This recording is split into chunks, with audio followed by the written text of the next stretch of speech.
be here today with all amazing people. Right, so we will start on our Global Indigenous Youth Summit on Climate Change 2025. This is the third year, and we will be continuing to be an amazing summit for today. Okay, so as you all know, this summit is conducted 24 hours, and this is the first region starting from the region 1. And for today, I would like to welcome, I think, Unja for an opening remarks. Okay, introduction by GIYSCC Steering Committee Lead and also GIYSCC Coordinator. Unja, over to you. Thank you so much for giving me the floor. Good morning, good afternoon, and good evening, everyone. My name is Razanamar Unjarverniana Morilin. I'm from Madagascar, and I'm the global co-lead of this third summit. Welcome to the Global Indigenous Youth Summit on Climate Change on 2025.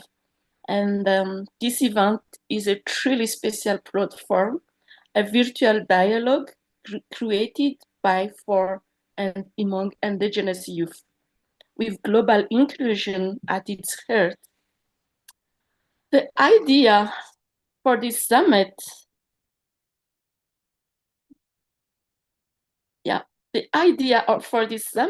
began in Nigeria through the GIYSCC Africa Science Skill Development Program. The initiative was first launched by visionary Dr. Temitope Sogbanmo, who planted the seed of a global dialogue. It was carried forward with passion by Dr. Devina Lobin from Mauritius, and who helped it grow into a powerful movement. Today, in 2025, I am so proud to be a part of this story and carry the torch forward with the help of Arnab Chaudhary, Dr. Luisa Maria, and Dr. Sabrina Rashid.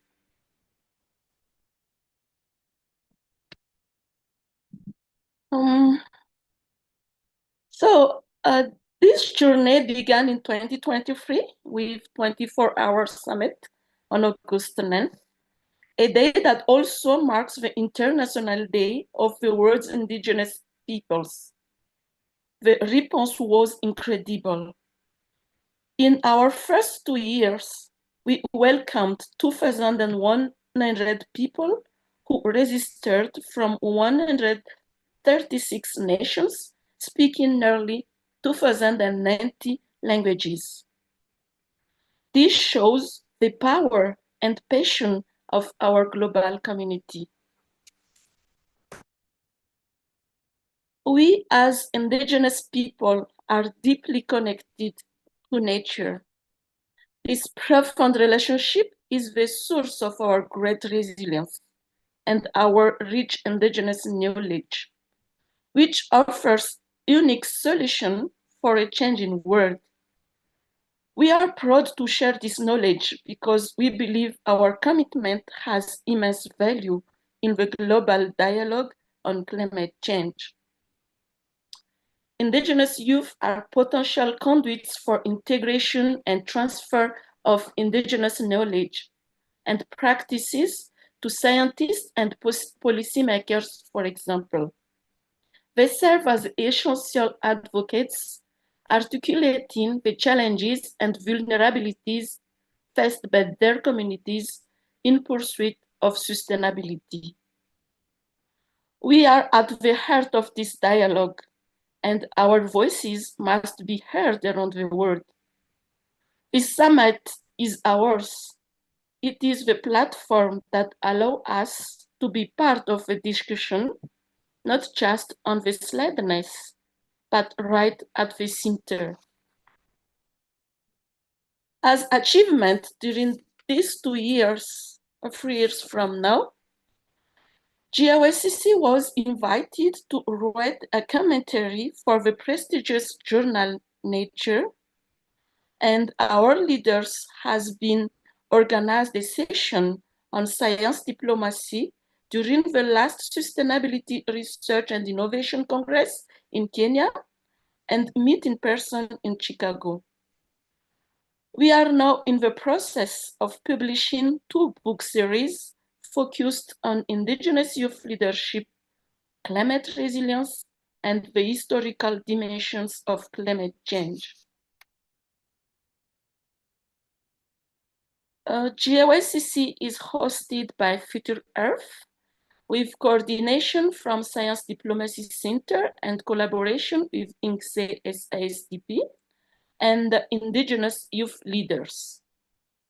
We are excited to be more inclusive and vocal than ever, forging new partnership. And as part of this summit, this third summit, we continue the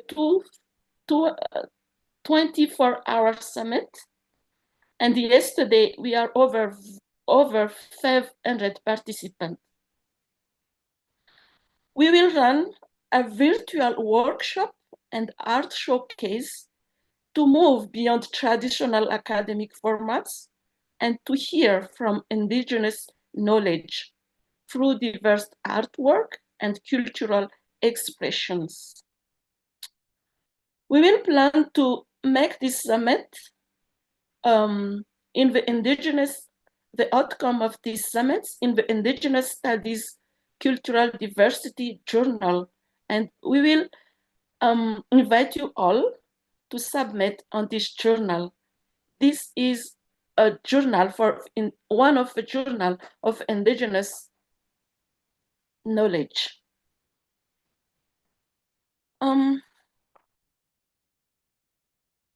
Before I close my intervention, I want to express my heartfelt thanks to everyone who made this summit possible. Thank you to the visionary who started this initiative, to the leaders who helped it grow, and to our valued partners, Future Earth, the Science Diplomacy Center, and all of the indigenous youth leaders and their institutions. I want to give a special thank you to our incredible mentor, Professor Paul Berkman here, for his outstanding effort to support us beyond his scheduled commitments. His guidance and dedication have been invaluable. My sincere gratitude also goes to every single participant for your contributions and your passion. Thank you for being here, and thank you for being part of this important work. Together, we will continue to grow and create a sustainable future. Thank you so much. My intervention is end in this. Thank you. Thank you so much, Unza. You have been incredible to this year GIYSCC in making it happen. So it's very insightful of your presentation. So now I'm currently live from Malaysia at UCSI University with the distinguished guests. We have the elders here. We have Auntie Zakri Abdul Hamid as well as with Prof. Paul Goodman. So I think the summit wouldn't be complete without listening to what the elderly here wanted to share with the next generations. All right, so with that, I would like to invite Auntie Zakri Abdul Hamid for his speech, and then after that, I will invite Paul. Wahid. Jamil. Thank you, Chair. Assalamualaikum. Good morning, good afternoon, good evening, and selamat datang, which is welcome. Distinguished guests, esteemed participants, and especially the indigenous youth leaders of the GIYSCC 2025. Welcome to this extraordinary summit created by, for, and among indigenous youth. Standing before you today, or sitting before you, I'm deeply moved and incredibly proud of the unwavering passion and commitment each of you brings to this global platform. Let me also extend a warm welcome to my close colleague and the driving force behind this ambitious undertaking, Professor Paul Berkman, Founding Director of the Science Diplomacy Center in the US. And you may also know, and we are very happy to host Paul here for more than a month at UCSI University as a Fulbright scholar at our campus. I would also like to pay a special tribute to Dr. Onja, our GIYSCC 2025 Global Lead, whose leadership and dedication have been pivotal in making this summit a reality. I'm also very pleased to note that we in Malaysia have been collaborating on this project since its inception 3 years ago. So in that context, I'd like to pay tribute to our local organizers, namely Alam, under the leadership of Wan Faiza, Mike, and our university, UCSI International Institute on Science Diplomacy and Sustainability. I would also like to extend a sincere thanks to the Asia-Oceanic region colleagues from Malaysia, Indonesia, Bangladesh, and Nepal for mobilizing the remarkable talents of indigenous youth across the continent and leading the charge for the first 8 hours of today's summit. Ladies and gentlemen, it brings me immense joy to announce that GIYSCC 2025 marks our 3rd global summit. Building on the overwhelming success of last year's event, held exactly 1 year ago on World Indigenous Peoples Day. That inaugural gathering saw over 800 participants from 109 countries and featured 77 inspiring speakers. It was more than a summit. It was a celebration of voices, cultures, and identities through keynotes, panel discussion, and captivating artistic expressions from places as diverse as the Royal Bloom Forest in Malaysia to the frozen and frigid Arctic region.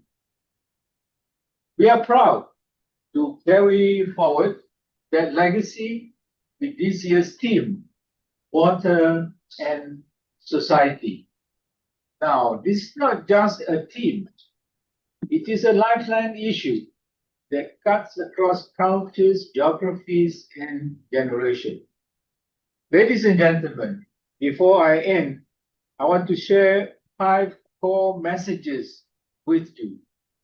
Number 1, the challenges we face today are existential. climate change, biodiversity loss, and environmental degradation are no longer distant threats. They are our present reality, threatening food, water, livelihoods, and life itself. You know, Professor Bergman's generation and mine have tried our best, but I humbly admit our best has not been enough. The pace of progress does not match the scale of the crisis. Third, the heavy lifting must now be carried forward by your generation. It's our energy, innovation, and courage that will shape the next chapter of our planetary story. Number 4, when it comes to living in harmony with nature, no other community is closer to this ideal than indigenous peoples and local communities. Though just 6.2% of the global population, you are stewards of 80% of the world's biodiversity, protectors of lands, seas, and traditions that have sustained life for generations. Number 5, congratulations. The mission we embarked on 3 years ago that we aim to build a space where indigenous youth lead the global climate conversation now is bearing fruit. GIYSCC is growing, evolving, and becoming a movement to be reckoned with. So, to the indigenous youth here today, your voices matter. Your cultures, our cultures are rich with wisdom, and your leadership is not tomorrow's promise, but it is today's reality. This summit is your platform. Use it to share, connect, inspire, and mobilize. Let the words, the music, the stories, and the spirit of this summit echo far beyond today into boardrooms, classrooms, parliaments, and communities. I wish all of you a joyful, empowering, and unforgettable summit. The journey ahead is long, but together, with courage and clarity and commitment, we will make it count. Thank you. Terima kasih. Thank you so much, Tan Secretary, for those heartfelt words. I think now it's a privilege to also invite Prof. Paul Bergman to share his wisdom and also reflection. Hello, Indigenous youth leaders of the world. It's truly an honor as well as pleasure to be able to be in Malaysia on this 3rd International Day of the World's Indigenous Peoples with the Global Indigenous Youth Summit on Climate Change, celebrating power, the wisdom, resilience, and the hope that exists with Indigenous cultures on a global scale.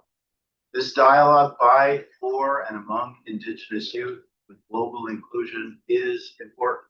It is hopeful for humanity. Concept of inclusion, who, what, when, where, why, and how, is illustrated by this dialogue on a planetary scale. The Indigenous youth leaders have engaged audiences and representatives from around the world.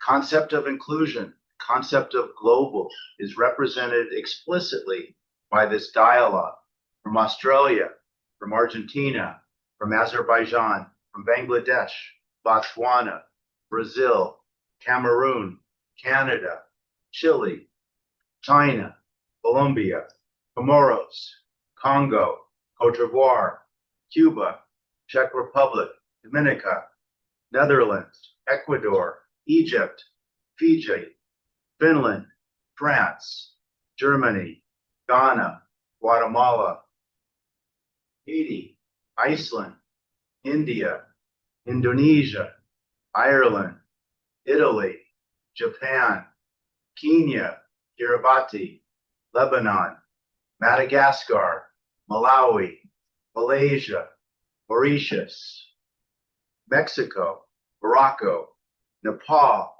New Zealand, Nicaragua, Nigeria, Pakistan, Palestine, Panama, Peru, Romania, Russia, Sao Tome, Sierra Leone, Singapore, Somalia, South Africa, Spain, Sweden, Tanzania, Timor-Leste, Togo, Tonga, Turkey, Uganda, Ukraine, United Kingdom, United Nations, United States, Venezuela, Vietnam, Zambia, Zimbabwe.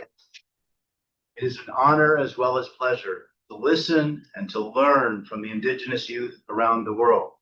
As Tansri Zachary has indicated, Indigenous youth, your voices matter.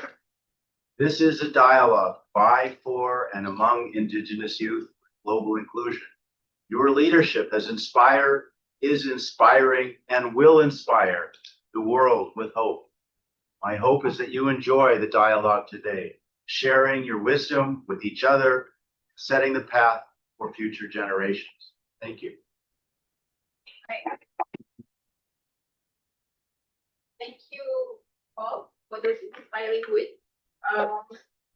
And I guess the keyword for today is to enjoy summit, which is by, for, and among the Indigenous youth leaders from all over the world. Okay, so I think the summit is not just an event. It is a gathering of voices, stories, and solutions from the Indigenous youth across the globe. We united in our shared commitment to climate action and resilience. Whether you are turning in from Asia, Oceania, and beyond, I would like to thank you for being here to listen, learn, and to be inspired. All right, so I think we have our next speaker here, Sabrina Rashid Shanti. So without further ado, I would like to move into our keynote presentation, which will explore water and sanitation challenges of South Asian developing countries under the climate change scenarios. Join me in welcoming our keynote speakers, where we have Sabrina Rashid Shanti, and who will take us through the realities, challenges, and opportunities for addressing these urgent issues. Over to you, Sabrina.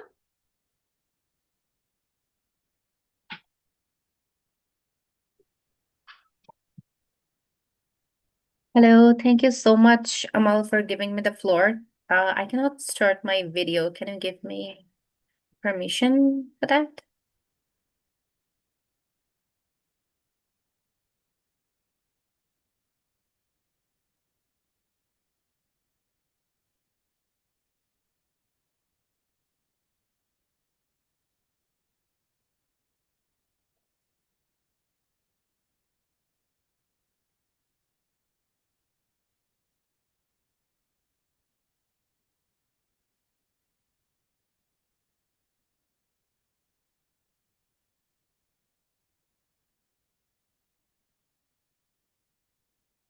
Can you see my screen?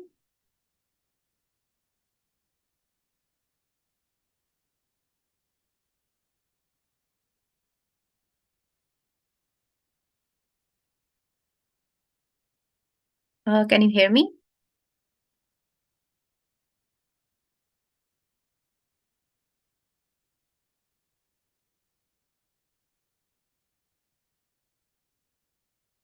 Okay, I cannot still start my video, but I think I can probably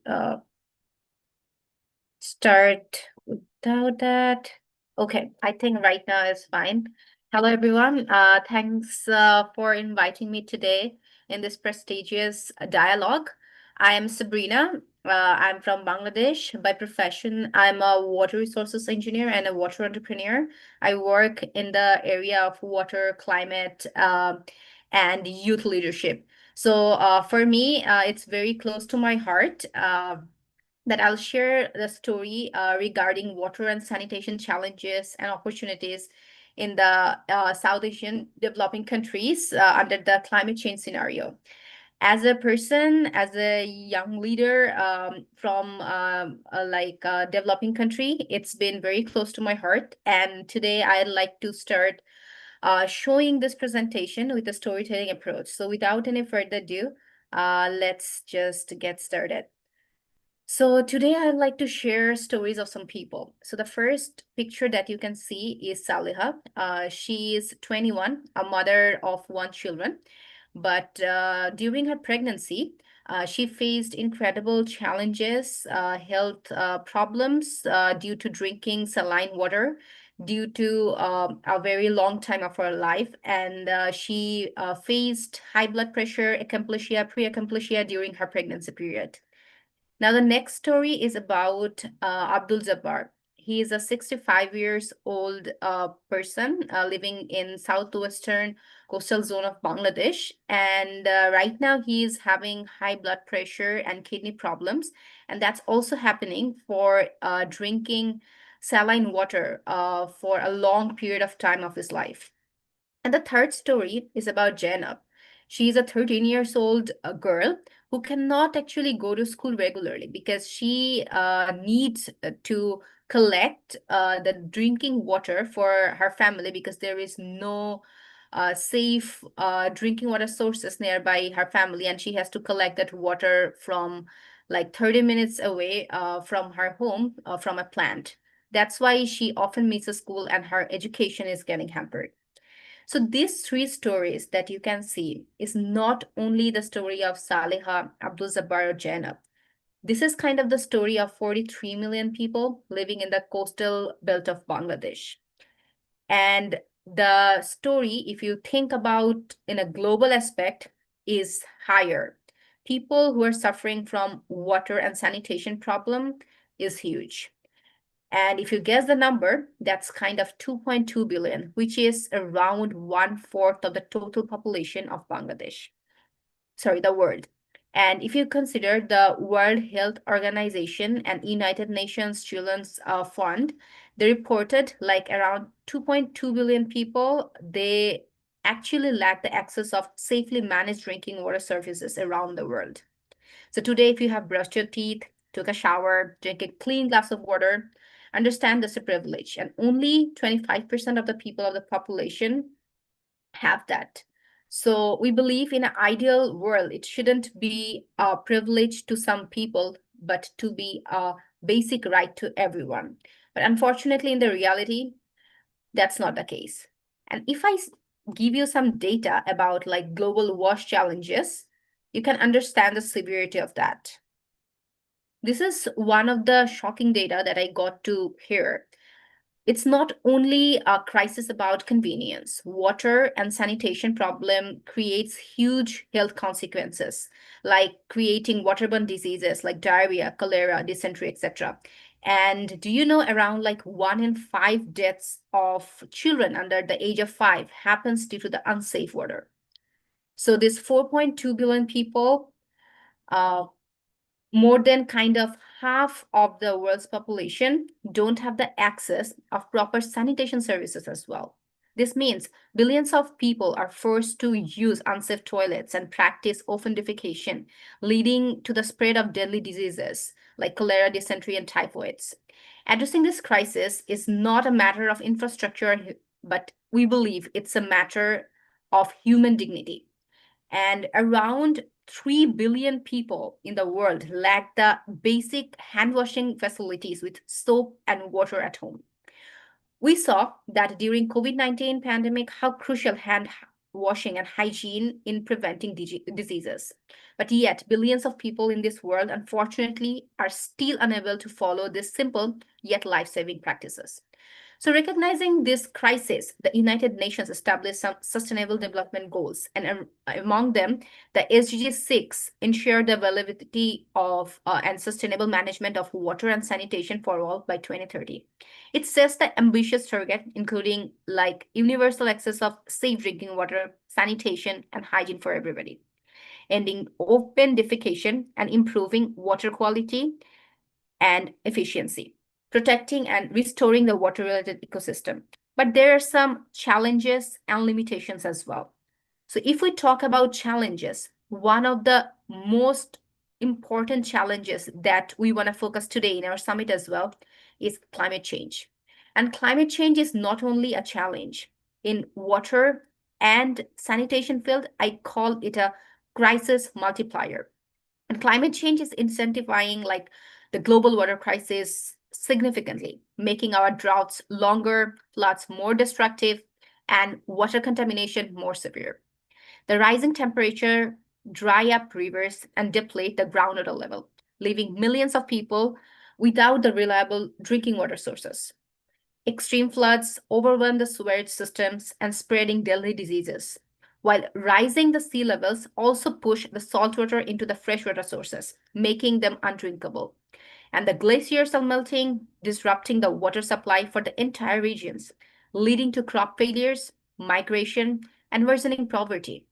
When the climate change will push billions into a deeper water crisis in the near future, are all the countries going to face a similar water crisis under the climate change scenario? This answer is in my next slide. To understand that how the whole world is going to face that climate change impact on water areas, we need to understand the climate vulnerability. So what is climate vulnerability?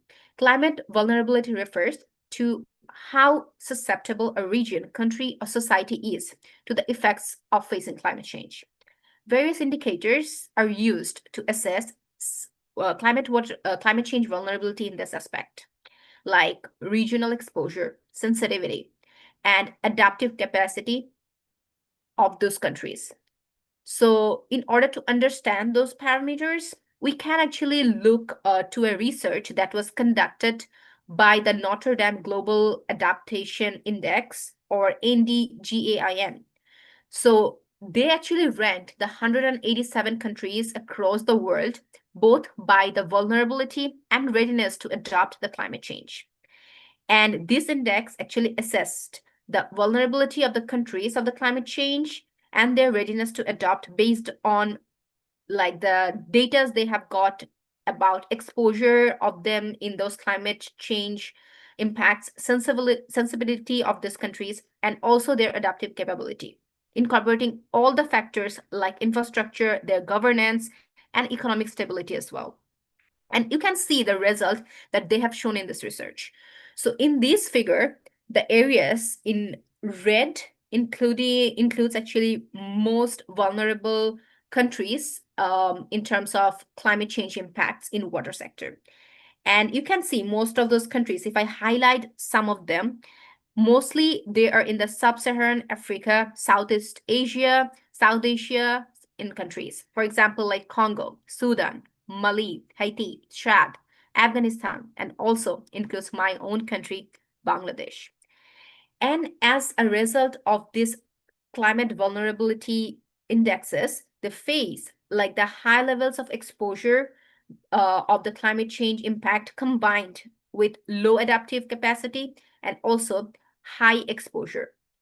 And these regions face multiple challenges like droughts, flood insecurity, and other aspects.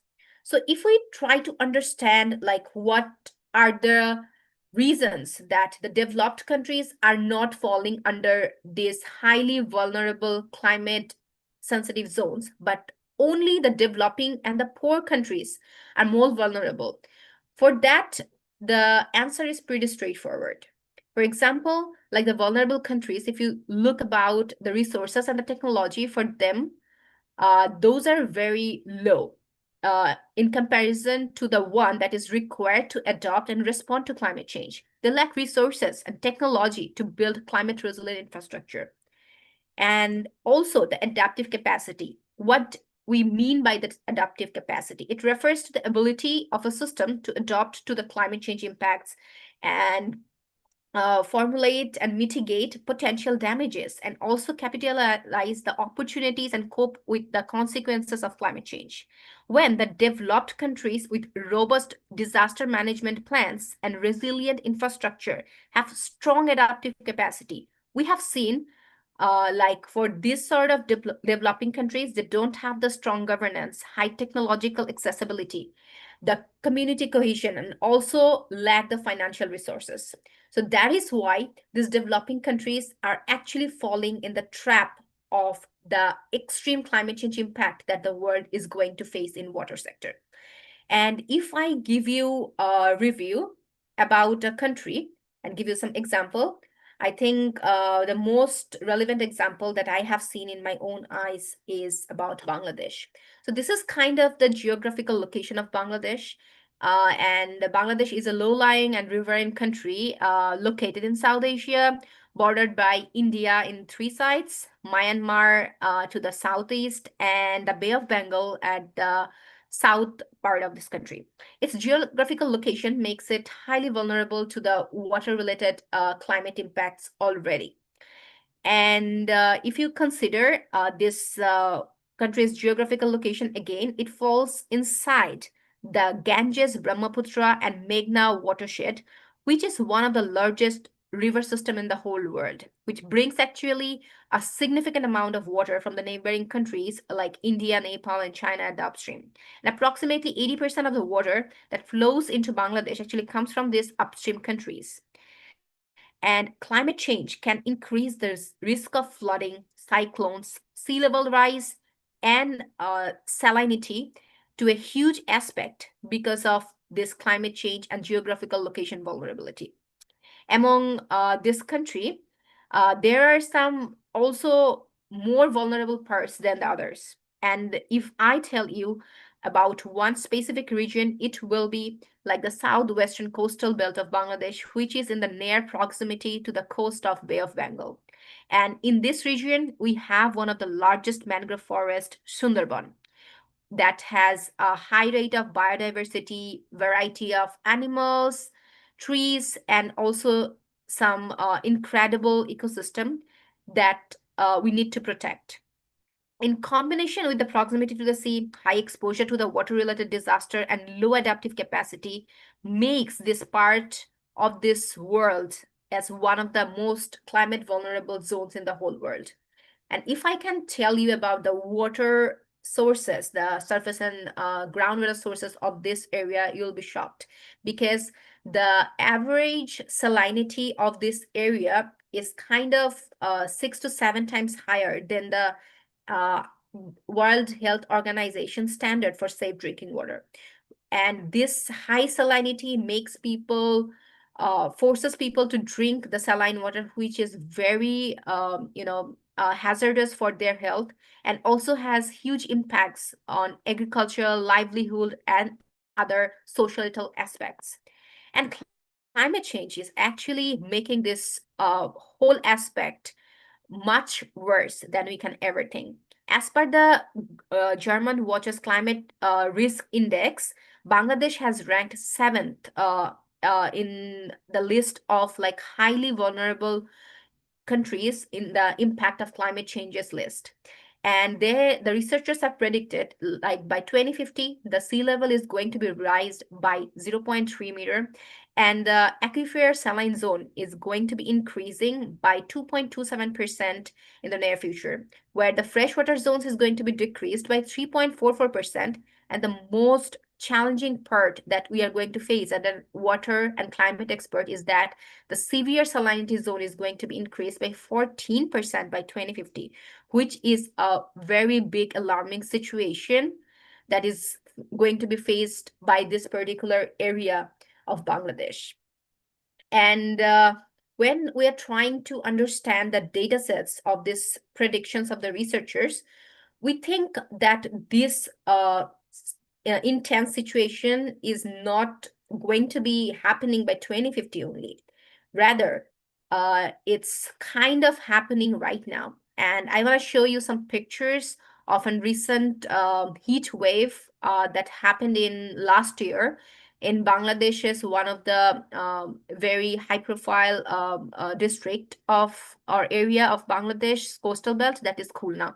And you can see like people in this particular heat wave during summertime when the temperature was around like 38 degrees Celsius was standing in line because they didn't have any water from their water sources. So they were like standing up from the morning to collect at least 1 bucket of water for drinking and cooking for their family. And the government and the NGOs had a very tough time to actually make just the demand fulfilled for these local people only in the aspect of at least drinking and cooking and their basic livelihoods. And if we see like this problem about water in developing countries, I think it's not only because of like health aspect, drinking, or like convenience. It is more of a social problem, if you can say it. And after working in this region for 5-6 years, I have understood like this societal problem is also a women's problem at the very first place. And at this part of presentation, you may think like this crisis is only for drinking water or like equal for everybody, but it is not. When I have started going into field and started doing survey, talking with people and women of this particular region, I had noticed like how specifically women are getting and facing the impact of this water crisis and climate change brutally than any other gender and races in the other part of the society.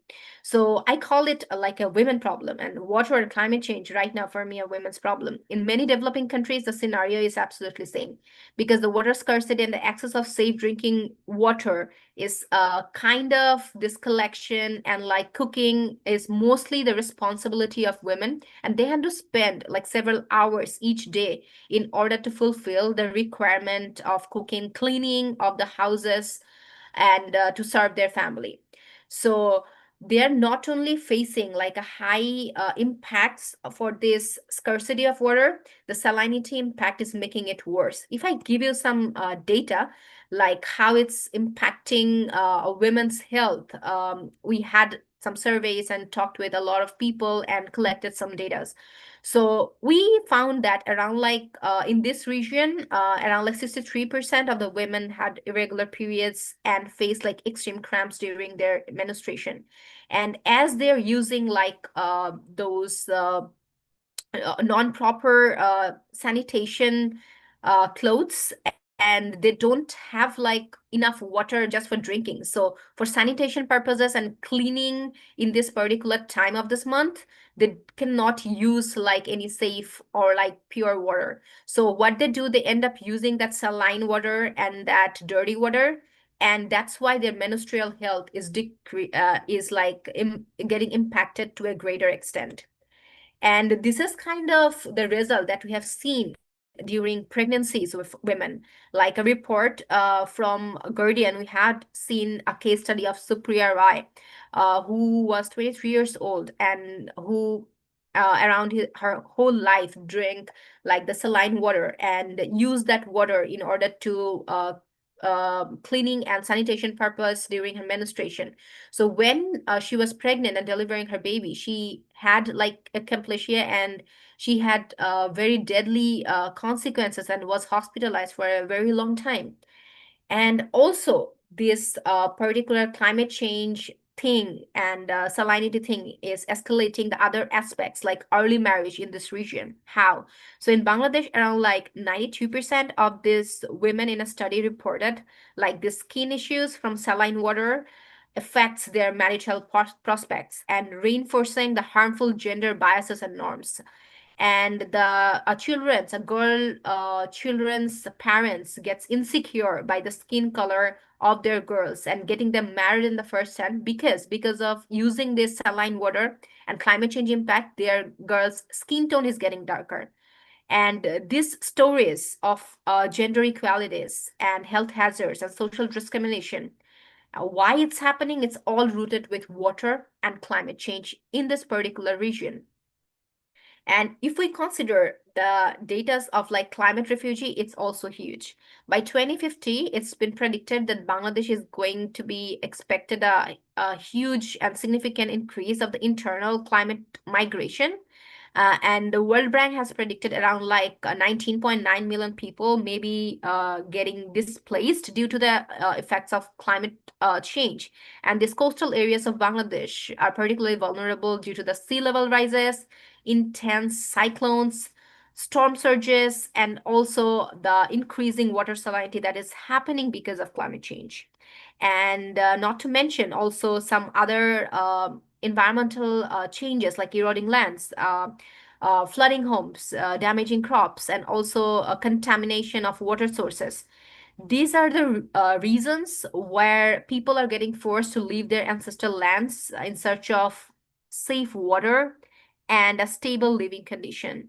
And as a result, the capital city, Dhaka of Bangladesh, which is one of the densely populated cities in the whole world, is going to be facing this huge amount of climate refugees in the addition of already high density of population.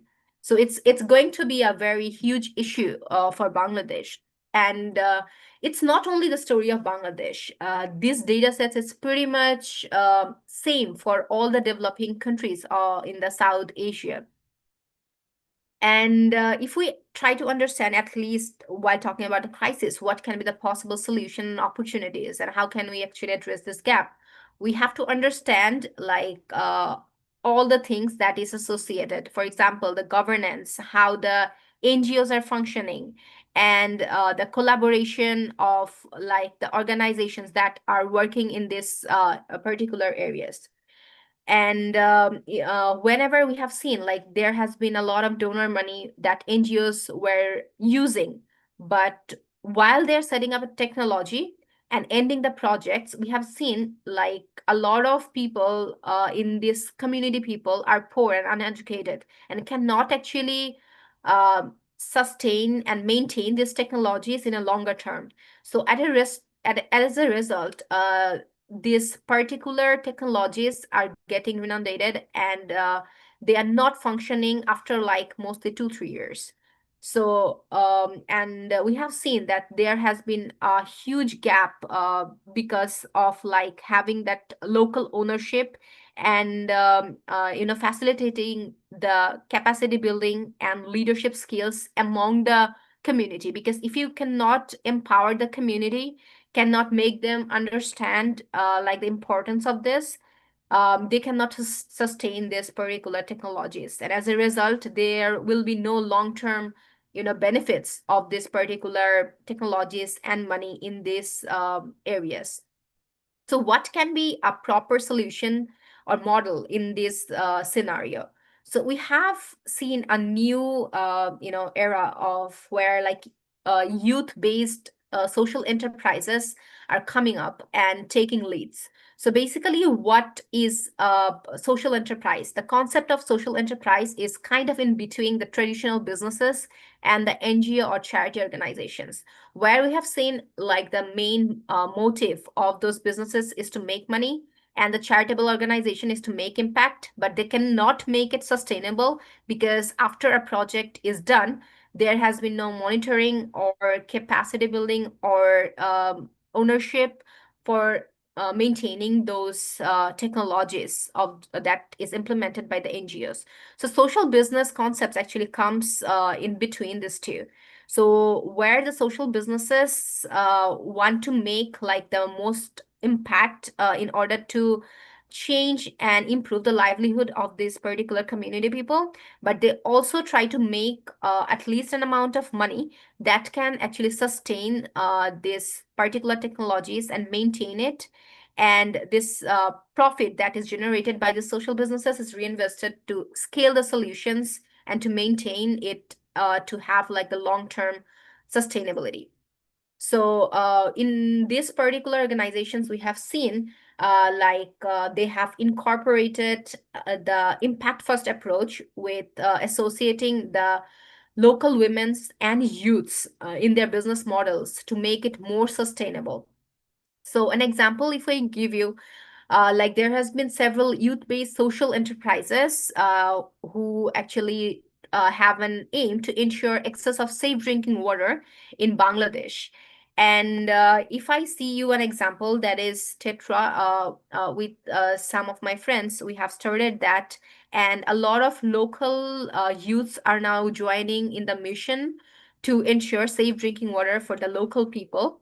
And they are kind of providing the access of safe drinking water right now through some small decentralized plants and IoT-based smart water ATM systems that is designed for like nearby households, so that women of those particular houses don't need to walk more than 5 to 10 minutes to collect water. These IoT-based water ATMs are like 24/7 open, and by tapping an ATM card, people of this local women can buy water at a very low rate, and they don't need to actually wake up in the morning and stand in the line to collect water like they used to do before. And and also these sort of businesses are making the local people, the local women especially, financially independent and empowered through their business model by making them a local micro entrepreneur and giving them commission and financial benefits in their business model itself, which has helped significantly for the livelihood and the financial aspects of their family a lot in this region. And there are some empowered voices like Deepa Kabiraj and Shantidhar who have talked with us that how this particular youth-based social enterprises has increased their livelihood, not only by ensuring them safe drinking water, but also helping them to earn more money. And this sort of social enterprise, Tetra, has been recognized in global aspects as well, in order to, by creating like the young leadership and also innovating the technologies and incorporating and implementing a sustainable and successful one in this some of these coastal districts. So with that, I'd like to conclude my presentation by saying like water crisis is more about people, dignity, and the future of our planet. So we need to rethink solutions that are sustainable and have to prioritize like the youth-based social enterprises in order to tackle this water problem and the climate change impacts to encounter it in the near future.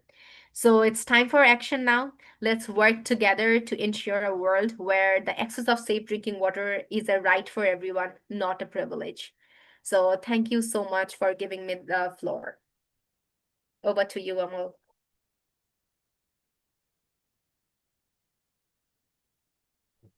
Right. Thank you.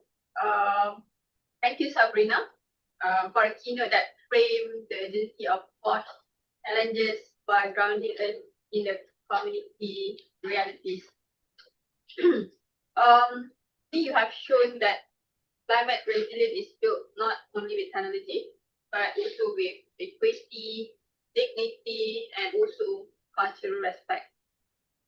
I guess this insight gave us a strong foundation for the rest of our Region 1 session as we zoom into local stories and also community-driven solutions. So I think we somehow have, before that, I also would like to share that Sabrina is also one of the colleagues for Asia. Yeah, so he has been a very integral support to the Asia region. Yeah, thank you so much, Sabrina. And I think we somehow have a few minutes because we are a bit ahead of time. Maybe we can try to open for a Q&A session. If anyone have any situations. Maybe from the, Right there. okay, Tan Sri. Go on. Yes. Sabrina, congratulations on this excellent keynote presentation. And you know, this thing about water is crucial. And I remember during the World Summit on Sustainable Development in 2002, the then Secretary General of the UN, Kofi Annan, flagged this very much. And in fact, it is in the context of what we call we have what W for water, E for energy, health, H for health, A agriculture or food security, and B for biodiversity loss. So you have really pointed out a very urgent priority for the global community. Congratulations. Thank you. Thank you so much. Thank you so much for your kind words. I think we have another one from Paul. Sabrina, excellent presentation. I thought your imagery and your words were concise and very powerful. My hope is that you share them broadly in terms of publication and other outreach, but I want to thank you for a wonderful and outstanding, insightful, and hopeful presentation. Thank you very much. Thank you. Okay, It's my pleasure. Thank you so much, Bob. Right, so we have one more here from one Faizah from Alam. Hi Sabrina, Hello, excellent Faizah. presentation. I'm Thank you. very impressed on how eloquent you are. You shared all these very touching story. Yeah, I know that is one of the things that make you go into water. But what is one particular incident that made you go into water and drive this? Yeah.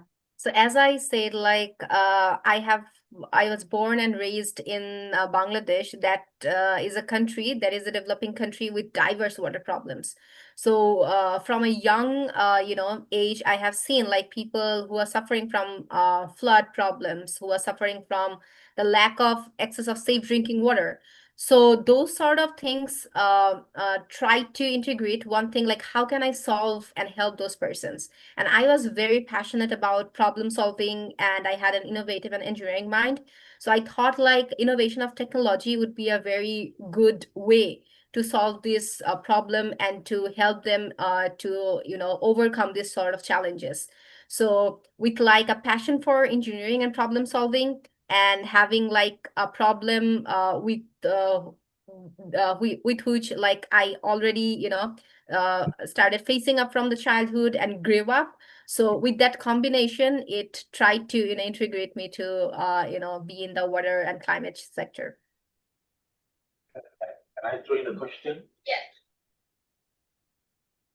Yeah. Okay, Sabrina, thank you very much. It was an excellent presentation. And I think the whole world is being faced with these major global challenges on sustainability. And of course, water is one of them. I like to refer to your vulnerability map, on climate.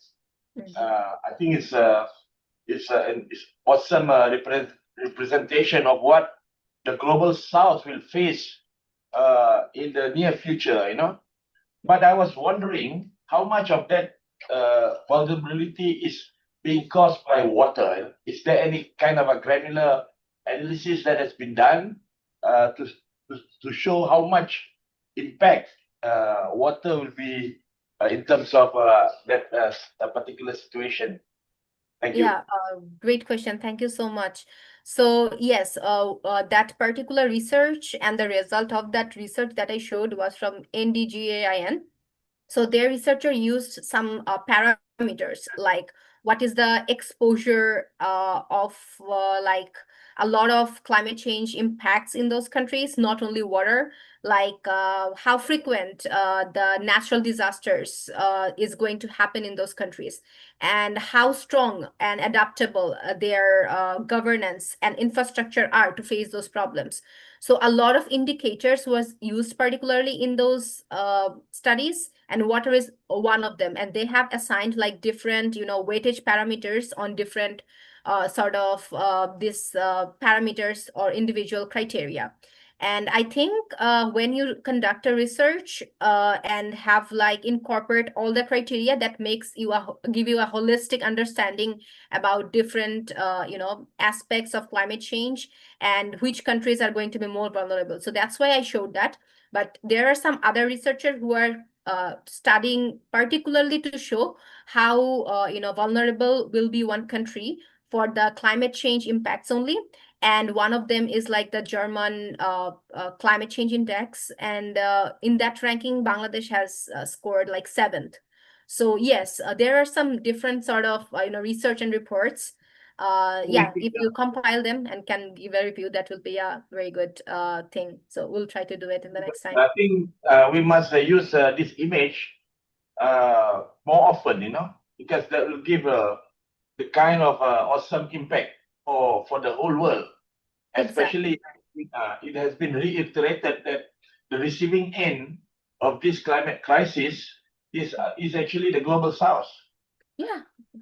Yeah. Yeah, I totally agree with you. So this is one of the point of our conversation when we formulate policies. Like the countries who are contributing more on carbon emission is mostly the developed countries who are like getting kind of the finances because of emitting those carbon dioxide and other greenhouse gases. But the impacts that is going to be faced by these countries are the developing countries, is the global south. So this is something that we need to rethink and have to compensate those developing countries accordingly. So this is one of the prime focus that we need to have while formulating the policies, the climate policies and climate action. Right. Thank you. Thank you so much, Prof. Dr. Mohammed, and also Sabrina. I think, be mindful of time, we shall proceed to the next presentation. But yeah, just for your information, Sabrina, we have some questions, which is, I think we will bring that question to the moderator session after this. Okay. Sure. Okay, thank you. So I think we shall move to the next presenter. So this is our first presentation that will take us deep into Royal Belum, which is a pristine yet a remote area in Perak, which is in Malaysia, right? So it is a home to indigenous communities who face unique water challenges. So we have two joint speakers who knows this landscape and its people intimately. We have the first one is Nur Aisha Abu Hassan, the community officer from Perak State Park Corporation. She has worked closely with the orang asli communities of Royal Belum for many years. Her role bridges park management, conservation, community engagement, and with her is Hadi Mat, a man who wears many hats. So he is a ranger under Perak State Park Corporation, the Sub-Batin of the orang asli community, as well as the chairman of Koperasi Kampung Sungai Tiang. For your information, Kampung Sungai Tiang is one of 7 villages in Royal Belum, and also, yeah, he will be accompanied by his assistant as well. So please join me in welcoming Nur Aisha Abu Hassan and Hadi Mas. Thank you, Aisha and Hadi. All right. Can you guys hear us? Hear me? Hello, morning. Morning, everyone. Hello. All right. All right. Oh, sorry. Right. Bismillahirrahmanirrahim. Assalamualaikum warahmatullahi wabarakatuh. And salam sejahtera and a very good morning to everyone. And I'm Aisha. And together with me, right over here is Mr. Hadi, and also Mr. Azhar. So they are from Koperasi Orang Asli Sungai Tiang, and also we are from Perak State Park Corporation. So today we are going to present about the challenges of clean water access for the community Orang Asli in Royal Belum, Great Perak. Okay. So I'm going to begin with this is the content list of our presentation, which we will start with the introduction and then current water access situation and so on. Okay. So introduction, why water matters. So for your information, Royal Belum State Park is a home for over 1,000 Jahai tribes, and they are actually one of the subgroup of the indigenous people lah. And they are not only resident, but they are the protector of our landscape, Belum Temenggu landscape. And also in Royal Belum, we have so much biodiversity, flora and fauna, mammals and birds and so on. And here, there are some Jahai people that still practice semi-nomadic lifestyle lah.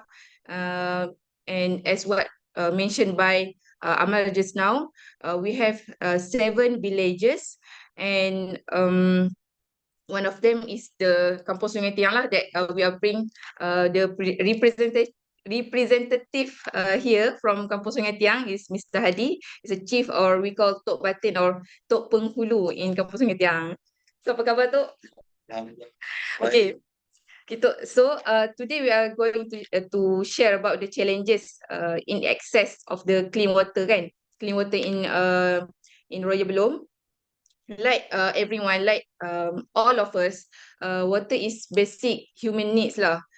So meaning even indigenous people or animal even, all of us needs water as a basic needs to live, to life. So for the community or for the community indigenous in the Royal Belum, they get the water resources from the river, from the stream, just beside their village, beside their home lah.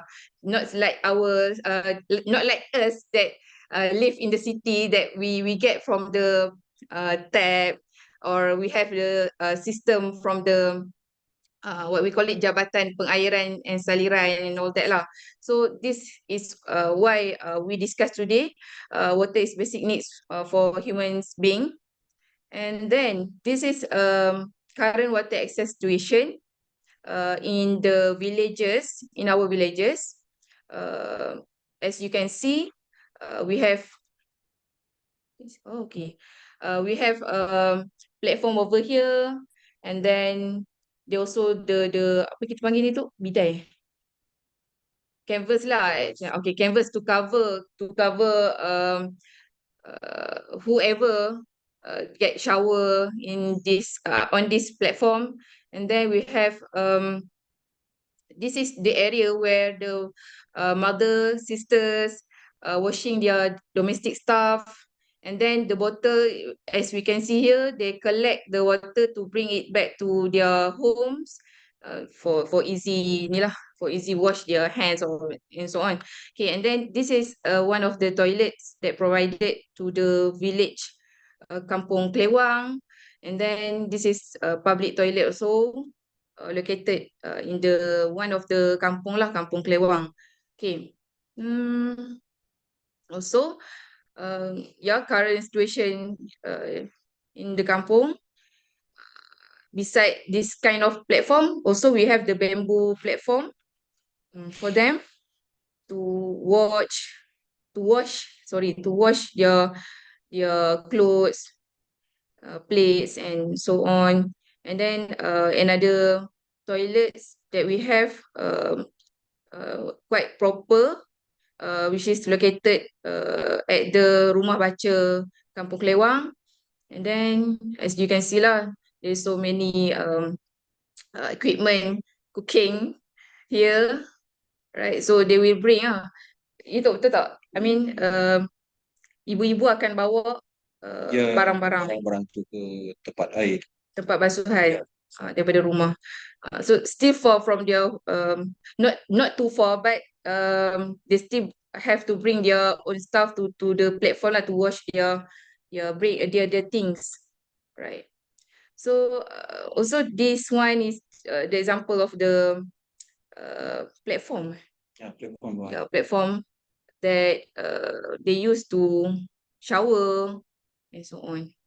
So this is the toilet, and you can see this is a small filtration system that installed in Kampung Bongo, also one of the biggest kampung in Royal Belum, because we have 7 kampung.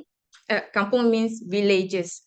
Okay, so Kampung Sungai Tiang, the most population is there, and then second is Kampung Bongo, third is Kampung Klewang, and we have 5 more satellite small kampung, small village. So in this area, NGOs with the collaboration with Jakwa, the Jabatan, I mean the jabatan, what we call it, department that in charge for the community, indigenous community. So they collaborate to install the water filtration system there. And then also over here is a small dam that installed in Kampung, I think Kampung Klewang. Oh yeah, Kampung Klewang. This one Kampung Bongo. Okay.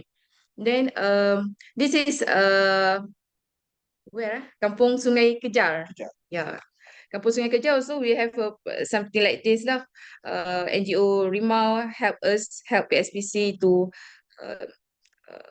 make the proper water system for the community. So we have pipes, we have and then the community itself create or make the platform lah from the bamboo, from the wood. And this is the picture of the toilet ongoing, in progress to be finished, right? Okay, so as I mentioned just now, they got the water, they obtained the water sources is from the stream just behind your villages, and beside their villages. But even though I said just behind their home, behind their villages, but it's still far away from their kampung lah, actually.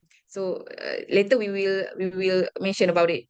So also over here is the tank to collect the water that come from the dam, small dam, on the upstream, and then the pipe will, the pipe is connecting to the tank, to the big tank here, right? Okay, next is the water. What is the key challenges in obtaining and sustaining clean water sources? So apa cabaran kita untuk mendapatkan dan juga mengekalkan sumber air bersih ni? Okay, so kita we can mention here a few factors that come from nature or environmental factors and geographical factors itself. Number one is distant remote location. This is because the villages is far from the clean water sources. So sometimes, as you can see, the community have to trekking into the forest 2 kilometers, 3 kilometers, something like that kan. And it takes about 1-2 hours. Yeah. 1 ke 2 jam. Tu. So this is first step lah to get the I mean the clean water sources in proper way lah, because we have to hiking to the upstream, to the top of the hill to get the better water pressure to the kampung. So this is me actually. I follow them for the first step to measure the area that we propose to install to make the dam lah. All right. So this journey takes actually 1 hour 45 minutes to reach there. Okay. Then second challenges is wildlife activity. So this one, if you can see, this is an elephant actually. So this elephant push our tank. In previous slide, I have shown the water tank, the big water tanks. So the elephant is they push or they maybe play around the water tank. I don't know, or maybe yeah, they also need water, right? So maybe they the elephant also drink the water from the tank lah. So that one is one of the challenges lah. Wildlife disturbance from the wildlife. So elephant can make a damage to our water pipe and also water tank. Yeah, so ni common problem because forest is their habitat, right? So yeah. Okay, then next, seasonal changes. Seasonal changes ni referring to the dry season and also the rainy season lah. I mean dry season waktu kemarau itu Kemarau. kemarau air kering. So meaning it leads to the lower water levels and also it lead to the ni lah low water pressure. So sometimes air akan slow ataupun tak ada. Tak ada langsung Ya, kering. air kan kering. Yeah. Okay, and then kalau rainy season, it will cause turbidity and contamination, kekeruhan tu Ya. keruh. Ya, air keruh dan sebagainya. And then also unfiltered water due to no or improper filtration system. Actually we have some of the kampung have filtration system and some are not. But then if they have the filtration system, even it needs maintenance regularly lah. So meaning sometimes if we orang kata apa, didn't do the maintenance, then the filtration systems not work properly well. Okay, right. And then if blockage piping happen, then also it's need regular maintenance.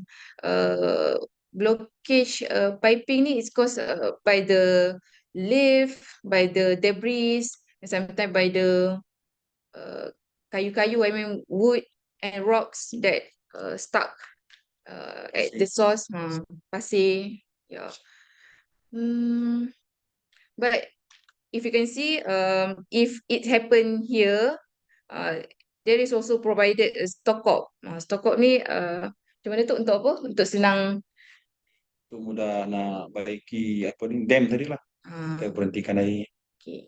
So this is the function of the stock up lah, to make sure the maintainer or to ease the maintenance process. Okay. And number 4, of course, the climate change impact. So unpredictable rainfall affecting water ability.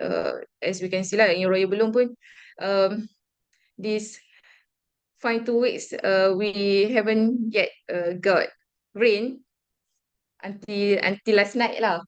Last night, okay. And then if so, also happen kepala air. We call Malaysia kepala air, or meaning sudden torrential upstream floods. It means huge amount of water that come from the top of the hill and flowing down to the lake through the river, and it's bring a lot of logs, sometimes rocks, stone, apa lagi yang berlayak bawa tu, balak and everything. Okay. So it can damage our water intake point, contaminate our water sources, and also destroy water supply infrastructure sometimes for few place lah. Okay, and the second factor that is human factor and pollution. Okay, this one is about the low maintenance skill among the communities. Maybe limited technical knowledge for repairing damaged system, and also maintenance what we call it low maintenance skill lah to ni, and the cooperation itself lah. I mean, kesedaran. Okay. Then second things is awareness gap.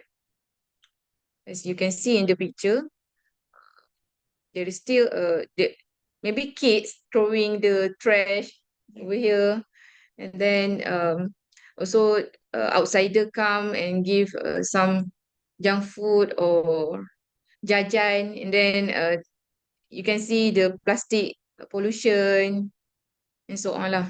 So actually, this is the previous or old toilet, and this is the new one lah. So we install last year. Last year. Okay, but yeah, we can see surround the toilet there is plastic pollution.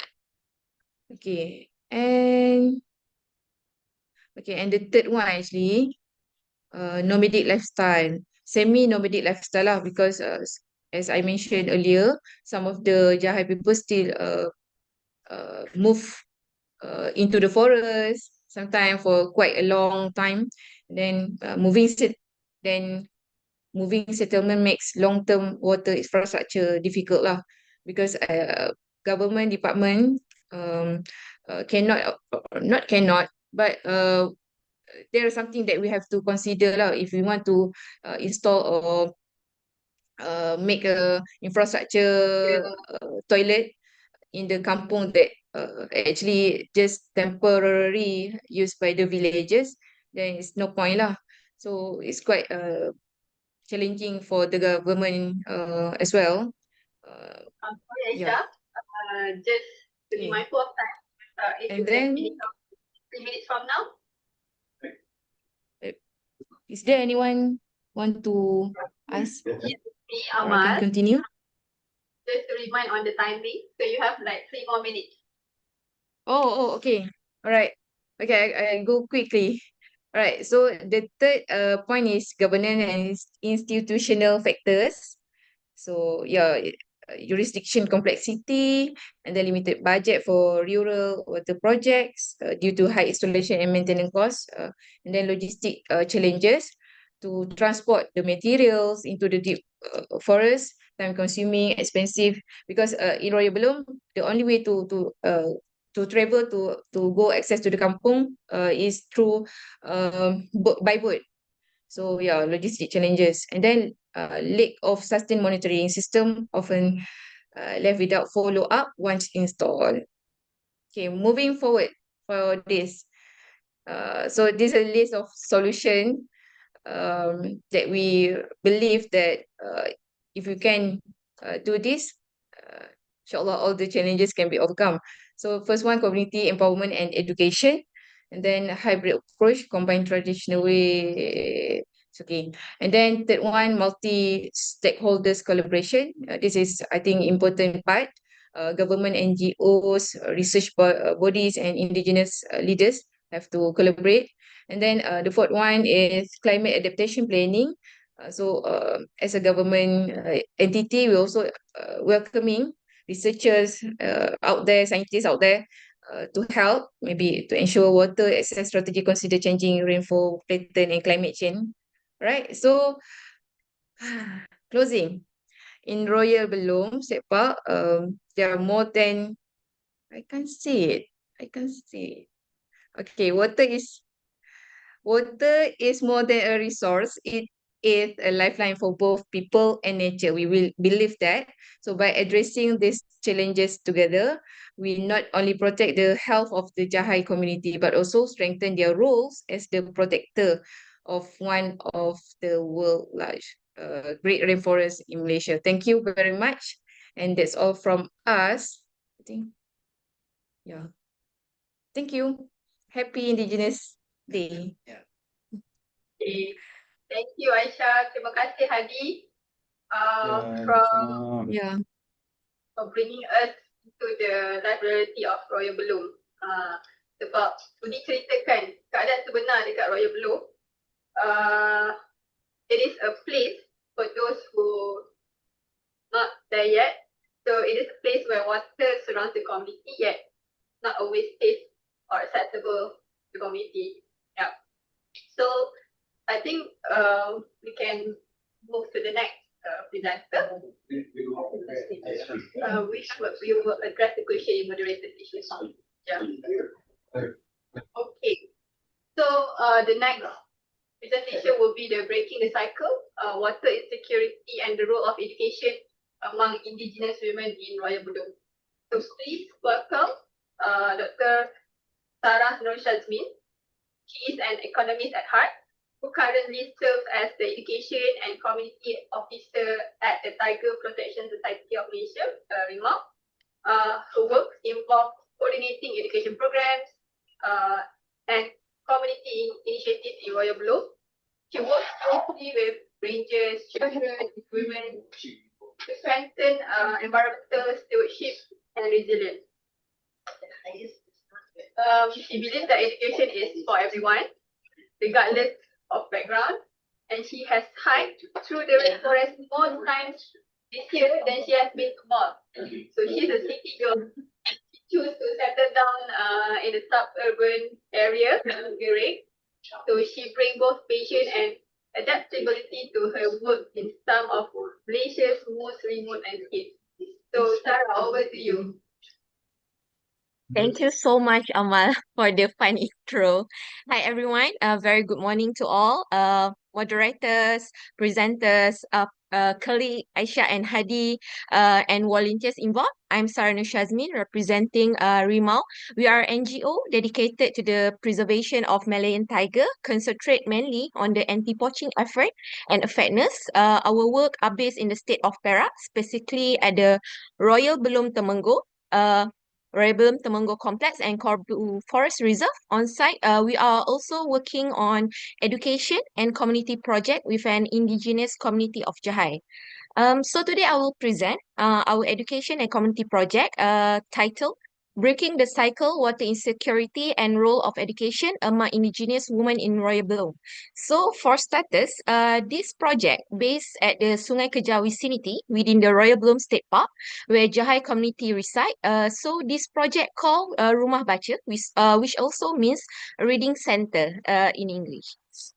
Okay, I'll briefly introduce about the Rumah Baca. So Rumah Baca is a preschool initiative developed to meet the community needs for an access to early education. We begin with Menra Us. Menra is our rangers in Royal Belum. Can we have education for our children as well?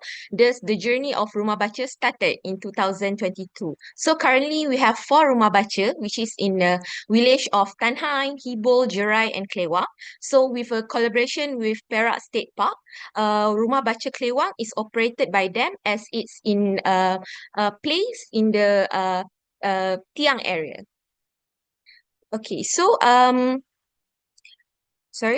currently we in 2024 only we have held over 154 classes with total of 50 students for accumulatively all over the Rumah Baca.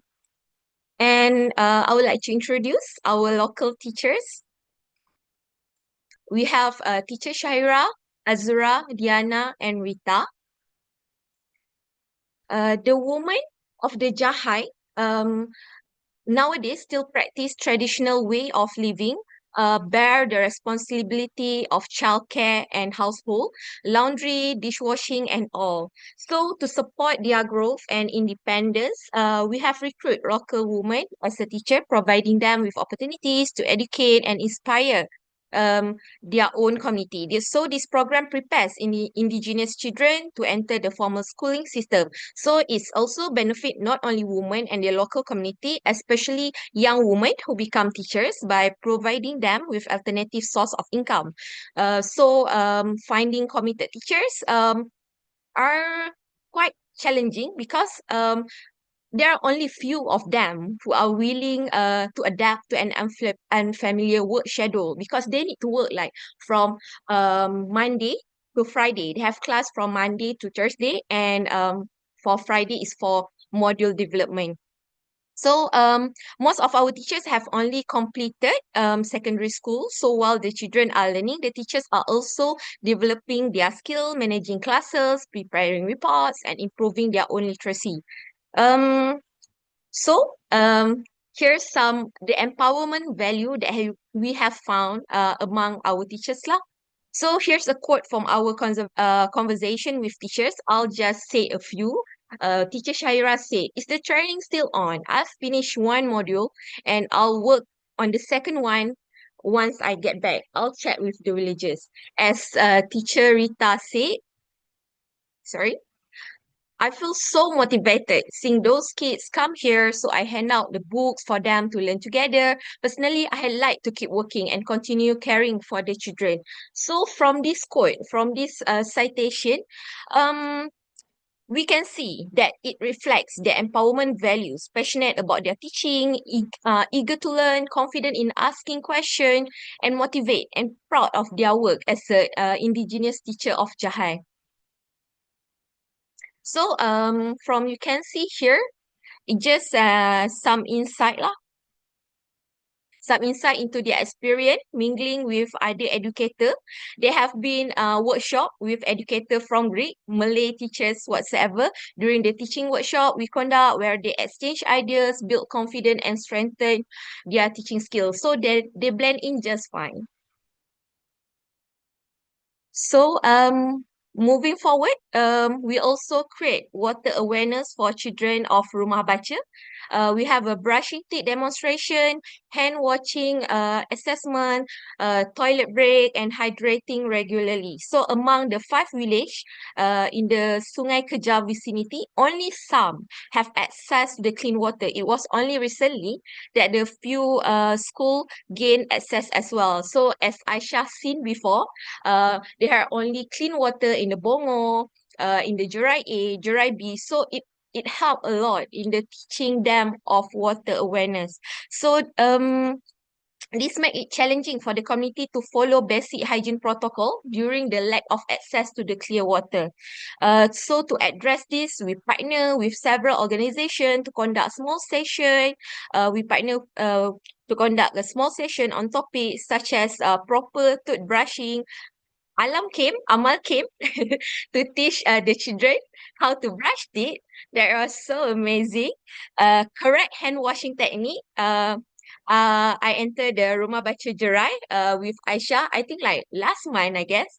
We asked them to show us how they proper hand wash their hand. So apparently they never knew the right technique. So we teach them how to properly wash hand, to make the germs go away. And this is very exciting working with the small kids. And the importance of maintaining cleanliness basically. So as they live in the forest without the access to fan or air conditioning, making hydration among indigenous children are serious concern here. So we emphasize the importance of staying hydrated and ensuring access to clean water. So currently, 3 of 5 villages, as I mentioned before, has already have a filtered water system, and it made possible through the collaborative effort of Rimau with a Perak State Park. The maintenance of the filtered water has been teach to the villagers, to the rangers, so they can maintain by themselves lah. It's just a simple system, so they can maintain by themselves.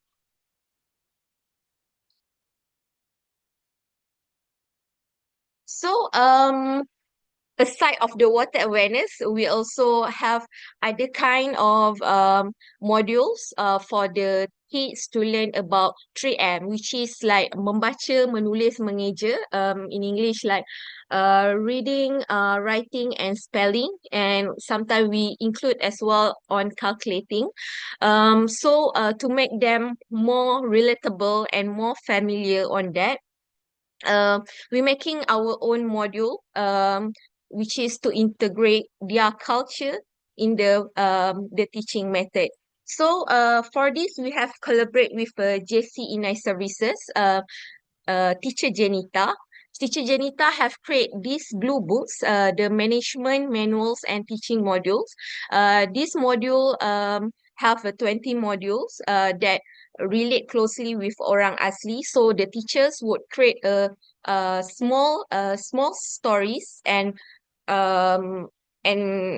paint their own about their stories, which is like module 1, we have the origin, module 2, folktale, module 3, sewang, which also mean dance and musical ritual, traditional cuisine, traditional beverage, fruits, animals, traditional game, traditional house, and weaving. So doing our own module, it make the education more fun and relatable to the kids. So this is the sample of the drawings that been done by our teachers. So this is basically Kampung Jerai.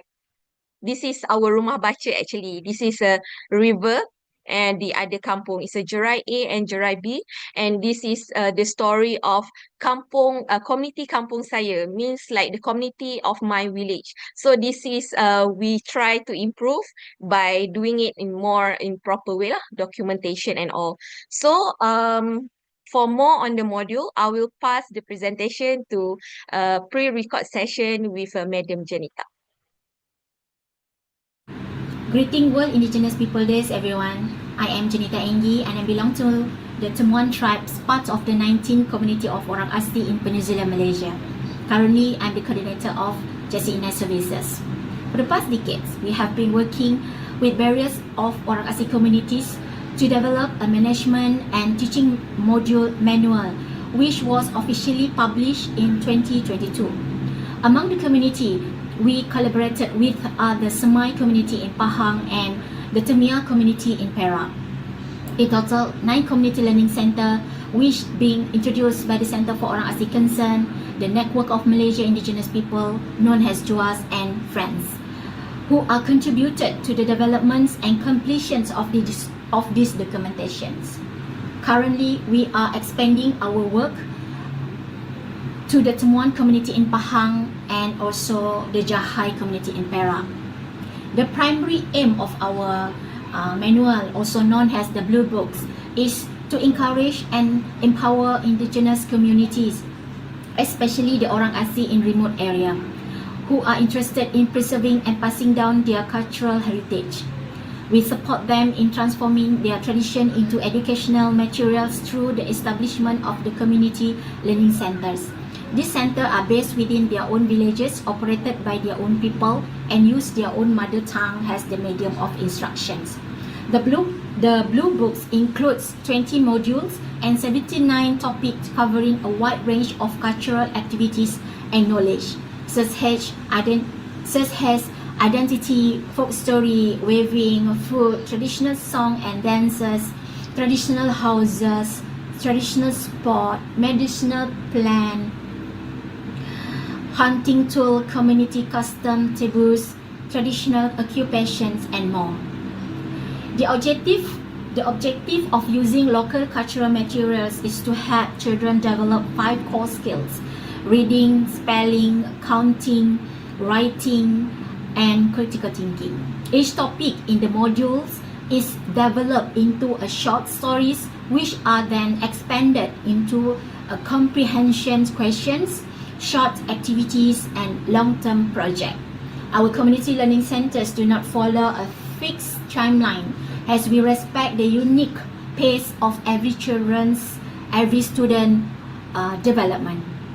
Over the past 2 years, we have also had the opportunity to work with the Jahai community Thanks to our collaborations with Rimau, especially through their support of the Rumah Baca teachers, working with the Jahai has been incredibly exciting, just like our experience with the Semai and the Temia teachers. Each teachers need time to become familiar with the program. There is no pressure and no stress. We believe in giving them time, not expecting immediate outcome, with ongoing support and positive encouragement, the growth to enjoy the process. Over time, they become confident and determined to establish and run their own learning center. Through this initiative, we hope to strengthen cultural pride, preserve heritage, and promote education that is rooted in the value and wisdom of our country.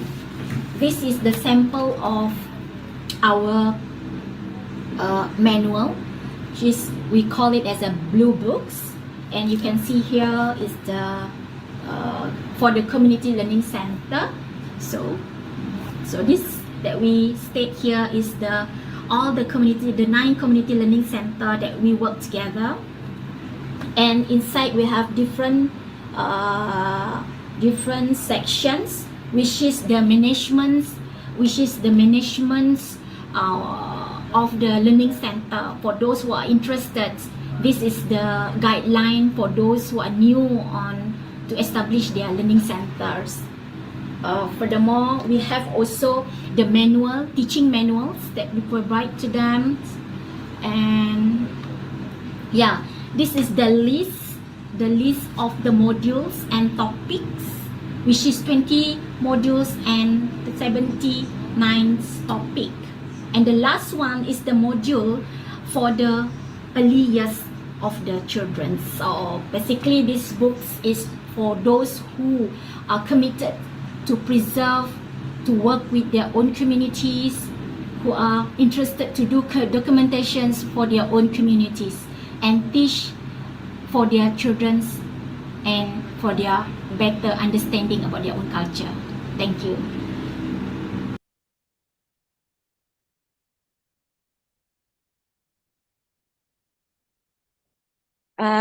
Thank you, Janita, for all of that. I think we are nearing the closing of my presentation. The work is far from over. It is a long journey for Rimau community, teachers, and children. So we have starting somewhere, and we have seen some progress, and we have seen a very good improvement of children in their ability and interested to learn has increased. So we constantly try to involve and make education fun, at the same time maintain the cultural identity as well. So all of this would not be possible without the support of our funders, partners who believe in our cause specifically.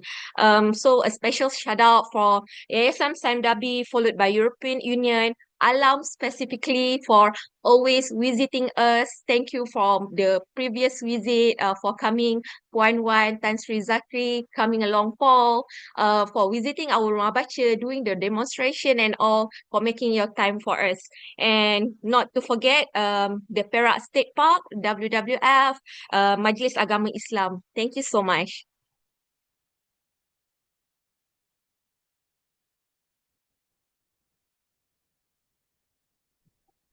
Okay. All right. Thank you. Thank you so much, Sarah.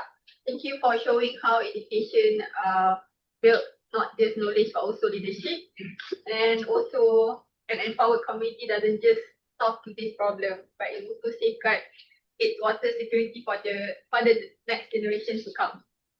All right. So yeah, just a reminder, if there's any question, please feel free to write in the chat. So we will be compiling all the questions, and we will address in the moderator session after this. Right. So now we shall move to the next presentation. For the topic of water filter project for the Orang Asli community in Malaysia.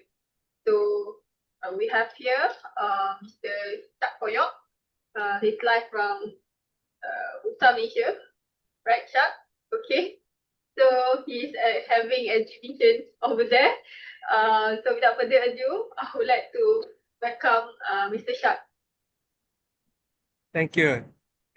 Thank you, Amal, for introduction. And yeah, I'm so blessed we have this day that we can celebrate Indigenous Day today. And yeah, I'm live from National Museum Malaysia at the moment. As you can see, I'm doing the exhibition here. So today I'm gonna present on the water in society, and will present about the project that I've been working together with the water filter company. It's called Infinity Water. So I will share some of my slides here.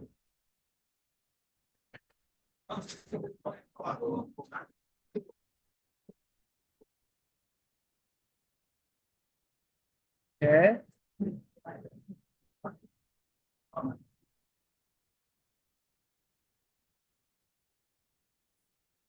Right, thank you so much for having me today. So this water filter projects for Rasley was initiated because one of my brother village was affected because where he's staying, they use the water from the river. When the river water was affected because the logging in upstream of river happened back in 2024, and then I found out the damage that's caused from the logging actually quite severe to the water quality that villages need to use. So this is located in Negeri Sembilan, is about south of Colombo. This is that where quite a number of indigenous people still live in a remote area near the forest. Many of the community here, they don't have water system from the piping piping water from the government. So in order for them to drink, they have to collect the water from the river. So this is the one of the villages I delivered the water. So few of them from near the Perak, and some of them in the Kelantan also. So on the right side, I think it's on my left side, will be located in Perak near the Belum Lake, and then the right side is in Kelantan, where the Batik people live near the National Park of Malaysia, where many of this community they use river water, and also the community live near Perak, they use the lake water. So we give this water filter for the community, and in order for them to have this quite simple system to filter the water. So this is the community near Negeri Sembilan, is at the Sungai Mahang indigenous village. It is a Temuan indigenous village.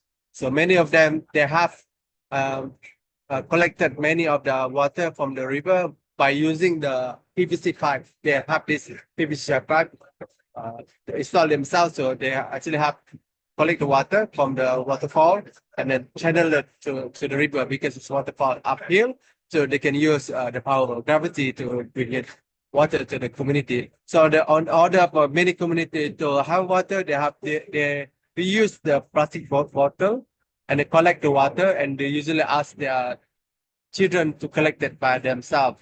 So, and this is how they collect it. So when this logging happen upstream, they will affect the water quality that they use to drink. So this is the water they have. This is the time that made me want to run this project to deliver them. So this is before they have the water filter. And also we have to go through quite a number of difficulty to deliver the water, deliver the water filter.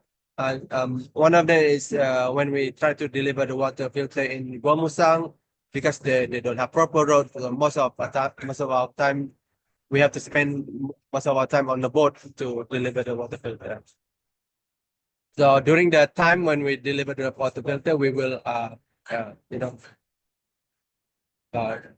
to do a demonstration how to simple way to install the water filter system. This is very easy water filter system. They don't use any electricity to filter water, but using the air pressure, use the hand pump, so they can use hand to pump them. That, and at the same time they can use the plastic bottle to collect the affected water, and they actually can bring this whenever they want to go in a jungle or any farm they want to go, because this is quite small, it's quite lightweight, and they can, and also this is cost effective water filter. It doesn't cost much. It's about 174. It is about $20. $20 US dollar per one bag. It's included the water pump, the air pump, and also the water filter. And the filter itself can be used for 5 years. And then we will provide the free filter after they will contact us in 5 years. They can contact us, but they can wash themselves by just wash it inside the water without any soap. Just wash it with the clean water. They can reuse again, but they can last for 5 years. So community can be able to enjoy the filtered water. This filter is very effective because they don't need to boil it. They just filter it. They can drink it right away, and it's quite easy. This is in small bag like this. Every community can bring it to anywhere else as long as they get the water. And many of our community projects like this are self-funded, and mostly come from the crowd-funded. So every time we got a call from the community village, where we set up the call campaign to crowd-fund the water filter. Soon the fund already reached to the limits, reached to the limit that we wanted. We just stopped the crowdfunding, and we just buy the water filter, and we will deliver the water filter in the next day. So, and in one case in Perak and in Kelantan, in Guamusang area, many of the community have the water that the Khmer community use badly affected because the iron ore mining been running in many of the community area there. And that's one of the dangerous about the iron ore mining, that they use some chemical to extract the iron ore from the soil, and then the water they use actually brought water from the river, and then when they wash the water will pollute the river, and many community they have ended up with a quite number of iron content in the bloodstream. So many of the researchers went there and they realized many community have suffered because of this iron ore pollution in the water they drink. So in that news, we've been tasked to deliver the water. I managed to get a crowd fund together with Malaysian community to help to get a water filter. So, and we send the water filter and the next day, soon we reach the crowd fund that we asking for. So this is quite recent. It's in February this year. So we did deliver about more than 60 water filter to 2 villages in the Khmer community and Kelantan. So Kelantan is located in the east coast of Malaysia, and many of community there live quite rural in the forest. So it takes us about 7-hour drive to the village itself, and they have a quite challenging road pass to the village from the main road. It's still undeveloped. Still, they live in very simple life. They don't have electricity. They don't have water, and so many of their life it's come from the solar panel. So many of the NGO organization have donated a number of solar panel to every each house, small enough to power their life. So we're not just delivering the water filter. We actually run art workshop in the community there. So we will make sure the young generation of indigenous people have opportunity while I'm there. I can teach them about art at the same time, and I want them to express what they want to express through visual art, because I think every young generation have a right to really express what they want to think. So in order for indigenous community to express it, I think using the visual language, it will be better for them. So in a way, it's a good first step for them to have the voice, to have the space for them to voice themselves, but what they want to voice. So in my art projects, also I will ask them, what do you think about delivering water? What do you think about the environmental issue that affect you? And what do you think what the ambition are? So all these questions they can answer through the artwork they produce. So I guide them by myself through all art project. After I deliver the water filter to the parents, so the parent will see how their kids working too. Because I think in many education, parents need to be a part in their children educations process, because the more parents be supported their effort in the education, I think the children will thrive better. So so the Affinity Water is a social enterprise, and me and Infinity Water have been working together for almost a year now. So we hope we can continue to deliver more water filter. At least this community, the indigenous community, have a opportunity to enjoy the clean water, and because with the challenges of climate change, also I think that's what contribute is quite a number development happen in many rural areas, especially the green space. So this is one of our effort to really we can make sure the minority community have have a justice. At the same time, we can really find a way to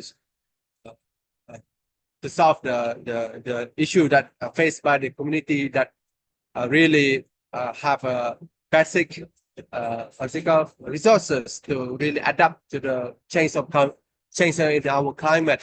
So this is one of our effort and action. Our action in try to manage the effect that many of the indigenous communities suffered from the climate change. So I hope this will inspire others to do the same, and together we can really bring people who really affected to be at the same level as we are, because we are living in one planet and we need to take care of each other. Thank you so much.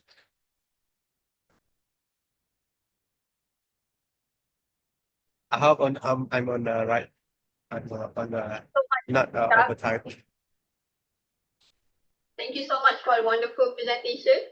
A very quick one for those who do not know Shak. Shak Koyok is an award-winning contemporary indigenous artist and also environmental activist from the Temuan tribe. So I think his work extends beyond the canvas. He championed accessible water, advocating for indigenous rights, and creating sustainable solutions that blend tradition with modern innovation. Right. So I think now we will move to the next presenter. The topic of Wash for All, realizing water and health rights across South Asia. So please welcome Dr. Atun Roy Chaudhary, specialist in water, sanitation and hygiene, WASH, and climate resilience with over 2 decades of experience working across South Asia. So the floor is yours, Dr. Atun. Hello. Good morning, all. Am I audible? Yes, we can hear you. Yes. So first of all, happy Indigenous Community Day to everybody. I'm happy to be a part of this forum. So without wasting any further time, probably I would like to share my presentation. Oh, somebody has asked me to start my video. Let me just quickly do it. Am I visible?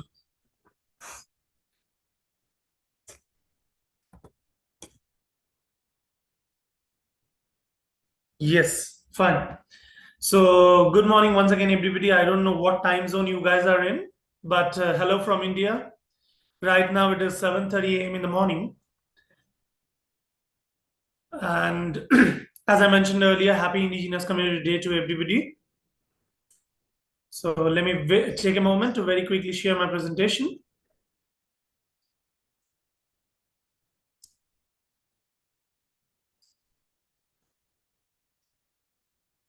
Is my presentation visible to everybody? Can anyone please confirm? Fine. So my name is Dr. Atun Roy Chaudhary. I work for an organization called Ideation 3X. We are into sustainability business. And at the same time, through our CSR initiatives, we ensure that we extend solution for global WASH, water, sanitation and hygiene. I believe everybody knows here that WASH stands for water, sanitation and hygiene. So with the fundamental motto of access to clean water, sanitation and hygiene to people, native people of India and as well as Southeast Asia, we promote sustainability across this domain. So what are the issues and challenges at today's date? So first and foremost is the growing volume of waste. With the improvement of GDP, gross domestic product, waste generation is increasing in a massive way. The amount of waste being generated 1 decade back versus the waste being generated now, there is a massive increase.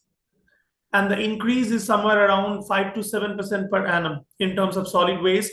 And in terms of liquid waste, I have a special dedicated slide where actually I'll be showing how the water table content in India and its nearby regions, how it is depleting day by day, and how the water demand is shooting up every moving or every passing day. Simultaneously, the other challenge is the poor sanitation. Poor sanitation includes zero or no access to proper toilet, no proper treatment of sewage, which is domestic wastewater, and also no proper treatment of human excreta or fecal sludge. And energy requirement. The third and foremost, part of it is energy requirement. So with every passing day, once there's an improvement or escalation in GDP, there's a humongous demand in electricity or energy that is being shooting up, which is mostly compensated in this particular domain in the form of thermal, produced from thermal power plants. So typically by burning coal. So again, air quality remains a stigma in these domains. Probably that might not be something that we would be liking to touch upon today. However, the other two parts are going to be crucial. So globally, approx 3 billion people are experiencing inadequate sanitation at today's date and depleting water quality. And the photographs that you're seeing here, they are very disheartening and devastating. And these are all the photographs had been captured in different parts of India or the neighboring countries. If you refer to the Environmental Protection Index, the survey that had been conducted in 2022. Out of 180 countries globally, India has been ranked 180th, which is typically the last rank in terms of overall environmental performance, which includes, supply of treated water for all communities, collection of wastewater and treatment, resource recovery, collection of fecal sludge and treatment. Though since 2016, after the introduction of Swachh Bharat Mission and different other schemes, there had been improvements, but the improvement so far is not adequate actually. So here I have actually depicted a very interesting graph. So as you can see here, I tried to demarcate GDP in terms of a scale of 0 to 10. So here you can see the bar graph, it depicts the increment in GDP. So from 1 to 10, it increases simultaneously. Whereas this orange line here, it depicts the environmental degradation rate. So as you can see here, as the GDP improves initially, environmental degradation shoots up like anything, and it reaches a threshold here. Why the threshold actually arrives here? Because once your GDP starts improving, the education level also starts actually progressing. And with the improvement in education level, automatically people start becoming more and more aware. And once people are aware, your resource consumption actually comes down. And once your resource consumption comes down, your waste generation also probably comes down. So typically, if you go by the thumb rule that we industry people are following, that 70 to 80% of the resources that we consume get transformed into waste. So if you minimize your consumption, automatically your waste generation also will probably come down, right? So as you can see, after a GDP level increment between 5 to 10, though there is an increase in consumption, increase in GDP, the waste generation eventually it comes down and it stabilizes somewhere between 9 to 10.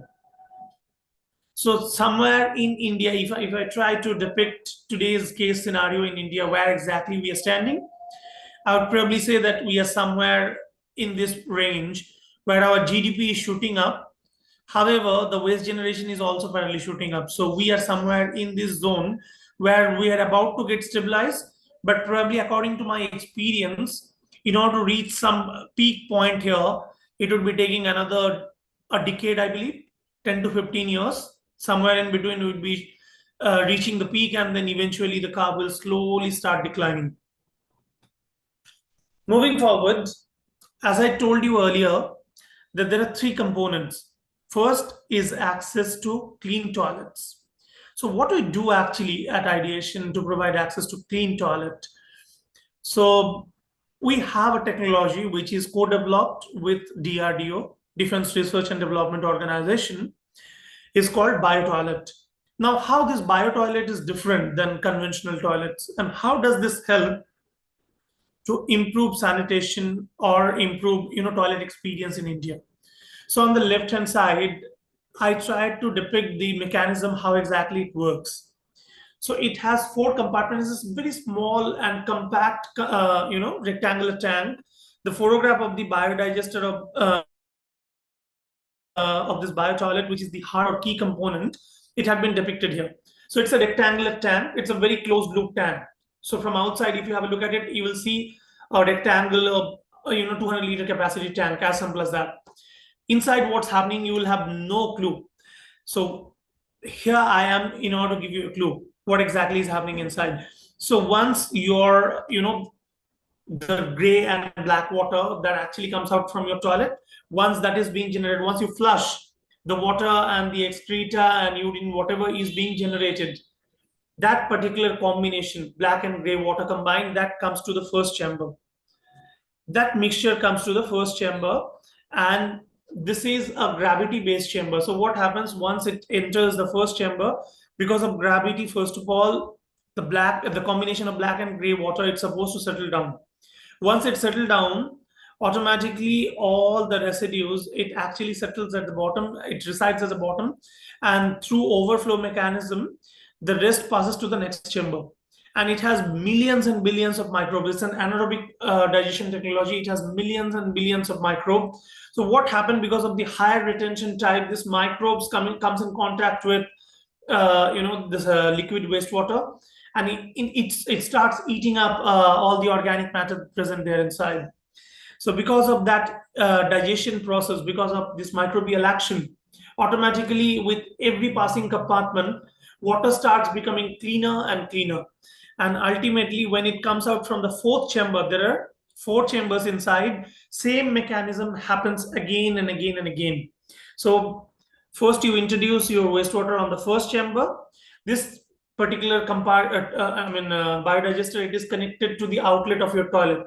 So directly the flush water of the toilet, it comes to the first chamber, and then eventually it moves to the next, and then to the next. And from the fourth chamber, through overflow mechanism, whatever the outlet comes out, it goes to something called soak pit. In soak pit, again, it is further refined with the help of gravel and sand mixture. Typically, we call it a filtration media, and then it goes for groundwater recharge. That's how it has been utilized. Okay. So this is a live example of the project that we have deployed for minor communities in and around Telangana. So here you can see this is how the superstructure of the biotoilet looks like, very neat and clean. And this is how the biodigester looks like, that goes underground. So the flush water from the toilet goes in here, and then once the purified liquid comes out, effluent comes out, it goes for groundwater recharge. So people in this particular area, they had been suffering from severe drought during peak summer, like April, May, June. After installing this biotoilet in mass numbers in this area, water problem and water scarcity had been reduced by 40 to 45% according to our experience. Now moving to the next part of it, it is not only about access to toilet or local micro level wastewater treatment, but also capturing the wastewater being generated in the entire area and treating that. Why? Because India is a nation, or for that instance, any other neighboring countries, we are suffering from acute water scarcity, which includes months of April, even in some instances March as well. March, April, May, June, these 4 months, these countries, India and its neighboring countries, they suffer from acute water scarcity. Why there's a water scarcity? Because of depletion in groundwater table. If you refer to the right hand side of the slide, you can see the water demand, how exactly it is shooting up. Whether be it for the purpose of drinking, irrigation, or industry requirement, there's a surge of 44%, 10%, and 81% respectively. 81% for industrial demand is the highest, and Indian economy is slowly shifting from being an agricultural economy to an industrial economy. So you can see there's a huge rise in water demand for industries, which is typically 81% in 2025 when compared to the demand in 2011. So between 2011 and 2025, within this 14 years, the water demand in industries had been rising up, but had risen up by 81%. Okay. Whereas if you see in groundwater, depletion in groundwater availability, initially back in 2011, it was 1545 cubic meter or KL. Now in 2025, it's 1341 meter cube. So almost 200 cubic meter or KL decrement in per capita groundwater availability, whereas your water requirement is shooting up like anything. So how to actually counteract all these problems? What is the way out? What is the solution? The solution lies in actually treating your wastewater, because 80% of the water that we are utilizing, it gets converted into wastewater. So if we actually have the potential to tap wastewater and treat it, automatically will resolve 70 to 80% of our problem. But the treatment of the wastewater also needs to be of certain quality that it can be utilized or reused as such in the same form, or else it can be reutilized for the recharge of groundwater. So if I try to give you a number, because statistics speaks, right? So if I try to give you a number, The total wastewater generation, the comprehensive wastewater generation in India is approximately 62,000 million liters per day. 62,000 million liters per day, out of which only about 23,000 million liter is being scientifically handled, which is typically around 30%. So STP capacity, which just now I mentioned that 30% is being scientifically handled. How about rest 70%? So the rest 70%, it actually ends up into local stream, nalas, or rivers. So that is how our main river, the major rivers like Narmada or Ganges, for that instance, had been heavily polluted because of release of untreated sewage into them. So the scenario has to be changed. Out of this 62,000 million liters, only urban India is actually a mixture of, outside of urban and rural areas. So urban India generates approximately 38,000 million liters of wastewater, and the rest is being produced from rural India. At least in urban India, majority of this STP capacity, whatever I've showcased here, about 12,000 million liters a day. That is taken care, that is typically contributed from urban India. Rural India, they barely has any kind of sewage treatment plants in order to take care of their wastewater generation.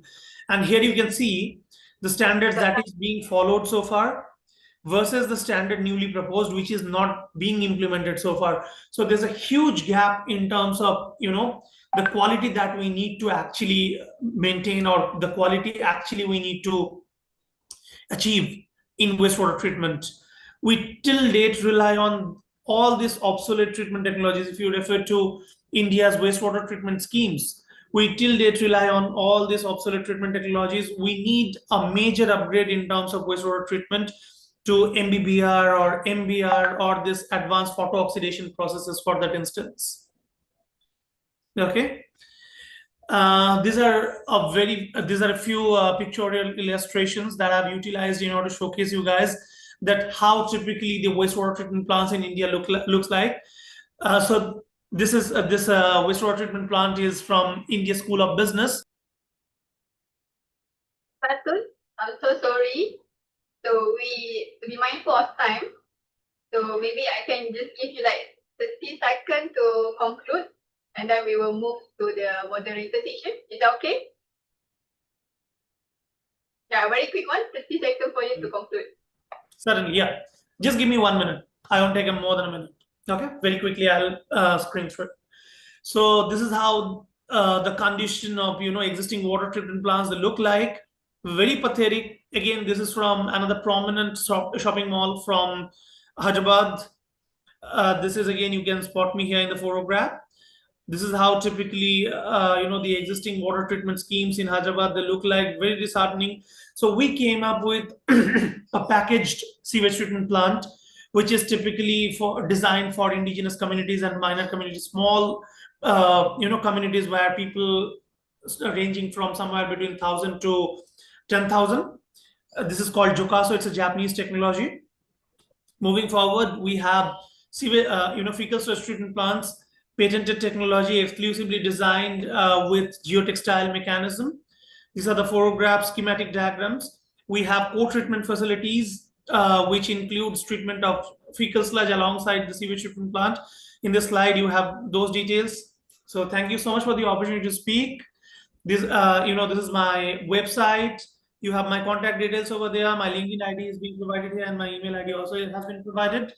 So if you require any further information, please reach me. I'll be more than delighted to assist. Thank you so much once again. Okay, thank you. Thank you so much. I think that's a lot to be shared, right? So no worries. We will be having a moderator session. Maybe for those participate in Zoom, you can continue to ask the question after this. And before that, before we open to the moderator session, I would like to take a moment to express our deep appreciation to Azmi Rahim.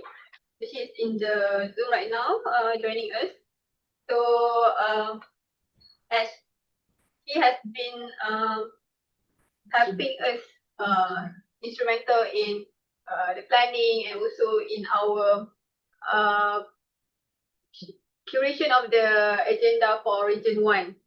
So since she's the expert and also in terms of the climate adaptation policy as well as water resilience strategies. So thank you so much, Azni, for joining us today and for making this today Region 1 agenda direction.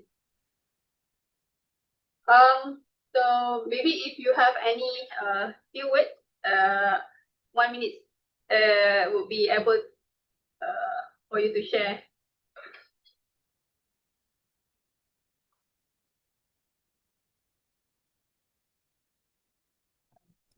You need to unmute, yeah. Yeah, I couldn't unmute myself just now. Okay, so that's 2 seconds. Anyways, I'm very happy that we are pursuing this really important topic. And based on my experience, you know, water is an important part of adaptation. As you know, experts have already called that climate crisis is water crisis. And there are communities facing water crisis on an everyday basis. I see that there are opportunities to explore maybe alternative source of water rather than relying on air bukit. Maybe we can bring innovation like rainwater harvesting and all of that. But this needs to be designed and according to the communities that we need to help. One big obstacle that I observe would be basically this is a systemic issue where we need to involve institutions. In fact, I've brought this to the current SecGen of climate change while he was still my deputy SecGen handling water. He said that the issue in Malaysia, especially for Pahang, it relates to the maintenance. So it's a war between, it's not basically a war, it's such a such a term, so sorry. It's more like who's going to maintain it. So if at the end of the day, it's a systems response to the needs of the community. I'm so happy that we're pursuing this. I'm just going to keep up with the time limit that the moderator has given me. Okay, and I'll stop there. Thank you. Thank you so much, Anthony. So I think to be mindful of time, we have a very strict time duration that we need to follow so that other speakers won't be interrupted. So now we are going to open or moderate this session. I think it would be good if we can somehow post-spotlight those to be parties. We have Sarah, Dr. Atun, Chak Koyo, Aisha and Hadi, Singh, as well as Sabrina. So before that, maybe if there's anyone who would like to share any of your questions to those presenters before this. Want to? Okay, we have Paul wanted to ask this. Over to you, Paul. Thank you. Just to follow up on Osni's comments just now, how can the Indigenous youth leaders with the Global Indigenous Youth Summit on Climate Change become more engaged at a UN level, given their insights and passion, which would be, I think, helpful to the world?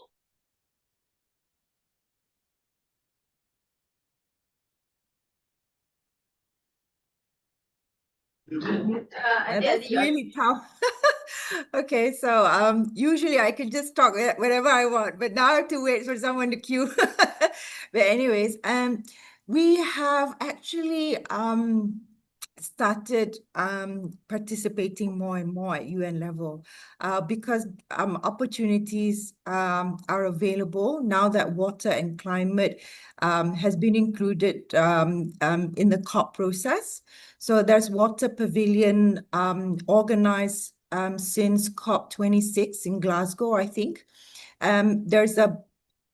More importantly, we need that level of initiative to be set up at UN level. So now that is available, we need to bring the other aspect to it, which is not just talking about the nexus of water and climate, but to bring gender and also indigenous groups into this discussion.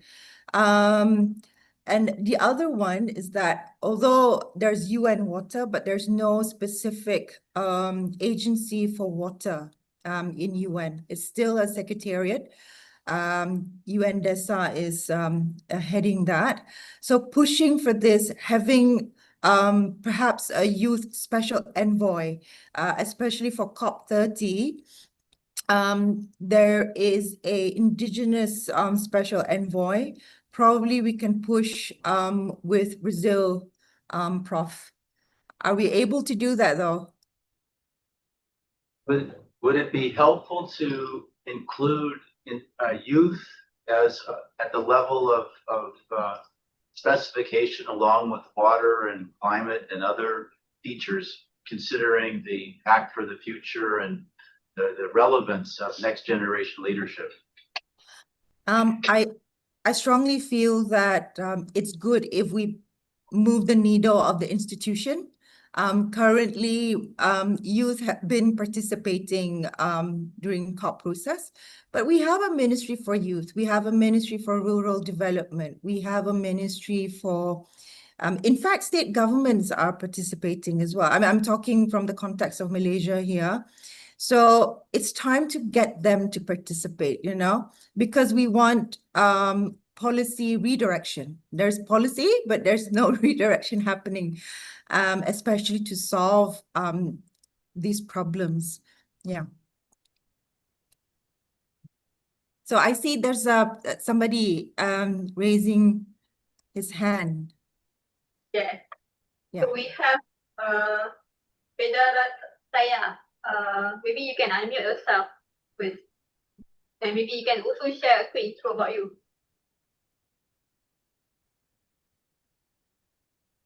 Are you able to hear me? Yes. Oh, thank you. Thank you for giving me the opportunity. I am a General Secretary of Anthropological Association for Humankind.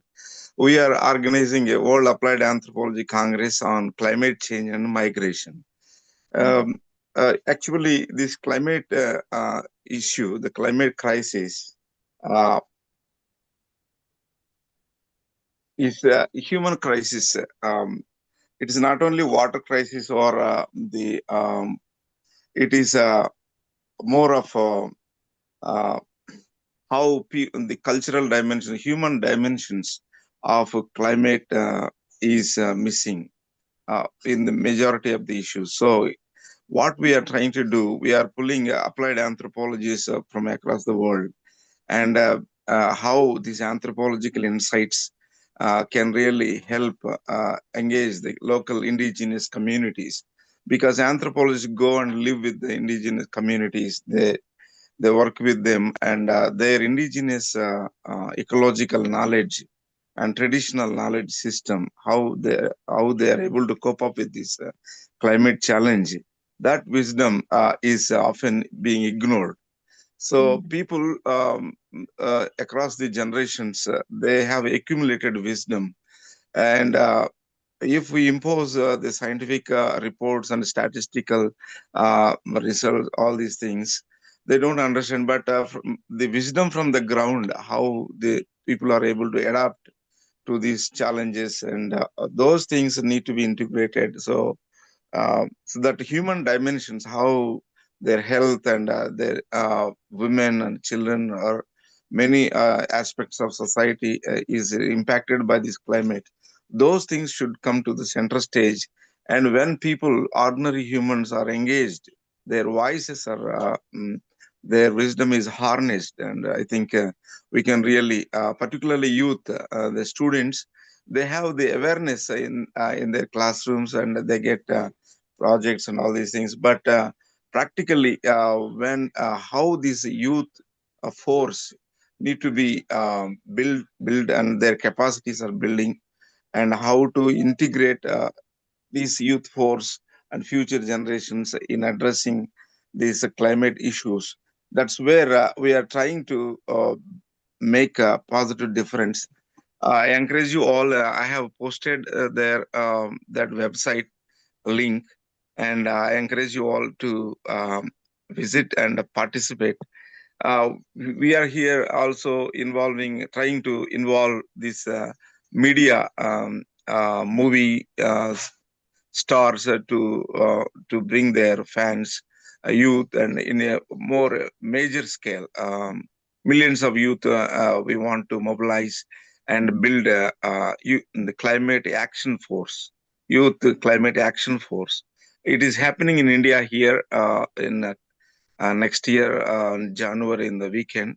So in the end of the month. So I encourage you all to visit and to see what can be done. And we anthropologists, we want to make this the traditional wisdom knowledge to come to their voices need to be harnessed and integrated into the policy, climate policy and action. And this loss and damage climate brings to the local communities, and how those things are addressed. And that's where I think youth force, when their capacities are really built, so then they can take charge for the local communities. They can visit and assess the loss and damage, and also learn from the local communities. That's how the practical wisdom and climate justice can be really facilitated. Thank you.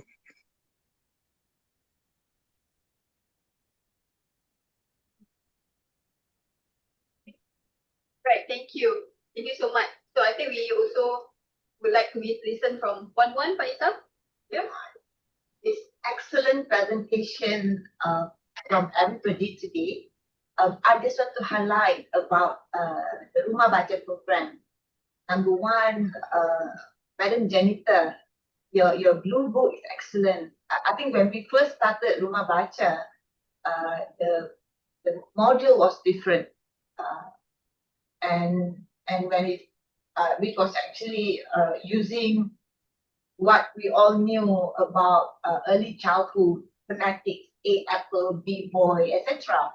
But when we discovered Blue Book through Madam Janita's program, I thought that was so basic and so simple and would resonate with any community, any indigenous people worldwide, because it's all talking about yourself, your culture, your villages, your community, your forest, your surroundings, etc. And that there is potential for this book to actually be translated into other languages that can be used worldwide, not just in Malaysia. It can be used in Australia for the Aborigines. It can be used in Africa, in the Amazon. And that is one point about Madam Janita's Blue Book module. And this has also proven to be successful, because when Alam started the Rumah Baca with Rimau, we chose the most backward village. There are other Rumah Baca, there are other kindergarten programs in Malaysia, within Royal Belum back then, which has already been left abandoned. Because how the other kindergarten program that started in Royal Belum, they use qualified teachers from outside to teach the children there. And I'm not sure about other countries, but in Malaysia, usually when the qualified teachers come from outside, it will be very exciting the first few months, up to 6 months. Then after that, these teachers will get very bored because they are deep in the forest. And because of that, eventually they leave, and they would leave the children, the building abandoned with nobody to teach them. The Rumah Baca program is very unique because we train school dropouts whether they are from elementary school or high school, doesn't matter. They may be just had about 5 years or 3 years of basic school program or maybe 10 years school program, but they know how to read and write. Basic, yeah. And eventually, with our Malaysian indigenous people youth, yeah, when they go back, the school dropouts, I'm putting the school dropout in a very positive ways, yeah, please. So when they go back to their village, the male will use what they learn in school about counting, reading, because they would become tourist guide. They would become farmers or fishermen of forest rangers. But the female would actually become housewife, and eventually they would forget what they learned. So what Rumah Baca program is doing now, we empower the youth, the female youth, to become teacher, and they to teach within their community, and therefore they would retain what they learned. They embed that within their children, and that put them in a different status when they come back to school. And the way we pay is, so we pay them not much, yeah, 10 ringgit a day. And these are, you must understand, to go there, some of the villages, you need to take 2 hours boat ride inside the village. And they do not have any access at all to outside world. And we pay them like 10 ringgit a day. 5 ringgit goes to the teacher, and then another 5 ringgit goes to the community. And this actually help for the family, for the husband, for the whole community to support this whole program. And because of this, when other kindergarten program or early childhood program failed in Malaysia nationwide, because they were being left abandoned, the Rumah Baca program in Royal Belum grew organically from one that we took so much trouble to convince the headman to accept. It took us 2 years to convince the Tok Batin or the headman to accept this program. Now we have 4 Rumah Baca, where the other 3 are actually on request by the headman, the Tok Batin. And this reflects when people ask me about impact, this is impact that we want to show. This is the behavioral change that is reflected in the indigenous people within Raya Belum. Of course, there are still a long way to go, but that is already step by step. And my hope is one day, sharp, I would see our indigenous people to be the director of our forestry, or even, the minister of our natural resources one day in Malaysia. All right. Thank you so much for those insightful sharing and collaborative as well as interactive that we got through this moderator session.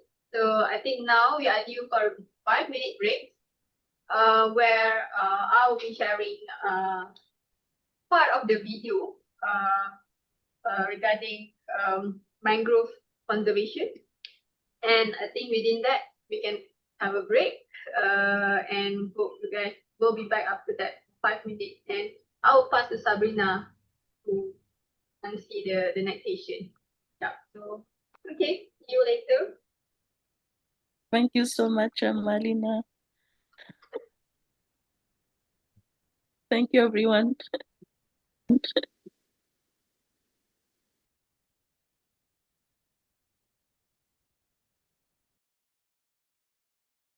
Adalah antara negeri yang paling kuat merasai gegaran.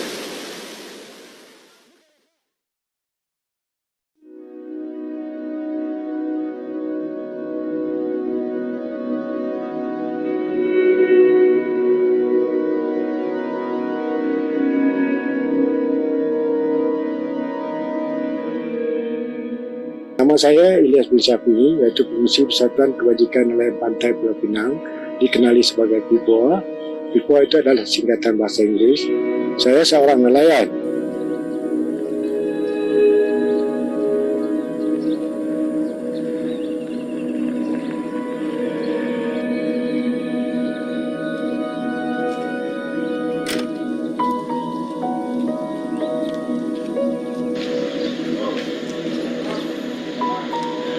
Apabila saya melihat hutan-hutan bakau ini semakin kecil, jadi saya memikirkan generasi akan datang ni, apabila mereka menjadi nelayan, kemungkinan anak saya sendiri pun akan menjadi nelayan. Kita mempunyai anak yang ramai, mungkin ada 1-2 tu akan turut serta jadi nelayan lah.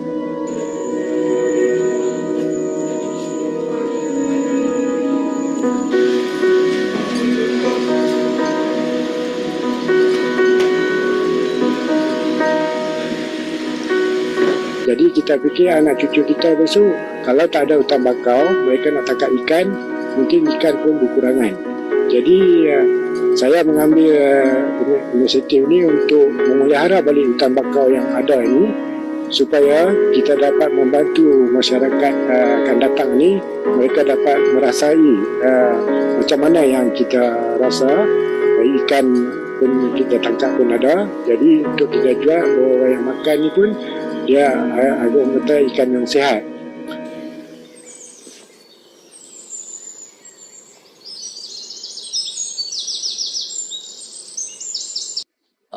Dengan Cik Deh ni saya kenal dia dah lama dah, nak kata belasan tahun lagi saya kenal dia.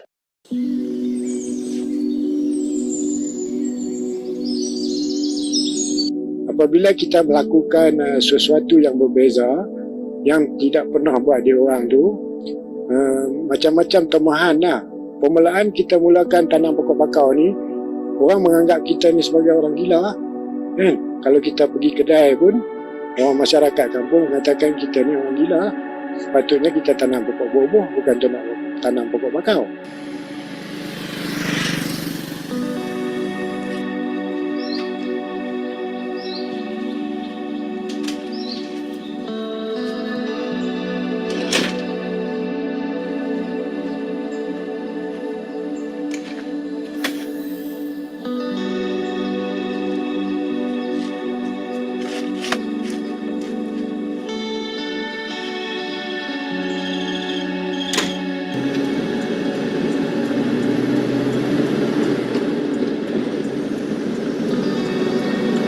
Pada permulaan tu dapat gangguan-gangguan lah, apabila kita nak menanam tak dibenarkan berbagai.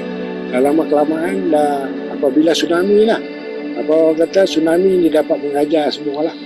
Apabila tsunami mai pada 2004, bermakna yang tak ada hutan bakau ni, dia akan ada kematian dan sebagainya. Jadi apabila kawasan-kawasan yang ada bakau selamat, jadi baru orang tahulah kepentingan hutan bakau tu. Kita bercerita berkenaan dengan tsunami 2004, juga dikenali sebagai tsunami Lautan Hindi yang telah berlaku pada 26 Disember.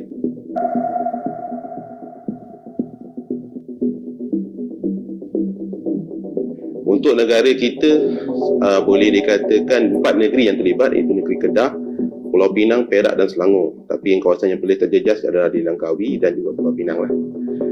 Kalau mengikutkan rekod, seramai 5,000 orang telah kehilangan tempat tinggal, dan semua petani dalam 86 orang, dan nelayan yang terjejas sekitar 2,486 orang. Untuk negeri Pulau Pinang telah merekodkan kematian yang agak tinggi, ramai 52 orang daripada 68 di seluruh negara. Masa kita belajar dulu, kita dikatakan kita terhindar dengan bencana alam. Tapi kita tidak. Sekarang kalau kata bencana alam tu makin kerap berlaku lah. Sama ada daripada aspek gempa bumi ataupun daripada segi aspek meteorologi tu lah.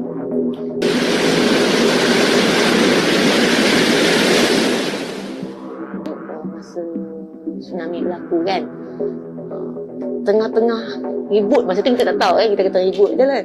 So orang semua balik duk lari masuk rumah. Kuku saya ni keluar pergi ke laut. Pasal apa? Susah, hidup susah kan. And then nak protect, nak save sampan dia. You know? Nak save sampan dia, nak ikat, nak tambat sampan dia tu supaya kuat kan.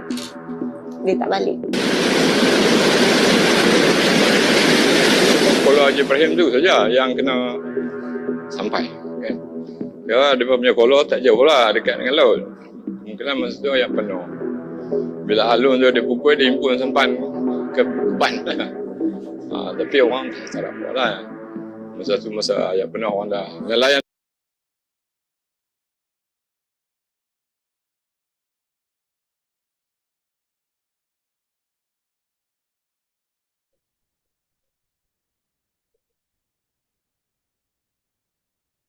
Hello, everyone. Thank you, Amalina, for conducting the previous session as a master ceremony. Welcome back, everyone. I hope you liked the music and the informative video that we just shared with you. Now it's time for our another keynote session and keynote presentation.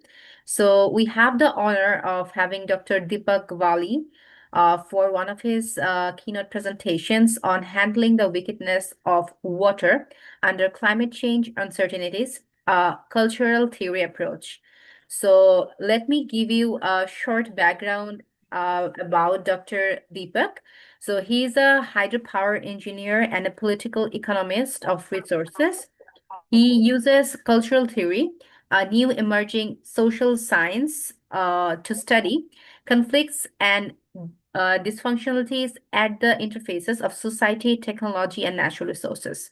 He served as Nepal's Minister of Water Resources in 2022 to 2023 and was founding chair of the nonprofit Nepal Water Conservation Foundations, as well as Rural Self-Reliance Development Center, promoting sustainable development of the poor by the poor. He was the part of US Pacific Northwest Lab for Volume, Human Choice and Climate Change, where social sciences took a hard look at climate change, and chair of EU panel reviewing 12 years of US international water research cooperating from FP4 to FP6 across the globe. So with his tremendous political and technological and research engagement, I would love to request Dr. Deepak Gvali to start his presentation. Sir, the floor is yours. It is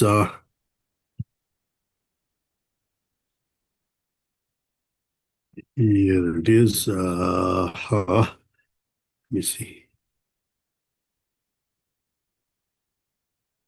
Can you see my slide? Yeah. Okay. Can you see the? Yes. Yes. Okay, good. So what I'm going to do today is talk to you about water and climate. Okay. COP27, 2 years back, finally admitted after 20 years of our struggle that climate problem was a water problem. Climate problem was created by the energy sector by burning too much fossil fuel. You all know that. But the impact to society is through water. Too much water, too little water, water at the wrong place, wrong time, you know, the whole lot, you know the whole story, okay? Now, what I do is look at that problem, the nexus between water and climate and energy, and do it through this approach called cultural theory, which I'll talk to you about in a while. Okay. Now, this is the roadmap. This is what I'm going to be basically talking to you about. I'll describe to you what a wicked problem is. It's a technical term, by the way, as opposed to a tame problem. I'll talk about the very different types of 7 colors of water, as I call them, and what impact climate change has on each color. And then I'll talk about the nexus between water, food, and energy, where climate change makes things everything much more worse. Okay, and that is because each color of water, a different kind of society is dependent on. Coastal societies are dependent on a very different type of water. Mountain communities or desert communities on very different types of water. And climate change is affecting all those different types in very different ways. And this is especially true because much of the water, the different colors of water, have traditionally had what are called traditional knowledge, indigenous knowledge of now marginalized communities dealing with them. So what does this mean?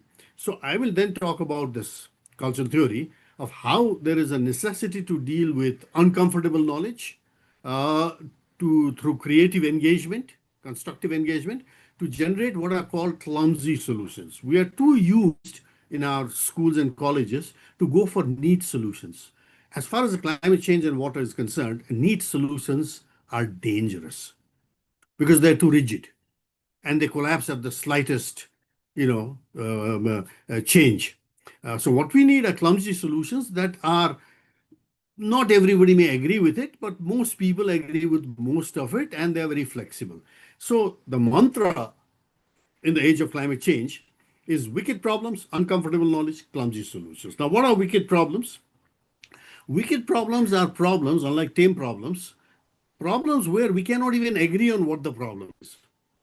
And this is true of water, this is true of climate change, because people disagree about very different things. And this is what makes a problem wicked. If you can't agree on what the problem is, you're not going to agree on what the solution is even more. Okay. Now, what climate change is now doing is making that things much worse, but I'll go on to talk about why it gets worse, not so much because of global warming, but because of the mistakes we make every day in development, okay? So let's see. Yeah, these are the 7 colors of water. You know the water cycle. I won't go into that, but water cycle is too geographic class and nobody pays attention to it, okay? So I give 7, colors. First of all is the white water. This is the atmospheric water, the soil moisture, the moisture that goes into the atmosphere of evaporation of land, from land and sea, and they fall in different parts of the world. So this is white water, is the source of our water. The second is green water. That's the water after the rain comes. It's the soil moisture. Most unstudied part of water. Okay. Now, if you think that's not important, just realize that all our forest, all our grasslands, all our dryland agriculture that the poorest people mostly depend on, depends on green water. Okay. Now, water that does not stay in the soil and overflows is blue water, and everybody talks about it. Rivers, transboundary rivers and all. It's the hegemon among waters, okay? It sucks up all the resource funding and there's nothing left for other types of water. Now, brown water is water that falls from the sky, stays on the surface, and some of it seeps underground into groundwater. That is the biggest source of water for all cities. It's also becoming increasingly the main source of water for agriculture and so on. It's in great danger right now because there's overpumping, And then water we use from homes and all is gray water. If it's mostly organic pollution, it's easy to clean up. But black water is industrial, heavily toxic water. If these are not treated properly, they go and pollute brown and blue water bodies, and sometimes even green water bodies. Finally, it's the magenta water. Magenta water, I use the term because it's sea water. I don't use blue. Blue is fresh water. And this is from where water evaporates. Now, see, what climate change is doing is it is affecting each color very differently. Let me talk about white water. Before climate change, okay, the atmosphere was like a gently simmering kettle. You had the trade winds, you had the monsoons, everybody knew how it was for the atmospheric flows would occur and clouds would move. Now what we have because of global warming is because there's too much energy in the atmosphere. As a result, the atmosphere has become violent like a boiling kettle, different from a simmering kettle. So 2022 floods in Pakistan is a great example. An arm of the monsoon that should have finished over North India or North Pakistan swung so far south that it dumped about 7 years of rain in about a couple of hours. And that's a place that should not even have rain. It's a desert. Okay, caused massive flooding. Okay, now this is an example of white water gone mad. Okay, green water, the desiccation is causing forest fires, collapse of dryland agriculture and so on. You know that. Blue, I won't go into, too much is known about it. Brown water is suffering because when the rains come too intensely, there is too little time for it to infiltrate into groundwater. So that's one of the problems that climate change is doing to groundwater. Now, gray and black water, you all know about it. Even magenta water, I mean, we live in the Himalayas in Nepal, far away from the oceans. But what magenta water, what is happening to it is because of the global warming, the oceans are expanding. When something is heated, it expands. And that gives rise to high, sea levels is drowning. It will drown out coastal cities. But more threatening for the whole globe is there are deep undercurrent circulations in the ocean that transfer a lot of the salt and fresh water, but also a lot of the temperature from the tropic to the extreme north and extreme south, giving better weather in continents like Europe and all. It looks like climate change is going to reverse some of the what's called thermohaline circulation. It means the impact on weather continent-wise is going to be massive. So this is what climate change is doing to different types of water. Now, what is important is each color of water, on each color, very different types of societies are dependent, on green water. Much of the forest and people who live in the forest, near forest, do dryland agriculture and all are dependent on that. They do not irrigate through dams and all that, okay? Brown water cities, as I told you, are dependent on that, and so on. Now, what is happening here is that we are damaging this even more than climate change impact by what I call maldevelopment. For example, groundwater is being overpumped, and as a result of overpumping, all the water levels are going down. And then, wells are going dry, traditional wells are going dry. Traditional in Nepal, I'll come in a second, springs are going dry across the Himalaya. Not so much because of climate change as yet. Climate change will make it worse, don't get me wrong. Okay? But right now, this overpumping means the groundwater level goes down. And let me show you the example. This is what is happening. This was based on our research in Nepal and India. And, you have a rich farmer, he's got the money, he's pumping away, and everybody's water table is growing down. And so you have this angry activist who's angry with the rich farmer. He's angry against the government, the guy on the top, the right. The government is not doing things and all. And then you have the large class of voters and consumers, the poor fatalists, who can't farm anymore because there's no water. So they migrate to big cities like Bombay or Calcutta or Delhi or Kathmandu and become day laborers. So this is happening at a massive scale. So you see that, groundwater is being treated, even in government policies and all, mostly as a private good, that anybody can, dig a well and pump it out. But unfortunately, that is common pool water and public goods. It's both common pool and public good. Okay. So we do not have government policies dealing with groundwater, for instance, proper anywhere in the world, I find, except in a few places. I think California has done a slightly better job than most places. But this is treated as if it's, whoever has land, anything below it is private property, forgetting that he is, drying out the groundwater of everybody else. Okay. Now, in Nepal, this is what's happening. You've heard of Himalayas being the water towers of the world or South Asia or, whatever. It's not so much the ice, because in most parts, like in Kathmandu, we are surrounded by big hills. There's very little snow. We are a temperate zone, the tropical zone. Okay. So what is happening is the rain that falls, is collected within the mountain in groundwater layers. And the inside the mountain groundwater leaks out as springs. And life in mountain villages are all dependent on springs, not on stream sources or rivers. Rivers are too far below to do anything with. It takes you 2 hours to go down and 2 hours to come up. You're not going to be able to carry water every day that way. Okay. So people use springs high up. Okay.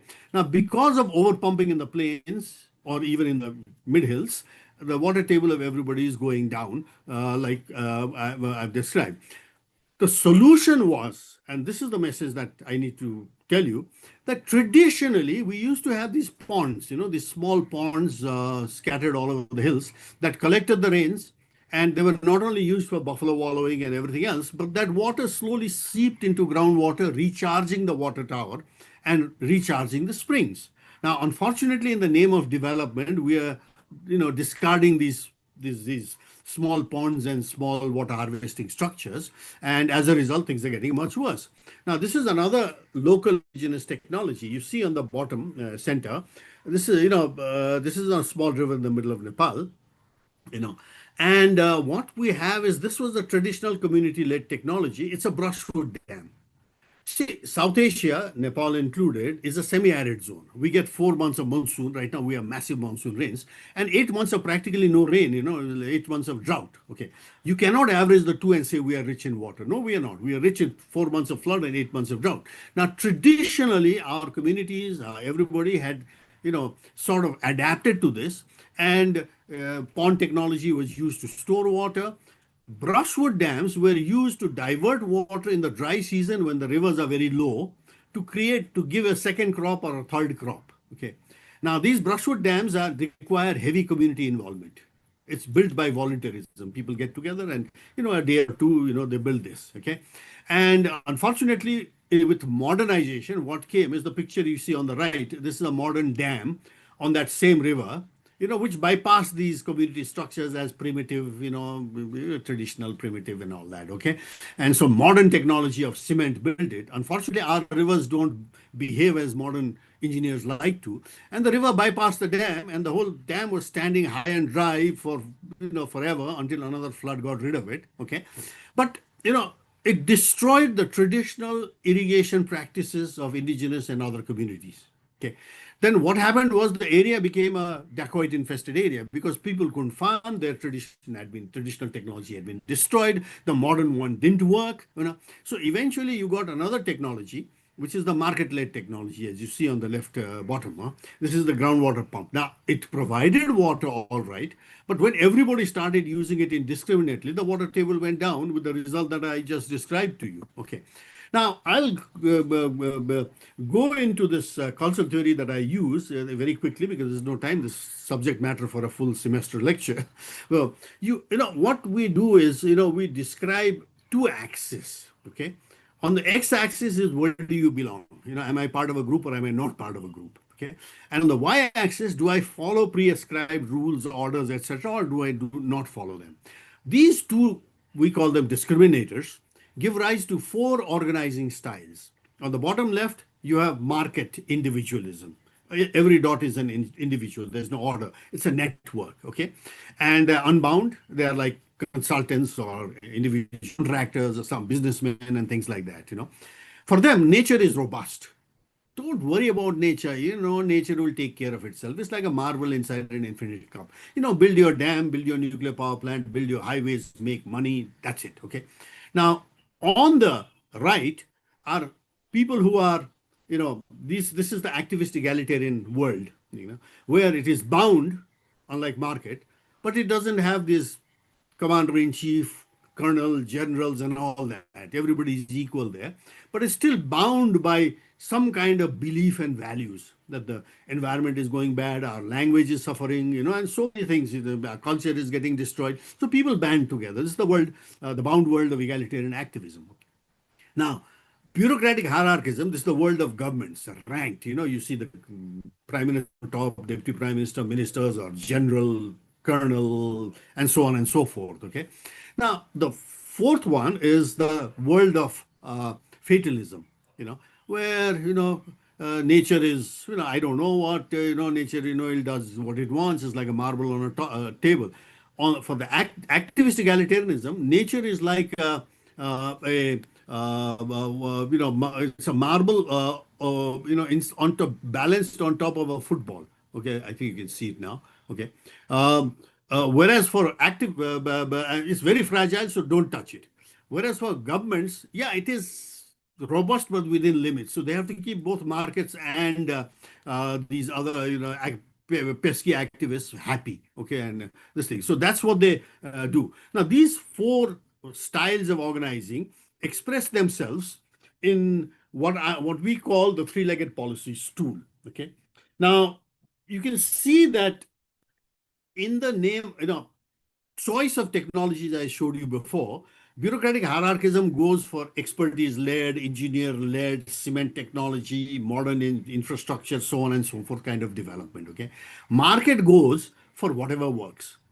If it's bottled water, it's bottled water. If it's tanker, it's tanker. If it's, pumped groundwater, it's pumped groundwater. Whereas for activist egalitarianism, it's whatever the community can do. It's brushwood dams, simple devices that community has control over, okay? So you can see that, when it comes to nature and technology with climate change and water, what I want to impress upon you is that, who are the social carriers of which type of view about nature and which type of technology should be employed. Now you find out that the indigenous community, of which this whole conference is all about, are generally indigenous technologies and indigenous communities are those that have over the centuries adapted to the nature of our nature. Whereas modern, so-called modernity and modern technologies and all are something transplanted in the name of market and efficiency. Okay. So the big problem here right now is that who is carrying the voice of indigenous technologies? And we find out that it is mostly not markets. It is often not government, sadly, but it is what is called the activist egalitarians, activist movements, civic movements. So what this social science is saying is it's more inclusive because most social sciences, economics deals with markets, laws deal with bureaucratic hierarchism. It's actually, social anthropology that is the favorite of activist egalitarianism. Why? Because they go down to the village and see what is actually happening and what is actually working and propose, clumsy solutions, like neat solutions like, okay, we need a dam here to supply water and so on, okay? So the question comes, who is the carrier of the view that nature is fragile, the view of, justice? Each one of them has a very different idea of what justice is, okay? And similarly, a very different idea of what technology also is, okay? So what culture theory is arguing is that we need all three voices in the table. Now, you have heard of PPP, public-private partnership. We culture theorists are totally opposed to it. Why? Because it is an alliance of bureaucratic hierarchism and market individualism bypassing activist egalitarianism. You get it? Okay. So what we are saying is not PPP, public-private partnership. We are saying public-private civic, PPCP, public-private civic partnership. So you need all the voices at the table, the policy table. Not only should all voices be heard, but they must also be creatively responded to. It is no good just having a, public hearing. It's meaningless. It's just a cacophony, a lot of noise. So these voices should be heard and responded to. Everyone's, markets' voices, bureaucratic voices, activist egalitarian voices.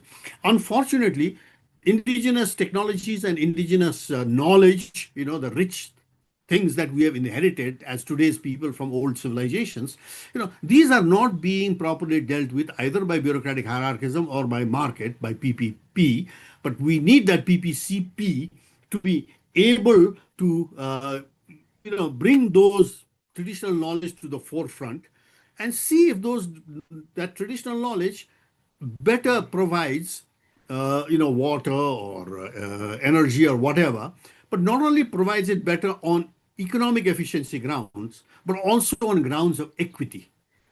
It's not enough to be efficient. You also have to be equitable, especially to the marginalized poor and those who are the others who are marginalized. Okay, so this is where we need to rethink our social sciences, our approach. We need not just engineering, but engineering economics is somewhere talked about, but it's not enough. We need engineering sociology as well. Okay, so this is what I'm saying, that with climate change, it's affecting all the different types of water and different societies dependent on different types of water. But unfortunately, the solutions, and I might as well say this bluntly as a water person, I found out that the water community globally, it's not just in Nepal or India, South Asia, Bangladesh, water community globally has really failed to give a water response to climate change, especially after COP27. We are still following the energy community saying, mitigation and, and so on and so on. They are important, all right. But what is the water response to climate change? What is the response we have for each of the 7 colors of water that are being affected by climate change and are affecting different types of societies very differently? So this is where I hope this conference can, begin to, give some voice, especially to these better tested through centuries technologies that have grown up indigenously in different parts of the world to deal with different types of water, more voice. Thank you. I will end with this. Thank you so much, Dr. Deepak, for your informative presentation. It was really helpful to help us to understand like how this 7 colors of water are important to us.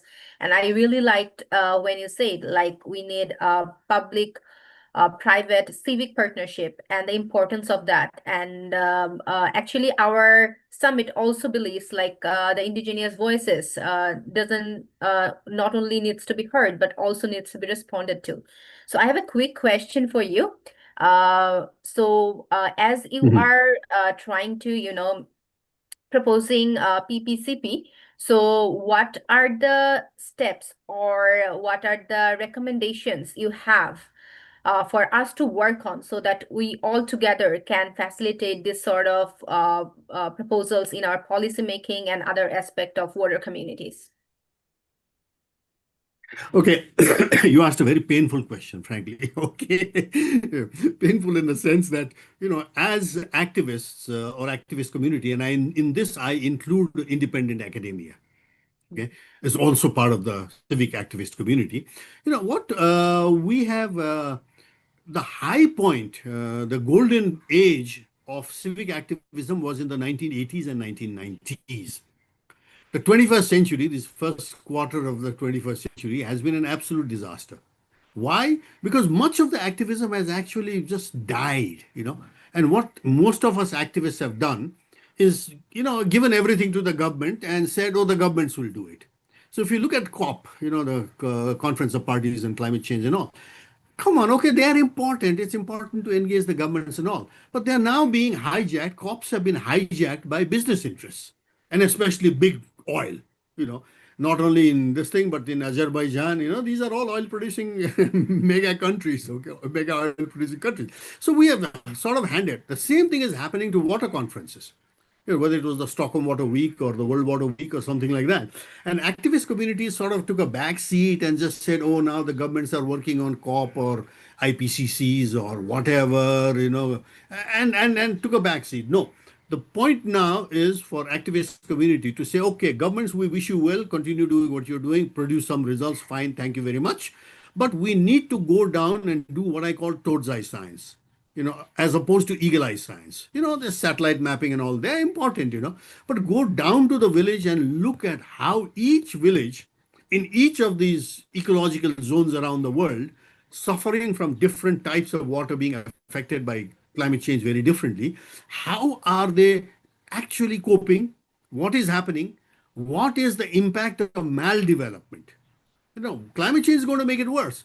But right now we are doing development that is not real development. It's maldevelopment, bad development, like of groundwater, for instance, or destroying mangroves in the name of fish farming or shrimp farming. Don't ask me what it is, Everywhere you find these in the name of development, we are doing things that is actually causing long-term harm.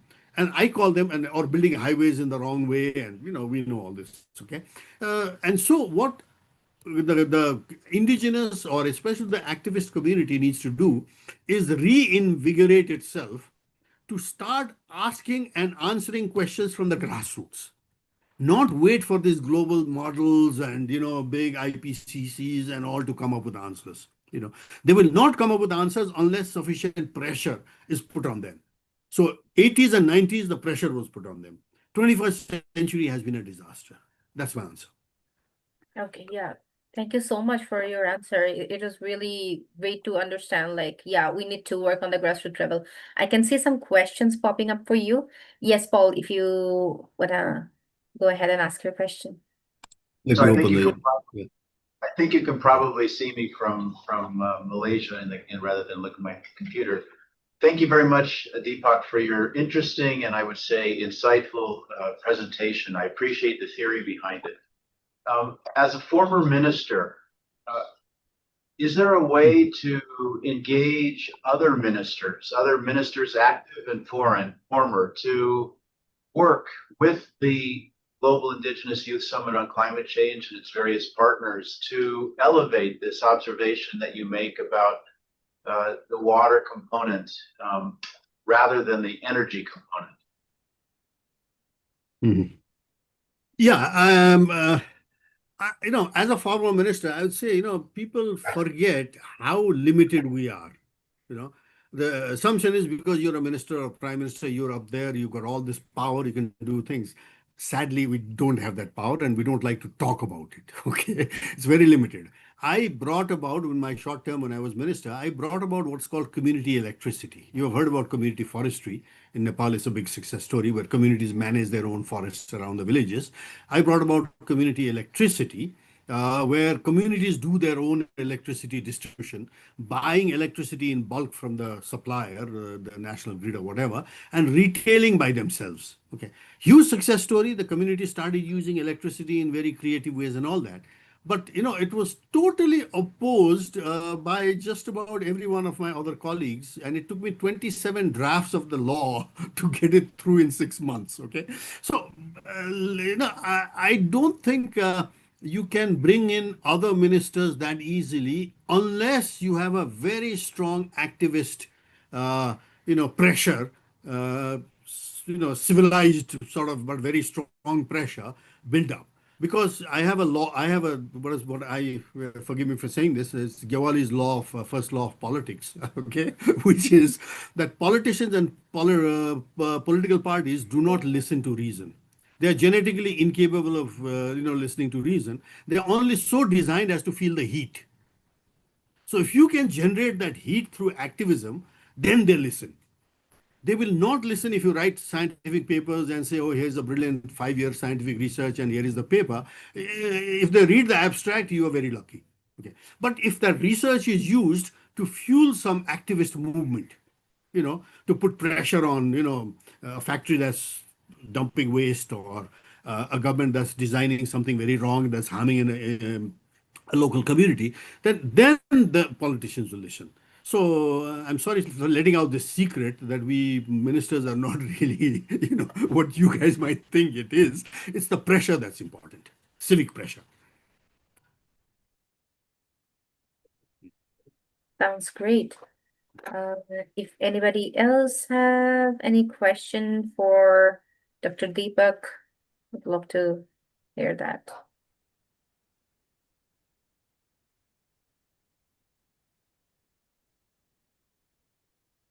Okay, I guess If people are interested, I mean, I've given you the PowerPoint. You can circulate the PDF of it if people that are would be interested. great, sir. So Yes, please the feel PDF free and the to circulate. presentation was really informative. So if you can share it with us, and we'll like to share it with our community. Yeah. Yeah, sure. Please go ahead. You recorded this, so yeah.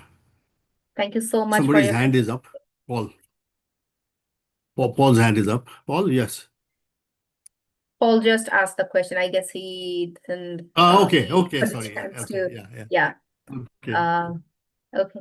Thank you so much, Dr. Deepak, for your kind contribution towards our summit. And as we said, we believe in every voice should be heard, and your voice and the way you spoke and just encourage us and talk about for common people and work for them. It's really appreciative, and we really appreciate it a lot. Thank you so much for your kind contribution. Thank you. Thank you to our audience. Now it's time for our next presentation. So our next presenter is a wonderful women leader. Her name is Pikofe Kepesa, and she is going to give us a presentation on water, women, and indigenous worldview. So if I share a short, achievements of her. She is working as an assistant professor at University of Allahabad. She has been the Swedish Institute Fellow at 2015 and a recipient of Fontenizon Curricular Scholarship at 2018. So Kapesa, without any further delay, I think it's time for you to show the presentations to us and show us your great work. Yes, the floor is yours. Yeah, thank you, Sabrina. And also wonderful presentation from Dr. Deepak. I don't know how to follow up with that presentation. I take comfort that I'm taking a very different perspective, a very different approach to this. But Sabrina, before I start, just to confirm, how many minutes do I have? You can take your time. We usually allocated like 20-25 minutes, but yeah, I think we can have some time for discussion as well. So All right. I can offer you some more time. Thank you. Thank you. Okay, I'll just share my slide. Okay, so today all the presentations have been very wonderful, very insightful, and there's so much to learn. But I also noticed that a lot of the presentations were about finding solution to the problem, and particularly on water and in relation to the indigenous people. I'll be taking a little different perspective. Instead of trying to find solution to the problem, I'd like to actually ask some questions instead of offering some suggestions or solutions. So what I'm going to do is I'm going to just very, very briefly share the origin myth or the origin story of two indigenous communities. And based on that, I'd like to pose some question, and I'll end my presentation with some questions. So so firstly, the stories. So the first story that I have here is about the Mao Naga indigenous community and the origin myth with this community. So the story begins. This is a very, very simplified and shortened version. There's a lot more to the story, but just for the purposes of this presentation, I have shortened it. So the origin myth or the origin story of the Mao indigenous community begin with that the first woman one day was sitting beneath the banyan tree, and suddenly she was shrouded by a cluster of cloud. And in the process, droplets of water from the cloud interacted with her feminine elements, and this union began the evolution process. And the first woman, who we call Zilia Mosoro, she became the mother of spirit, tiger, and man, representing the three realms of spirit, animal, and human. And the second story, which is of the second story is relating with the indigenous communities, indigenous nations on the Turtle Island, which we just call North America today. So there are different versions of interpretations and the beginning and the end of the story. But one thing that is common in all of their stories is also the story of the sky woman falling. The story goes on that when the woman was falling down from the sky, there was no earth. There was a large body of water and many animals and birds living in the water body. So as she was taking this down flight, she was helped by many animals, by different animals, including the goose, which try to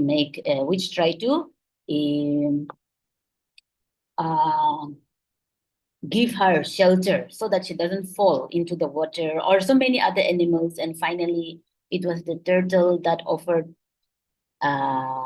his or her bag, so that the woman can rest on her bag. And that's also the reason why it's called the Turtle Island. And so anyway, so as the woman was falling down and different animals were trying to help her and save her from the fall, the story goes on to say that the animals decided that they cannot keep her holding and helping her. They cannot hold her on for too long. So they discussed and decided that we need to do something about this.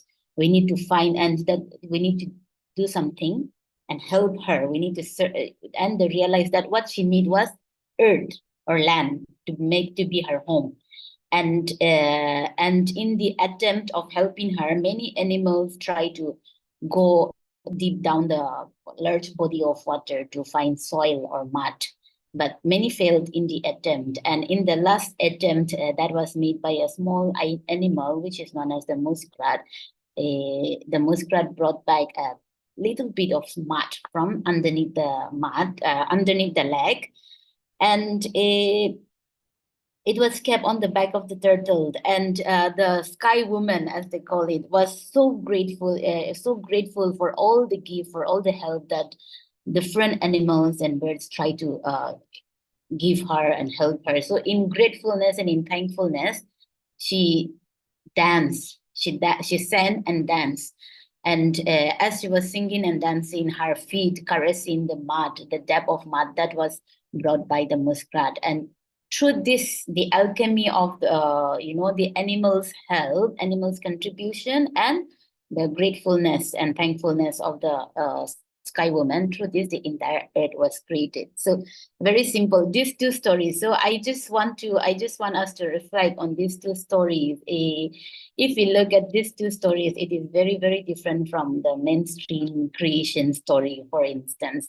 These are not the stories from the two stories are not, an all-powerful God, which is often described in the male form, for instance, an all-powerful God creating everything. But it is about, the coming together of different beings, in the coming together of different beings. So, for instance, if we look at the Mount Naga story, the first woman was already there. There was no mention how she came to be, who created her, or where she come from. She was already there, but she was not alone. She was not. She couldn't have done alone. The interaction of the water droplets from the cloud, and then, as I mentioned, she was sitting under the banyan tree. So for this is the banyan tree that is still there, and this has been this is considered as the origin point or the starting point of by many Naga communities that trace their origin from this tree. By the way, just for reference, yeah. So if you look at the story, the tree was already there, the cloud, the droplets of water, the first woman coming together, all this made it possible for the origin.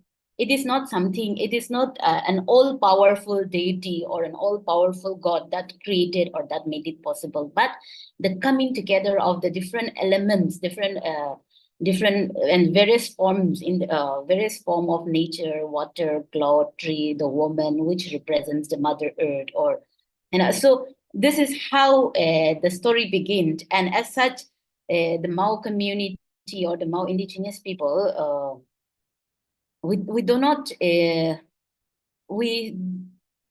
our belief system is that we do not think as we are the owners of the land, or we own this tree, we own this plant, but look at the plants as the elder kin, elder relative, for instance. Or likewise, if we look at the story of the Iroquois story, also the same thing. Many animals help her, and the alchemy of this help and effort of the animals and the sky women's gratitude made the earth. So again, this is the same logic. It's not some all-powerful deity, all-powerful God creating something, but the coming together of the various beings, various elements made the origin possible. And the story is more of evolution, coming together and evolution, rather than that of creation. Unlike the Judeo-Christian tradition, where we all know the creation stories. So this is this, and from this I want to just raise some questions, some points. So the way the indigenous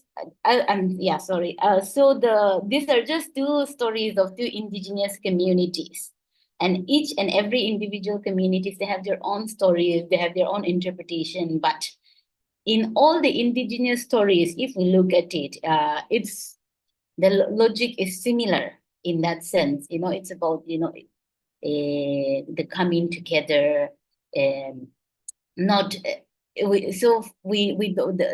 do not there is this very clear concept of beyond human or larger than human. So the indigenous worldview, in the indigenous worldview, we do not see the world as belonging or only through the human perspective. We do not own the land. The earth does not belong to us. We are part of it. So the natural elements, the different natural elements, or even in the story of the Mount Naga people, as I mentioned, we talk about the spiritual realm, the animal realm, the human realm. So the worldview of indigenous people is not limited to a human perspective or human worldview alone. It is beyond. It is larger than the human collective, as we have seen in the two stories. And clearly, because of this reason, the kind of relationship between nature human relationship, or nature's human spiritual relationship, and all the different kind of relationship that indigenous people talks about, or the indigenous worldview shows, is it's not about control, because we are not the one who own the earth. The earth does not belong to us. We are part of it. We belong to it. And this is clearly the reason why the intention is not to control, but to coexist together, because because there is this very clear understanding: the plants are our relatives, the animal are our relatives. Unlike the Christian Judeo-Christian tradition, when God created everything, and human being or man was given to be the guardian, of the creation. So there is this fundamental, there is radical difference or breaking point, from the mainstream tradition. And this is where I want to end the presentation with few questions. Maybe the problem, as I think Deepak also mentioned, no matter how much effort, how much technology, how much movements we're talking about, sustainability, mitigating the climate change, and all, maybe it's time that we don't try to solve the problem of the earth, but try to look for solution from the earth, or and when I say the earth, all the world, we mean not only humans, but plants, animals, all these relations put together. And maybe that is why, that is where this kind of indigenous perspective and worldviews can serve as a lesson for the global sustainability discourse. Instead of trying to solve the problem, maybe we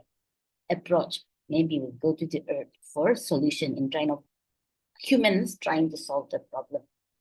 Yeah, so that's all from my side. Yes, thank you, Sabrina. Over to you. Thank you so much, Kapesa, for your wonderful presentation. And we got to know some wonderful stories and importance of bringing together the indigenous perspective into solving the world's problem. So I think the floor is open for the questions. And if anyone else have any question, please feel free to write it down to the chat or raise your hand. We'll be able to have some time for your questions session. But within that time, perhaps I can ask one or two questions to you. Like you shared some stories, and those stories actually hold the background story of the indigenous people and the elderly, and the communities who had a different perspective about how important water, earth, and the other nature elements are. And I know same for the parts of Bangladesh as well, where people consider earth as the mother earth. So they have a very different perspective when it comes to this natural elements, and they don't want to do something that will be harmful for the earth. So I just wanted to ask you a question, in this capitalistic world where we see businessmen and all the people who have a business point of view are coming forward and formulating our policies, and they are doing it as per their own need and requirement. So how can we ensure this indigenous storytelling approach is being not only heard, but also we can actually let them give the platform to speak to the world stage, and also they can have their inputs while we formulate policies regarding water, earth, and their own communities. It's very sad reality. I mean, obviously, there are many institutions and forums. Say, for instance, the one we're having right now, the GIYSCC, they are trying to give voices of the marginalized indigenous people, voices to be heard. They are very encouraging platforms and forums also, and the perfect example is the dialogue that we're having now. But also the other part, the sad part, the sad reality and the sad part is that because, as you rightly mentioned, in this capitalist world, we're profit and market driven. In a profit and market driven society, it becomes very difficult, and I have tried to make this point elsewhere also. Me as an indigenous woman, I'm talking about this, I'm getting a lot of opportunities and platform. I'm very happy for that. But I think more often than not, even in the UN level, or the COP, the conferences and all this, I think what we see today is more tokenism than, it's more of tokenism than any actual substantial platform. Because I've made this point, and I think some people might not like this point also. Because at the end of the day, you're calling indigenous representative, indigenous youth to come and speak. But then it is not something that every indigenous people can do that also. So often it becomes, the educated people who are living away from their home, from their land.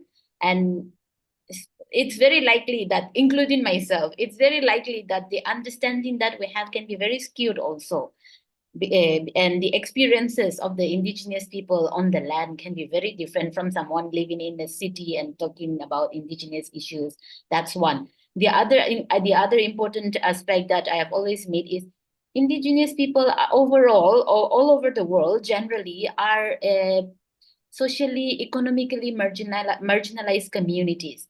And therefore, when there is a, say, opportunity for representing indigenous communities at the UN, for instance, or at the COP conferences, for instance, you cannot expect that someone who is living and working on the land go, because this comes with funding and all the string attached, and still the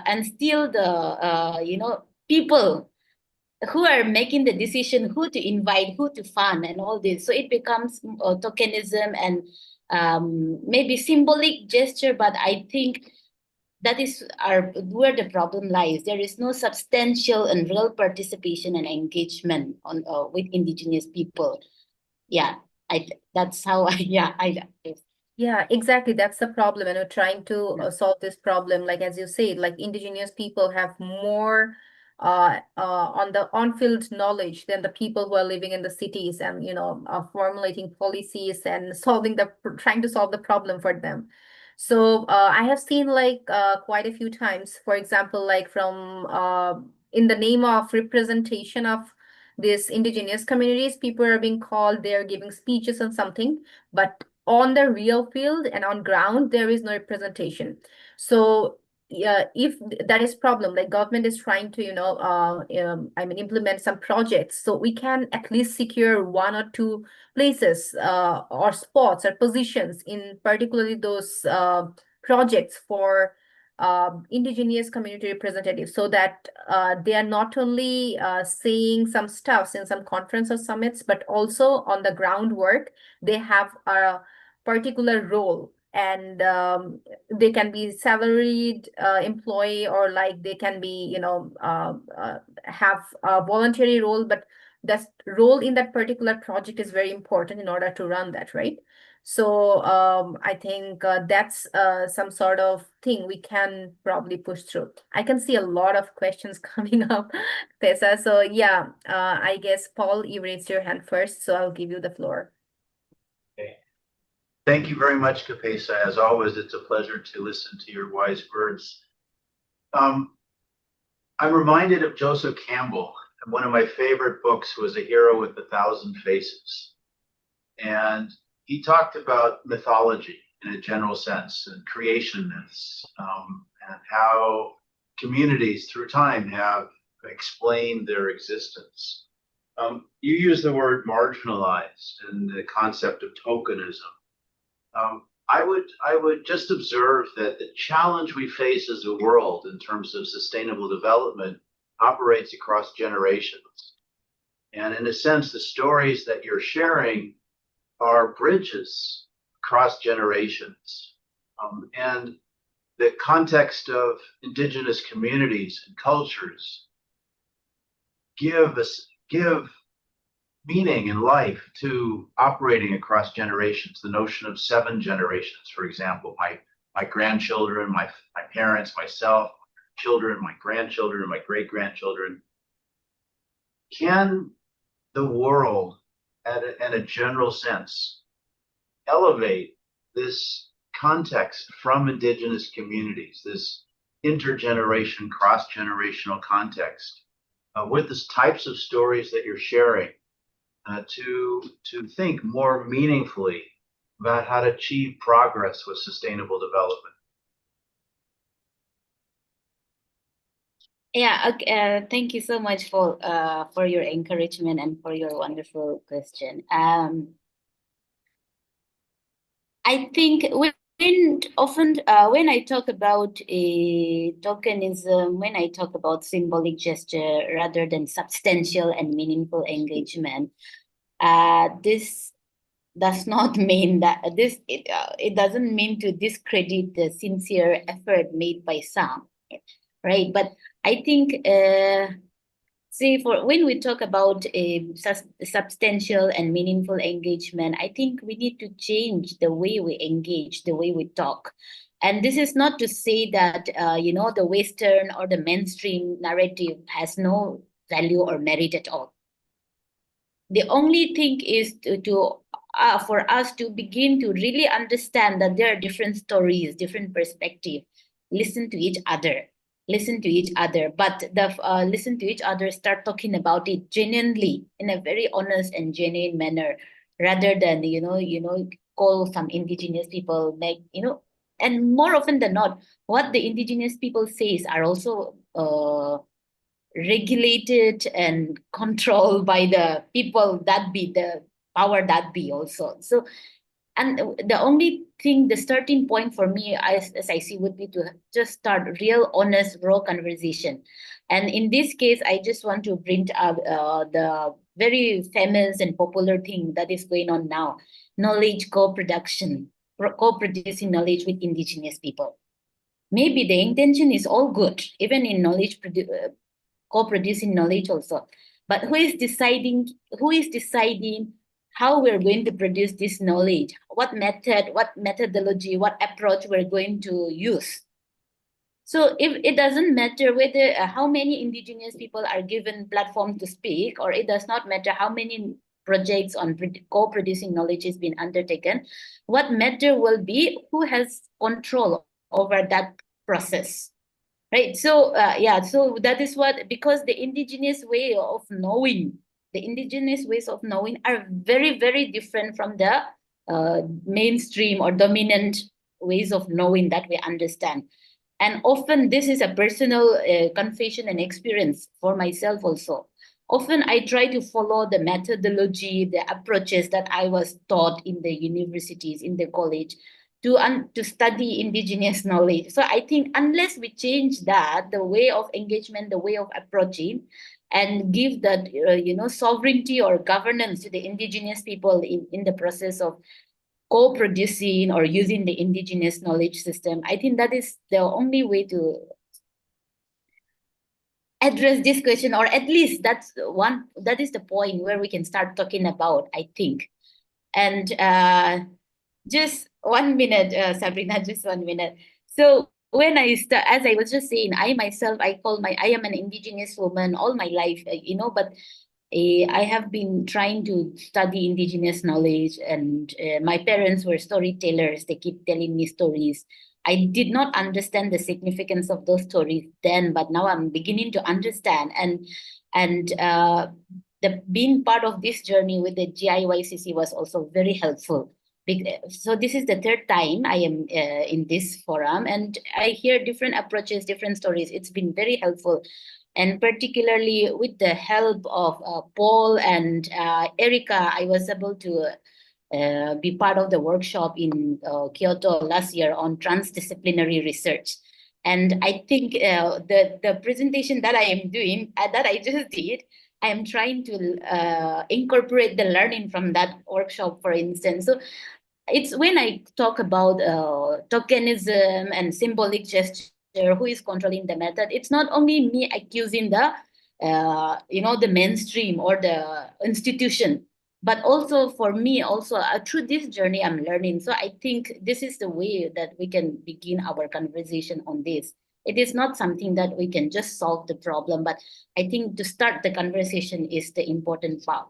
But at least that's how I think for the moment. Yes, thank you so much. Yeah.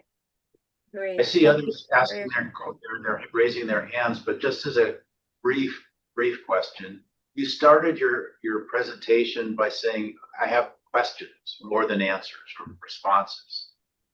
Is it helpful to think that the starting point for these dialogues are questions rather than answers, building toward questions of common concern?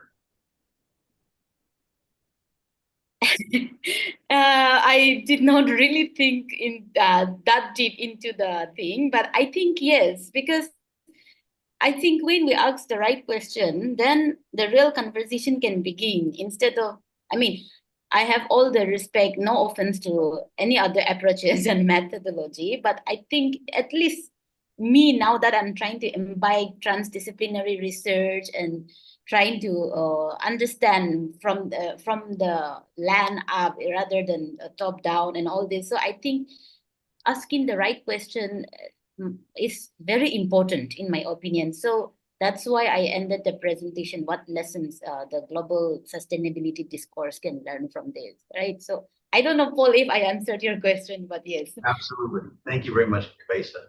Well done. Great conversations. I think we have two questions popping up. Onza, you raised your hand first, so I'll give you the floor to ask the question first. Then we'll move towards to Pederitea. Amit, sorry. Thank you so much, Sabrina. Thank you so much for this presentation and all of the presentation. It was so inspiring. Just adding something that, in terms of indigenous knowledge, I think, we should consider not the community.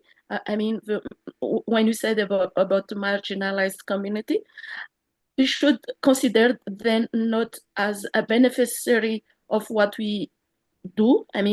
If you want to build a project or something like that, it is not the benefit of the community of indigenous people, not only the beneficiary, but it is the actor.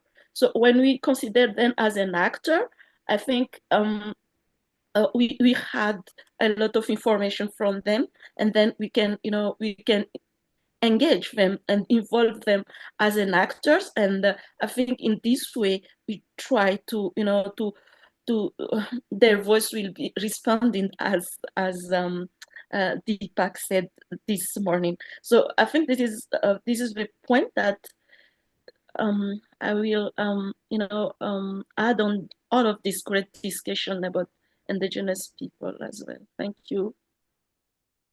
Thank you so much, Onja. That's a very good point. It's definitely relevant.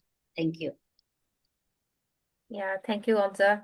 I think now I'll give the floor to Pederitea.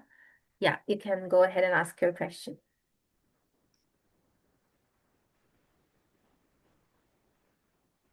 I think you're muted. Can you unmute yourself?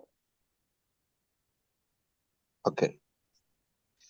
Yeah, when coming to indigenous communities, there are across the world, each indigenous community is unique. So their knowledge, ecological, traditional ecological knowledge is unique. So many things to learn from each community.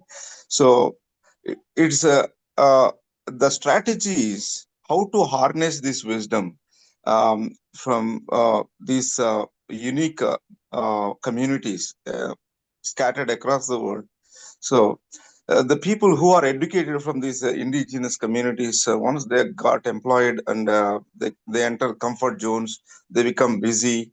So those people, if we have a strategy to connect and orient them and give them capacity building so that they know the outsider's view and the insider's view. So these both things they can understand and they can interpret what exactly the indigenous community they mean and what the outside world is trying to impose on them. These two things we can really use them and as a bridge and equip them and encourage them to become the bridge so that these traditional ecological co-creating of the knowledge, that's where these people can really serve the purpose. The other thing is, recently I'm an anthropologist, I came up with a theory called human meaning orientation theory. According to my theory, humans, irrespective of family or culture or the ethnic backgrounds across the world, can be classified into 5 categories: meaning seekers, meaning givers, meaning receivers, and meaning keepers and meaning makers. So this co-creating of knowledge, that's where meaning makers, they are the trendsetters. They are the people who elevate the community to a higher level and bring, again, all the other things are connected. So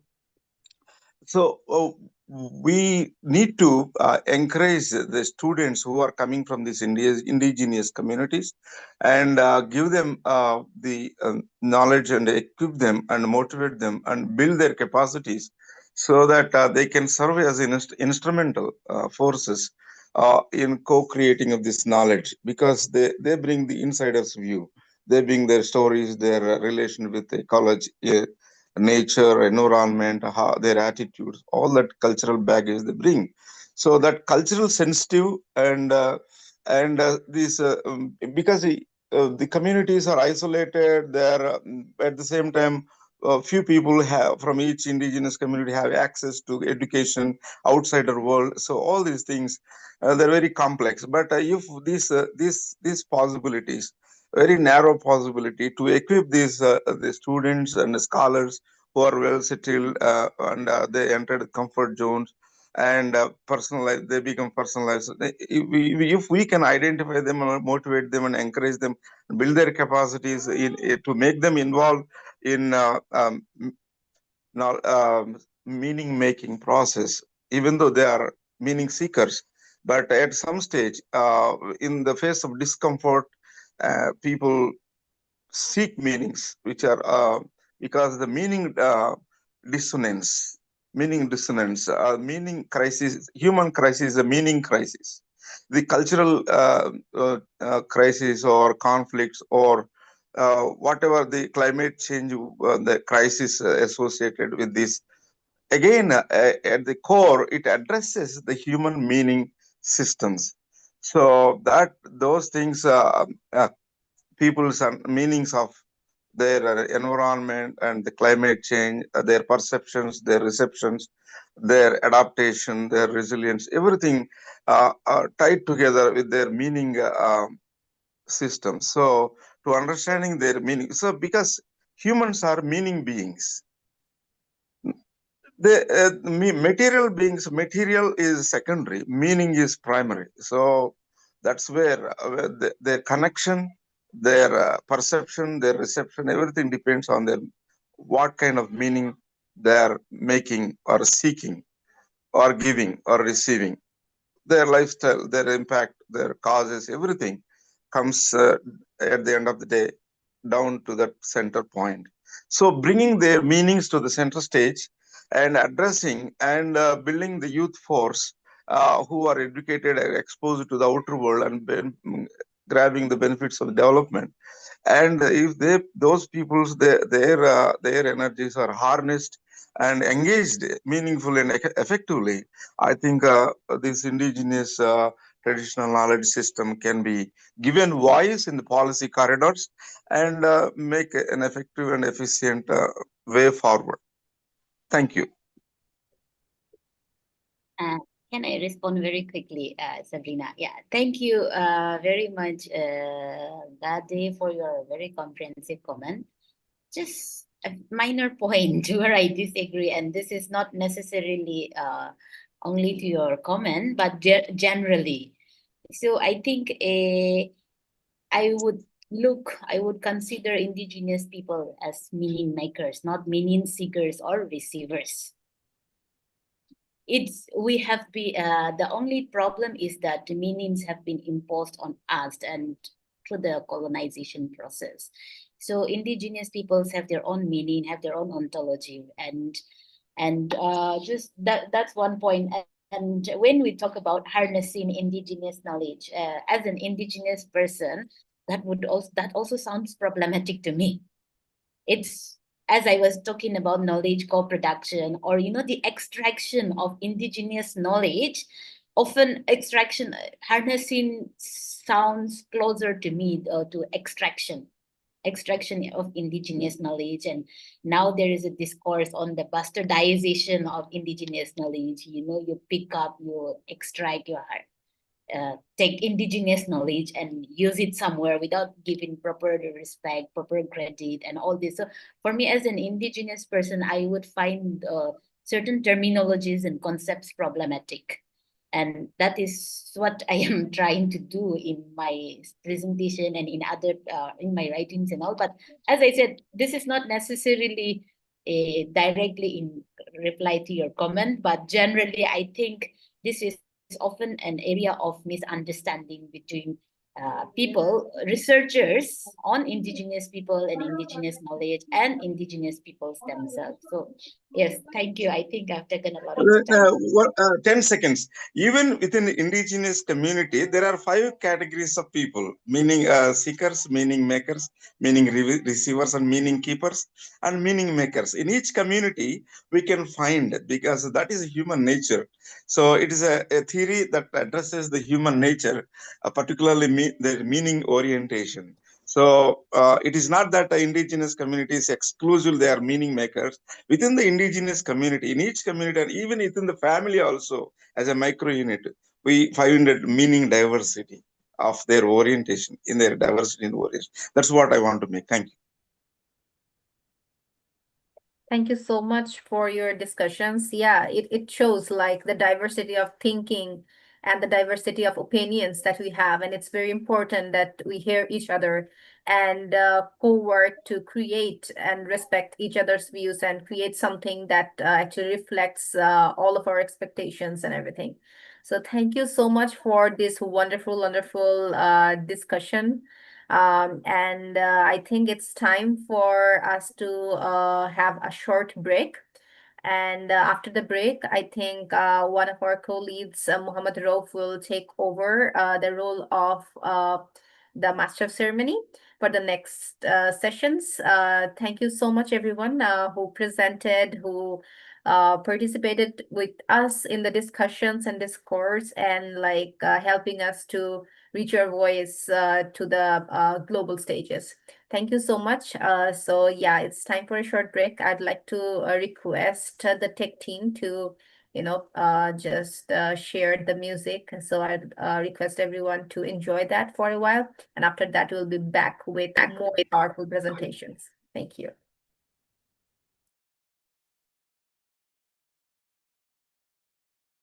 Inggris, saya seorang nelayan.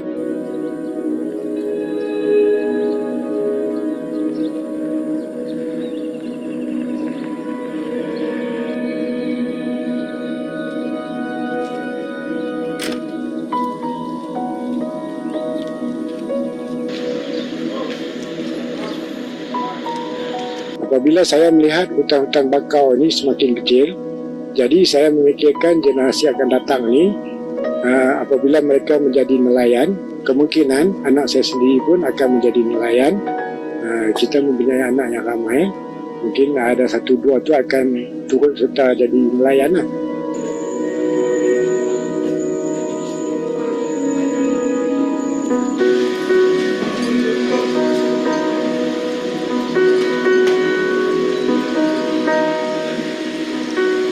Jadi kita fikir anak cucu kita besok, kalau tak ada hutan bakau, mereka nak tangkap ikan, mungkin ikan pun berkurangan.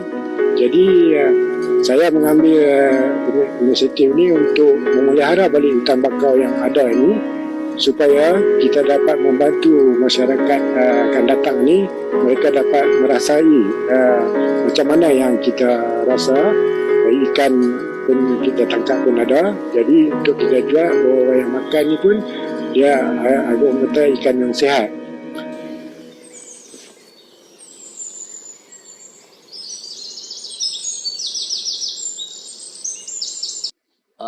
Dengan Cik Deh ni saya kenal dia dah lama dah, nak kata belasan tahun lagi saya kenal dia.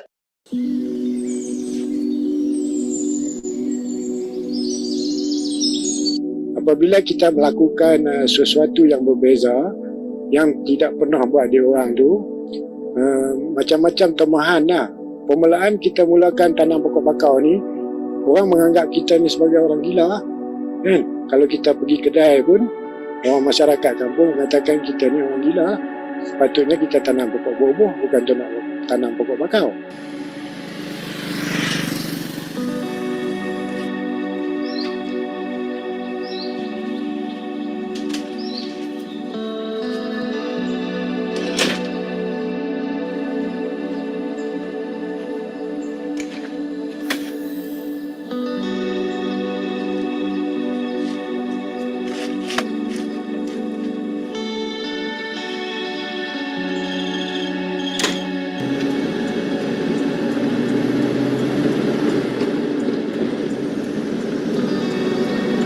Pada permulaan tu dapat gangguan-gangguan lah, apabila kita nak menanam tak dibenarkan, berbagai lama-kelamaan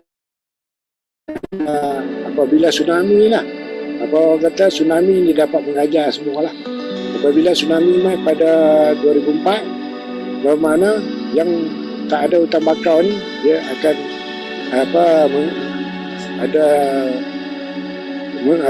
kematian dan sebagainya. Jadi apabila kawasan-kawasan yang ada bakau selamat, jadi baru orang tahulah kepentingan hutan bakau tu.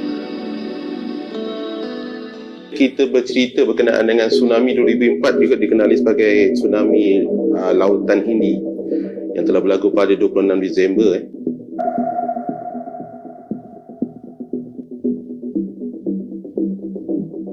Untuk negara kita, boleh dikatakan 4 negeri yang terlibat, iaitu negeri Kedah, Pulau Pinang, Perak dan Selangor. Tapi yang kawasan yang paling terjejas adalah di Langkawi dan juga Pulau Pinang lah.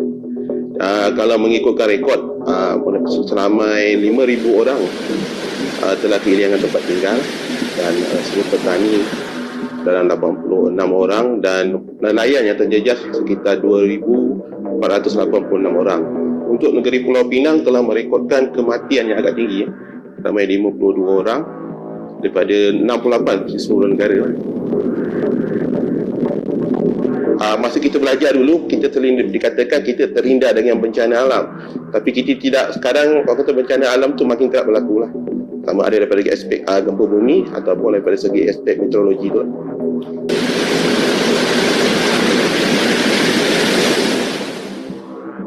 Masa tsunami berlaku kan, tengah-tengah ribut, masa tu kita tak tahu kita kata ribut je lah. So orang semua balik duk lari masuk rumah.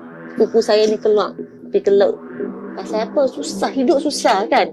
And then nak protect, nak save sampan dia. You know? Nak save sampan dia, nak ikat, nak tambat sampan dia tu supaya kuat kan. Dia tak balik. Kolor Haji Ibrahim tu saja yang kena sampai kan.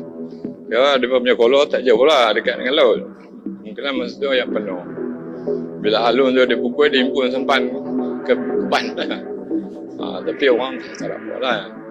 Masa ya benar orang dah nelayan dah balik. Pertama di sini hutan bakau tak hutan bakau. Kalau tak ada hutan bakau ni mungkin Sungai Udang tu dah kena. Alun tu dah sampai. Sungai Udang dah kena. Sekarang ni nelayan pun dah sedar lah. Macam saya kata tadi, apabila tsunami itu dapat mengajar. Jadi nelayan tahu. Nelayan sudah tahu kata hutan bakau ni dapat jadi zon penampan. Dia boleh membantu untuk kesan daripada tsunami itu.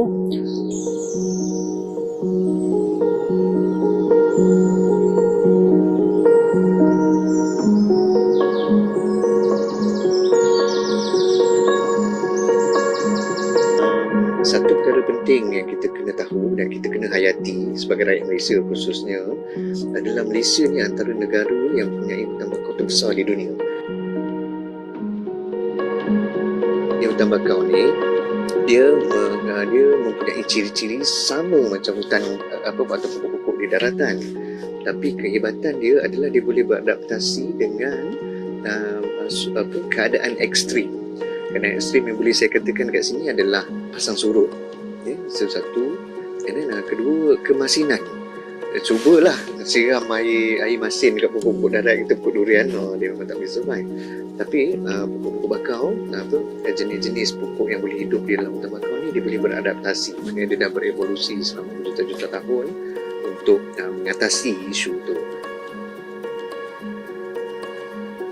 So hutan bakau sebagai supporting role ni maknanya dia memberi tempat tinggal atau habitat untuk tumbuhan dan haiwan.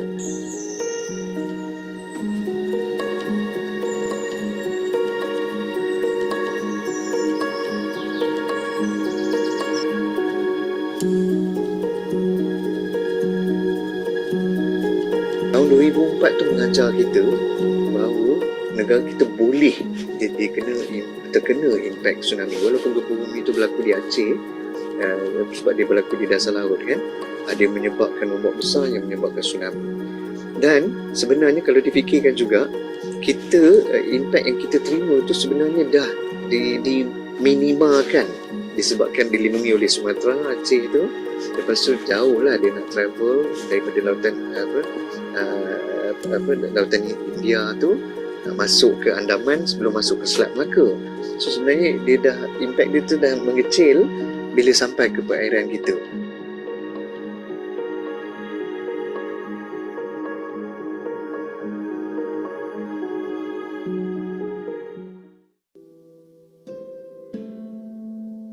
Hutan bakau memang karbon yang berpantas dan tinggi.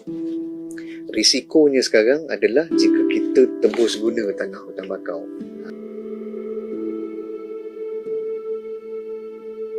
Bila kita tebang pokok bakau, bila kita tebang, peluang untuk menyerap karbon dah hilang. Itu satu. Dah lah, bukan sangat serap yang luar biasa punya laju ni. Okey, itu satu. And then kedua, bila kita dah tebang tu pula, kita dedahkan dulu tanah tu. Tanah tu pula nanti dia nak teruka untuk aktiviti lain. So peluang untuk anak benih tadi yang datang ataupun yang dibawa oleh arus pun dah tak berpeluang untuk tumbuh. Tapi yang tiga paling dahsyat, apabila kita dedahkan tanah yang penuh dengan karbon ni tadi kepada udara lah, kepada oksigen, so karbon tadi yang dah tersimpan akan teroksida. Hutan bakau yang banyak ni boleh menyerap karbon yang sangat banyak untuk membantu dunia memerangi perubahan iklim. Kita pula bila kita dedahkan, kita pula akan jadi pencemar karbon. Itu kerisauan dia. Setiap lapisan masyarakat memainkan peranan yang berbeza-beza, tetapi secara kolektif boleh menyumbang kepada usaha pemeliharaan dan pemeliharaan hutan kayu bakau yang berjaya lah di peringkat kebangsaan.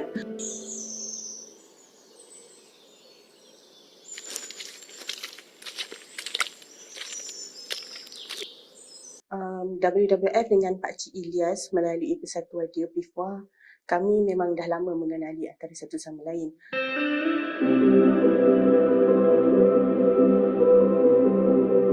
WWF dan Pak Cik Ilyas ni kita sentiasa bertukar-tukar pendapat tentang kaedah penanaman terbaik. Contohnya bagi spesies berembang, sebab Pakcik Ilyas telah beberapa kalilah mencuba untuk menanam spesies berembang ni. Jadi daripada situ kita tahu dia ada pengalaman, dan daripada pengalaman itu kita bertukar-tukar pendapat lah dengan Pakcik Ilyas untuk kaedah penanaman yang lebih baik.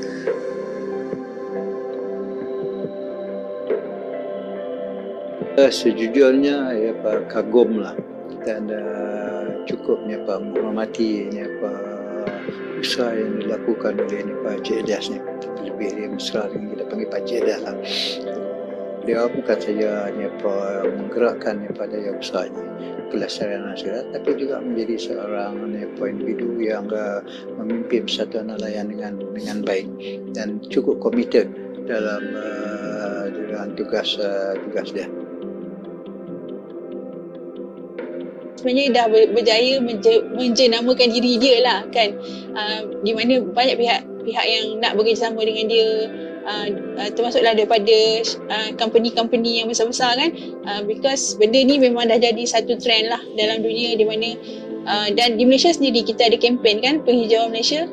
Jadi memang ada satu demand di situ, di samping bukan sahaja buat saja, tapi kita tahu setiap usaha kita tu akan menyumbang kepada penghijauan Malaysia, dan juga menyumbang kepada pengurangan suhu dunia lah kan. Walaupun nampak sikit, tapi orang kata sikit-sikit lama-lama jadi bukit.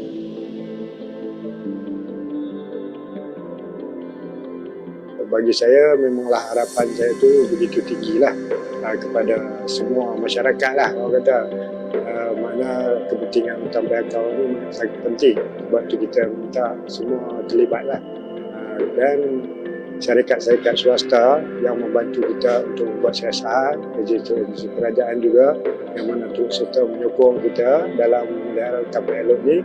Jadi kita harap berterusan lah, lebih-lebih lagi pada belia-belia kita lah.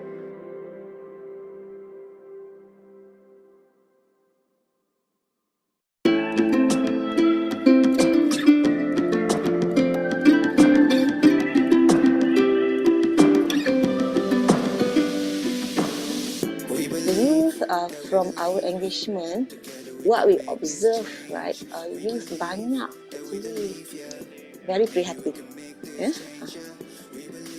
Masalah diorang platform. Platform is insufficient. They are aware about climate change. They are aware about the need for us to do something. However, not much things are being done. And when I say not much things are being done by the adult group.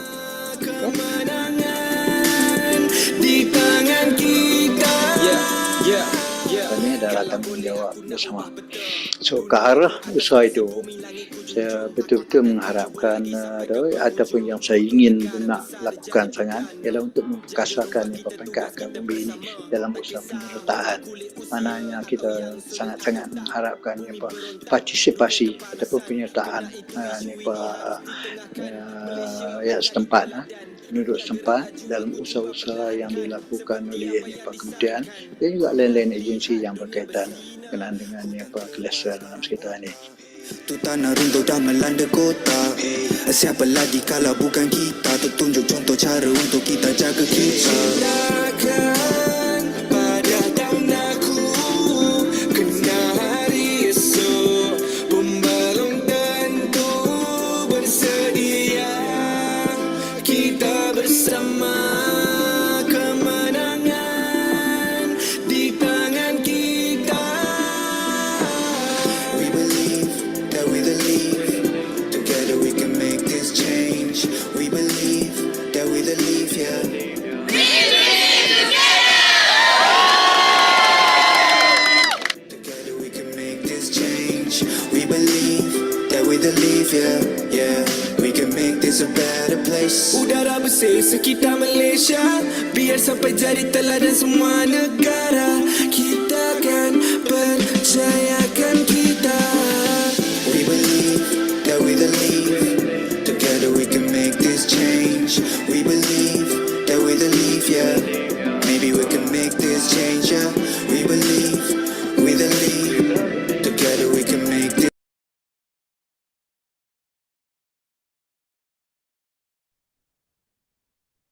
Hello guys. A very good afternoon, everyone. Especially for the people from India, Indonesia, Malaysia, Singapore. Good morning. Namaste. Selamat pagi. All over around the world, and especially for the Asia regions. And warmly welcome to audience who joining through the YouTube live streaming. Let me introduce myself. My name is Muhammad Rauf, or people usually call me just Rauf. I'm currently working as an environmental research and consultant in the Anwar Muhammad Foundation in Indonesia. And my expertise is circulating around the issue of climate diplomacy, indigenous community, and also land use, and also climate finance. I will be moderated for the next 2 hours with the three speakers from Indonesia. One, Nicholas Kriswinara. I hope you are already here, and two speakers from India. So, um, any additional information, if you have an interpreter language, so just turn on the translation and hide the caption, so it could be easier for your non-English speaker. So yeah, without any further ado, let's start from the first speakers from Indonesia. His name Nicholas Kriswinara.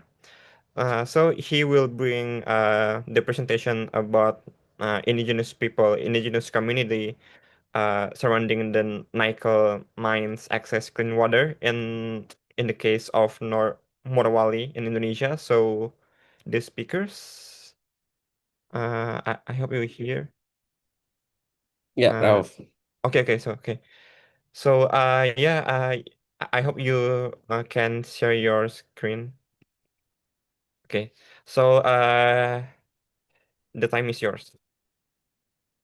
Yeah. Thank you so much, Ralph. Good morning, everyone.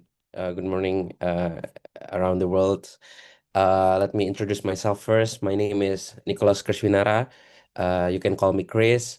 I'm morely focused on a lot of studies around interdisciplinary studies, development studies, but currently I'm working around water developments in my department in politics and governments in University of Gajah Mada. But also doing a local research with collaborative research in local Sulawesi, such as in North Morowali, such as in Luwu Timur, East Luwu, and in Kolaka. But today I will present you one of my recent research that I have been done. And this is still an ongoing research. It's called When the Flood Runs the Village, and how do local and indigenous communities surrounding nickel mines access clean water in North Morowali, Indonesia. As you can see, the image you see on the first slide is not, it's not, wait, okay. I hope you can still see. I don't know. Wait a second.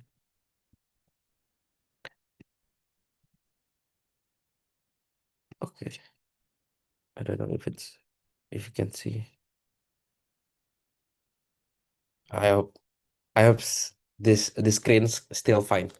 So the image you see on the first slide is not a rare occurrence. It's a recurring reality for the people of Bunta village in North Morowali today.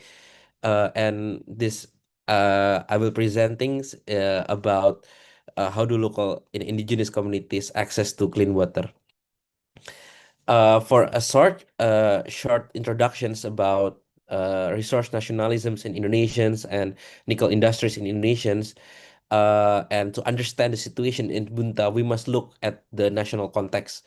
And since January 2020, Indonesians has pursued a lot of aggressive policies in resource nationalisms, and these policies mandates as foreign mining companies can no longer simply extractions and export raw nickel ore, and therefore they are compelled to invest in and establish processings and smelting facilities with Indonesia itself. And while this policy aims to increase the nation's economic benefits, it has profound consequences at the local levels.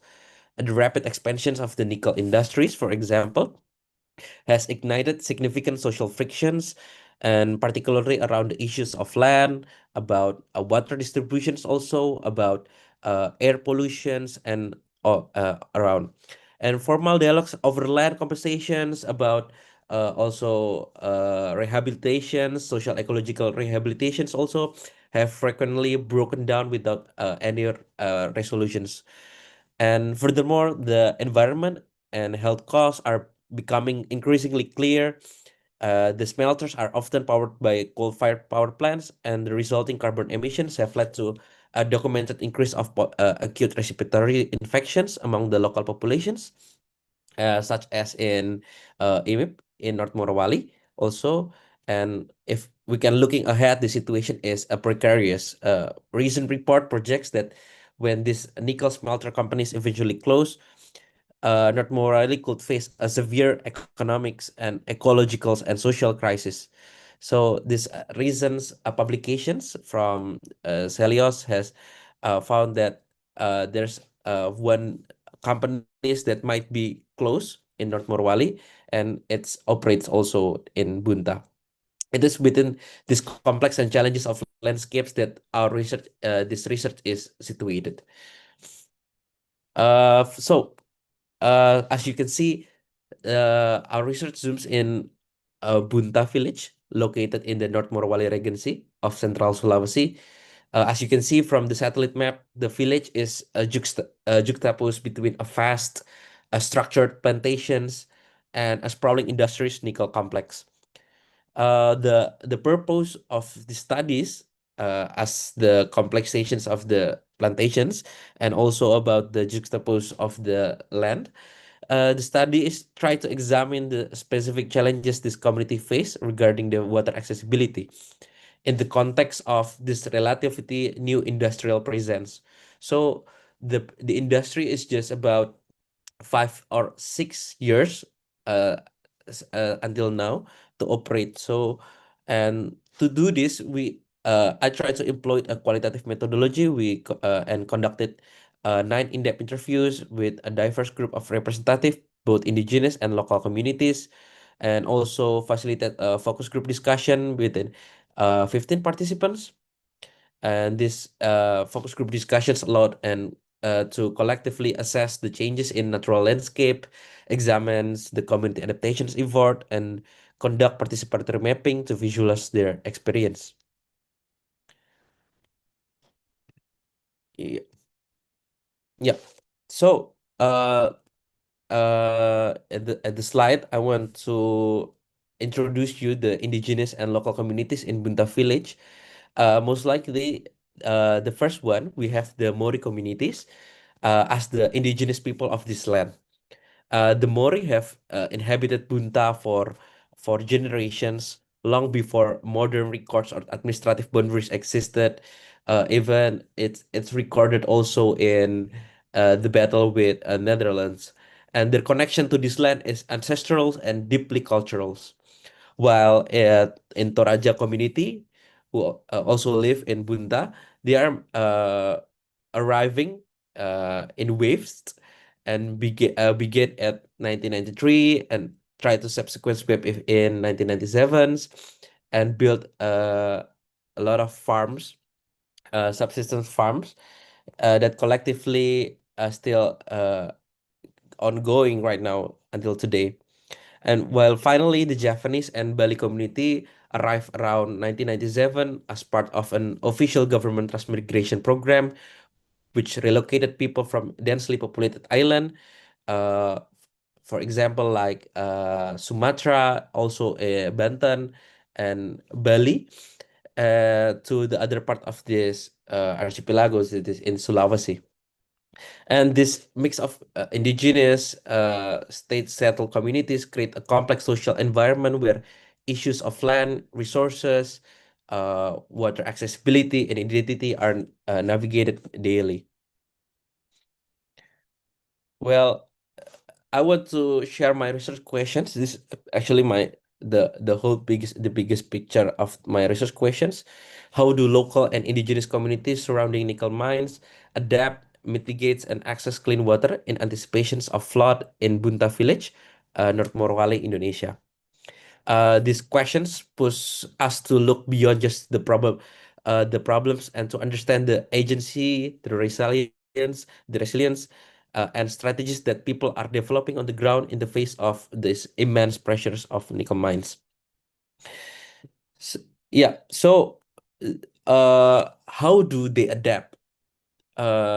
This research found that remarkable examples of community-led resilience. The two primary water sources for the village are the Malawulu Natural Springs and the La'a River. So before the industry intensifications, the nickel mining industry intensifications, accessing this water was straightforward. People might use water cans or collecting it directly at the sources. So it takes like 2 or 3 hours to take it with water can from the La'a rivers, and with water can also, or use directly on the spot for the Malawulu spring water, because it's closer than the La'a river. But however, as the condition changed, the community has had to innovate because of the floods that been going, because of the expansions of these nickel industries. They have engaged in what we can term as a bricolage, a creative and resourceful assembly on what is available. It's kind of bit a do-it-yourself, using their own community funds. Residents have constructed an impressive network of pipe and water reservoir to bring water from the spring and river closer to their homes. So this community built infrastructure is a powerful act to adaptations. There's ones for the community, but also there's household that can build by themselves. And alongside this, they continue to adapt traditionally and generational knowledge for water treatment, such as settling the river and spring water in large tanks to allow sediments to separate, and crucially, boiling all water before consumptions to ensure it is safe to drink. And however, this community resilience is constantly being tested by several changes to the local hydrology. The root of the problem is a combination of a natural phenomena and a critical industrial interventions. This research, supported by the participant mapping that you see here, indicates that the expansion of two industrial sectors, mining and plantations, has physically narrowed drainage channels, river flows area. So the red dot was the physical infrastructure that been narrowed by the industries, and it kept flooding and flooding every each year. And consequently, when it rains, the river overflows its bank much faster, and the flood waters recede much more slowly. The consequences are devastating. The floods regularly submerge rice fields, leading to widespread crop failures and forcing the community to constantly adjust their agricultural calendars in this desperate attempts to adapt. So sometimes it's about one in a year, sometimes later two times in a year. And compounding these issues of local development, the rapid unplanned constructions of boarding houses, such as kos-kosan, we say that, to house industry workers, has covered several natural water catchment basins. And furthermore, they are exacerbating runoff and make flooding. This landscape change are directly linked to the failures in governance and disaster mitigations. So the expansion of kos-kosan has been massive, irregular, and purely reactive to market demand from the industries. And this creates a social and economic divide from the indigenous communities, from other communities that migrates here to work in the industries. And not all local residents have the financial capital to build and profit from this boarding house or kos-kosan. In some cases, these buildings are constructed by people outside Bunta altogether, and often without formal approval from the village government itself. But most critically, there is a deadlock efforts to mediate between the communities, the government, and the companies to find a resolution for a blocked water channels and mitigate the flooding have to this day. And it still failed to produce a solutions. And the community is largely left to fend for itself. For example, like the big college things that you have saw before. And While this finding compels us to analyze the situations through the lens of justice, specifically water justice, we can break this down into, I think, three interconnected concepts. First, I think as a distributive justice, which asks who bears the burdens and who reaps the benefits. Here, the distribution is starkly unjust. The environmental burdens, the air pollution, flood risk, and struggle for clean water are borne by the entire community. Yet the economic benefits, such as from the kos-kosan boom or the boarding house, are enjoyed only by a selected few with capitals. Well, second, procedural justice, which concerns the fairness of decision-making process. The indigenous Mori community is included in village meeting to settle internet disputes, but they are critically excluded from meaningful negotiations with the company. The company often proceeds with land clearing without regard for the customary process that these Maori people have upheld for generations, which is fundamental procedural failure. And finally, and perhaps most importantly also, it's recognitions justice. This is about respecting the rights, culture, and identity of the different groups and the intense transitions of Bunta from indigenous society to a market-oriented industrial one has led to an erosion of customs.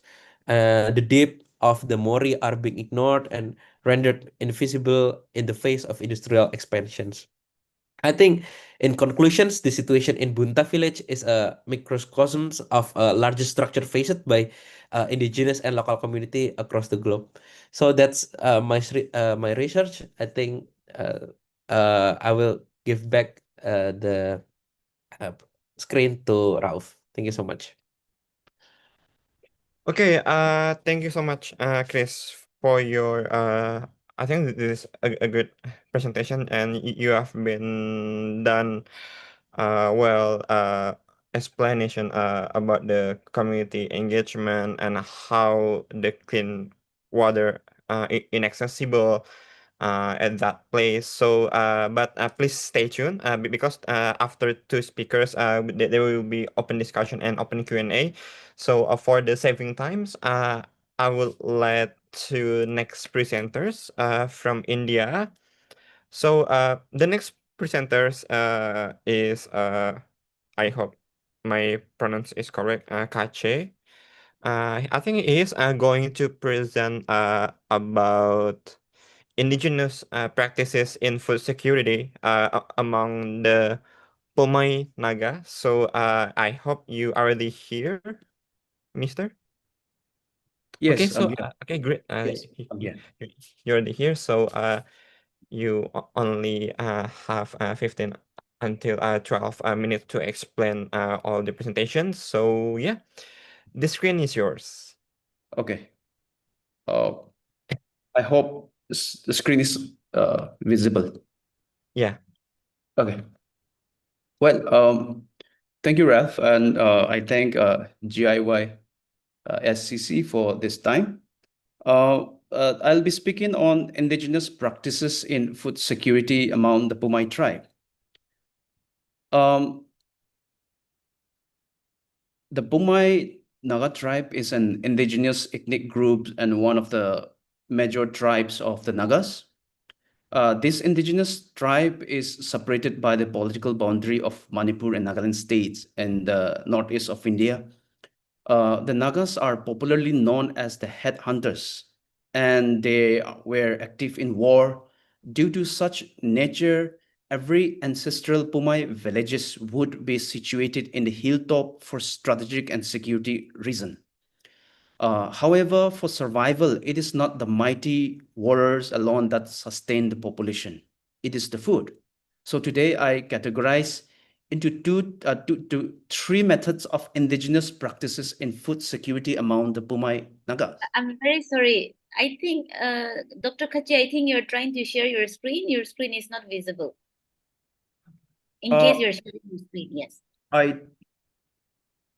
Okay, actually, I have shared.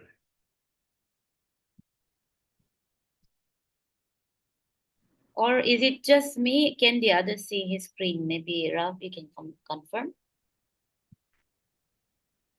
Oh yeah, I actually didn't your screen and You're not able to see my screen. oh yeah, I think I lost it. Hi, this is Laurel talking. Do you see a button at the bottom of the Zoom? It's a green button that says share. Yes, yes. Can you click on that? I click on that and desktop. I think I did the right.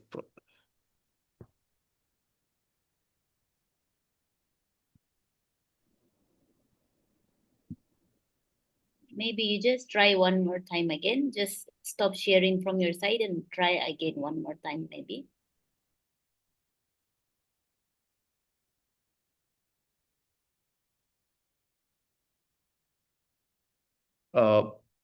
Okay, I think I've tried, so I'm not very sure why. What is the problem? No.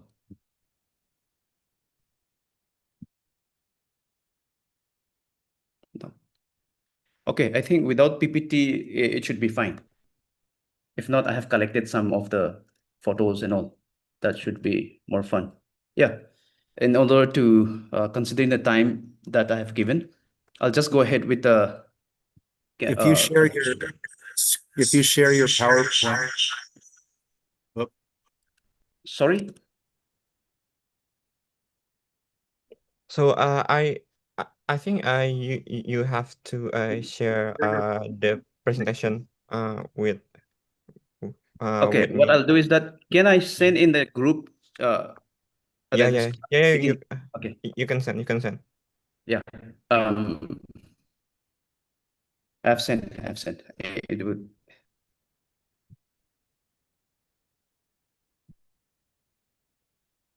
I think you got it. Right.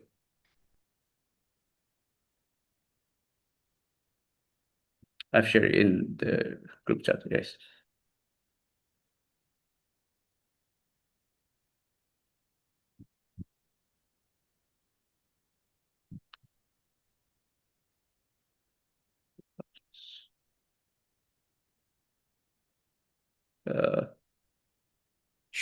Should I go ahead or wait for the slide?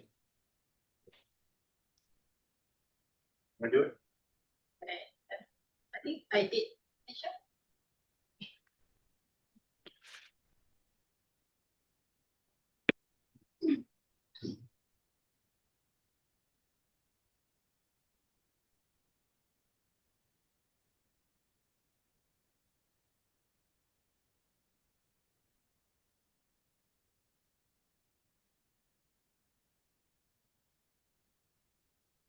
Right. So you may go to directly to the second page. Right. Okay. So these are the Pomai Naga tribe and right. So I have categorized into 3 methods of indigenous practices in food security among the Pomai Nagas. The next, can you please move to the next slide? Right. So the first method is method of food cultivation and preservation, method of food storage, method of food waste management. The first method, Pomai livelihood is mostly dependent on agriculture, particularly cultivation of rice, terrace farming.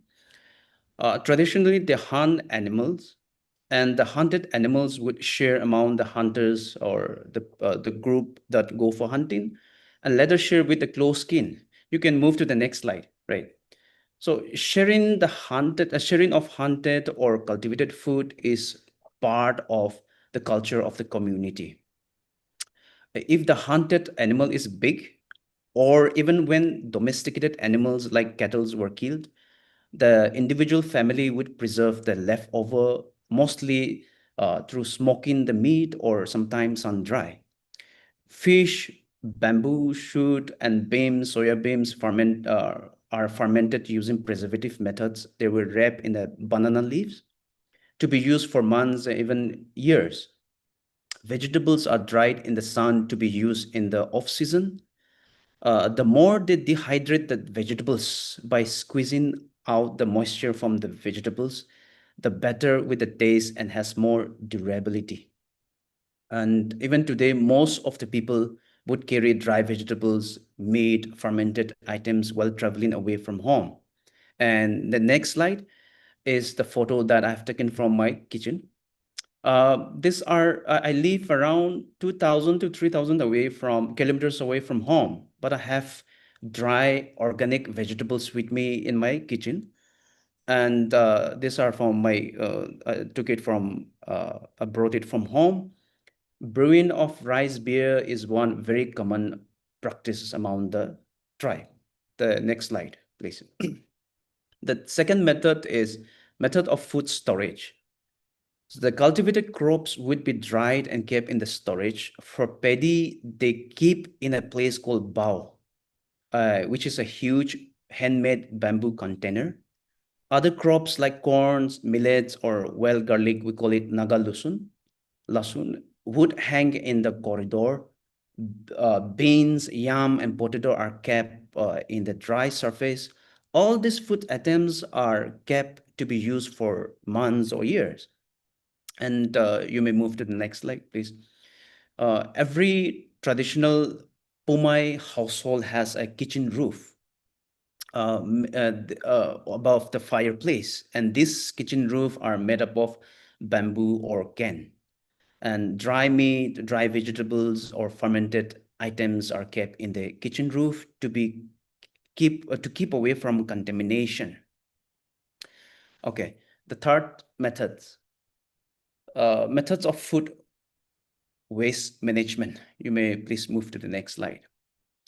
The study suggests that roughly 1/3 of the food produced for human consumption is lost or waste globally.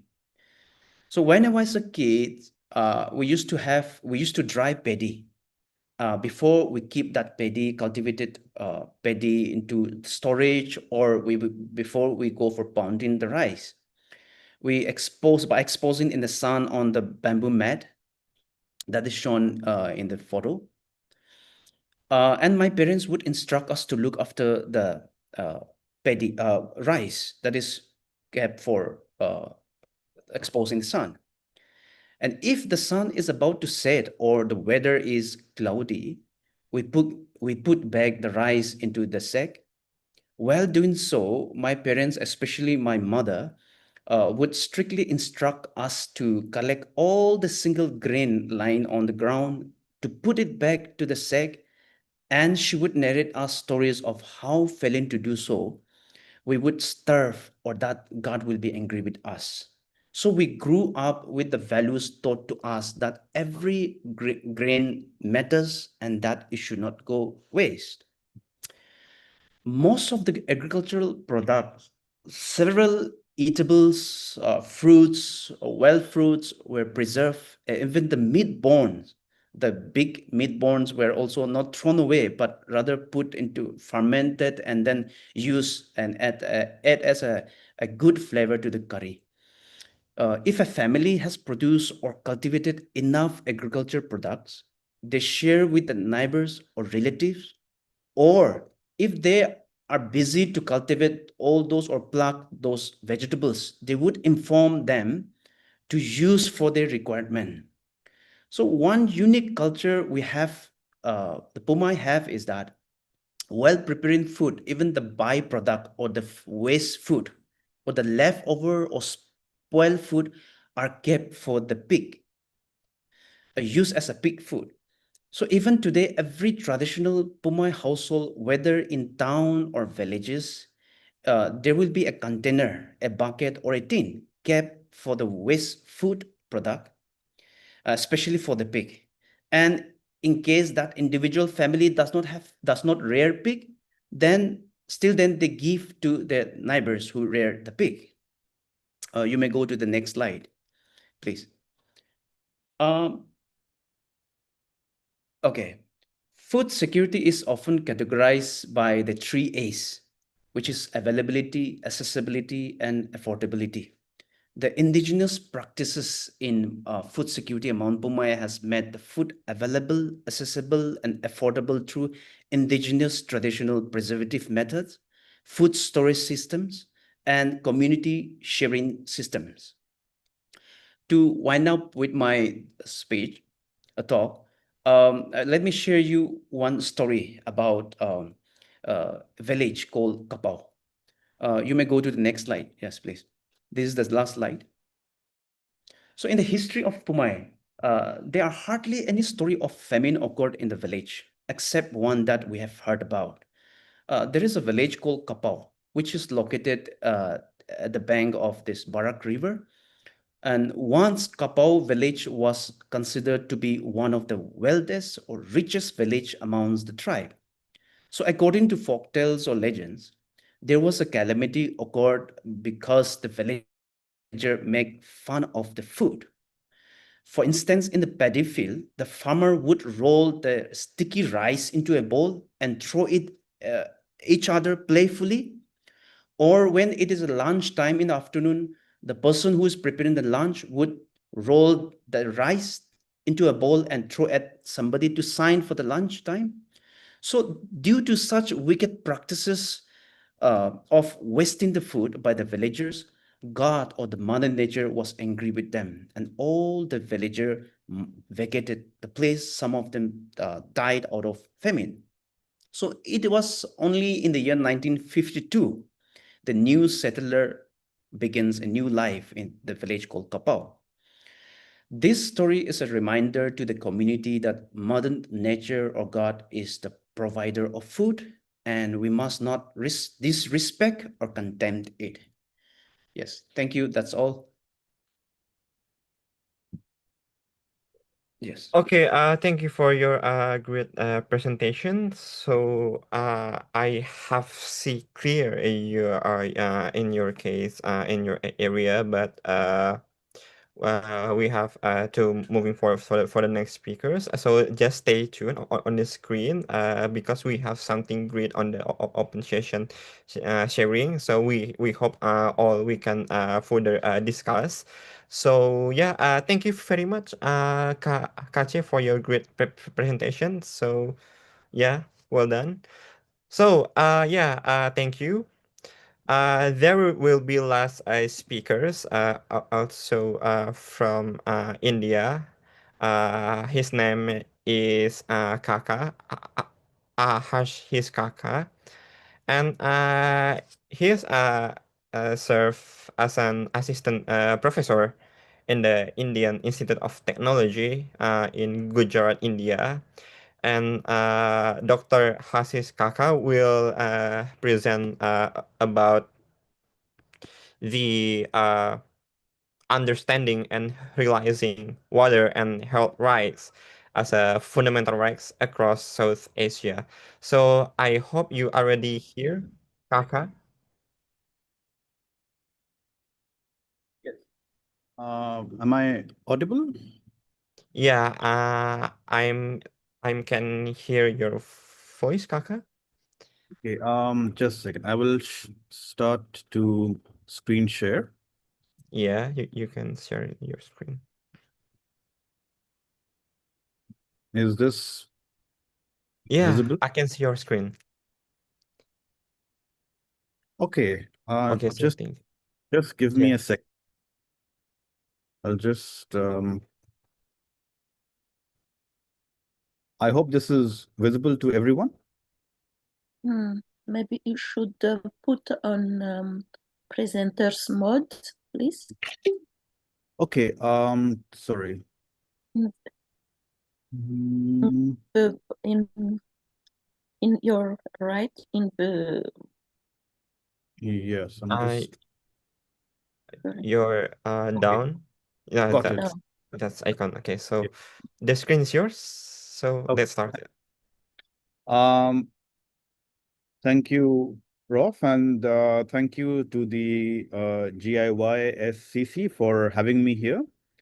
And on the occasion of on the Global Day of Adivasis, I wish everyone a happy day. And today I'll be talking about the water rights of Adivasis from South Asia. To introduce this topic, when we talk about water rights, water rights is a very complex and multifaceted issue. It is deeply intertwined with historical disparities, colonial legacies, and cultural significance. And this is something that has been an ongoing debate and discussion ever since the colonial times. It has moved forward in the post-colonial period as well. So what I will focus with this presentation is I will try to focus on the water rights of indigenous peoples of India, particularly in the context of central India. We just had a speaker previous to me who spoke about the Northeast. I will focus on the central part of India. So to give a historical and legal context, Adivasis or in legal terms, they are known as the scheduled tribes, but they are the first nations, the First Nation people of India. They have faced systematic exclusion since the colonial times. So what to give an idea about how this exclusion was carried out, the colonial regimes introduced land and resource management systems similar to the one that was being done in the United Kingdom that prioritize state control and commercial interest over and above and disregarding the indigenous customary laws and practices. So what happened was that once the British were in India, they introduced their own land revenue system, which in a way took away the land rights of most of the communities in India. And what makes it even worse is that post-independence, many South Asian countries, including India, continued these colonial frameworks. They further embedded them into the modern water governance system. So the post-colonial system, or as I call it, the new colonial system, did not necessarily take a break from the colonial pattern. They in a way further embedded the colonial system into the modern water governance systems. Now, when we talk about water rights, we have to understand that water as it flows through the land is often tied through the land ownership pattern.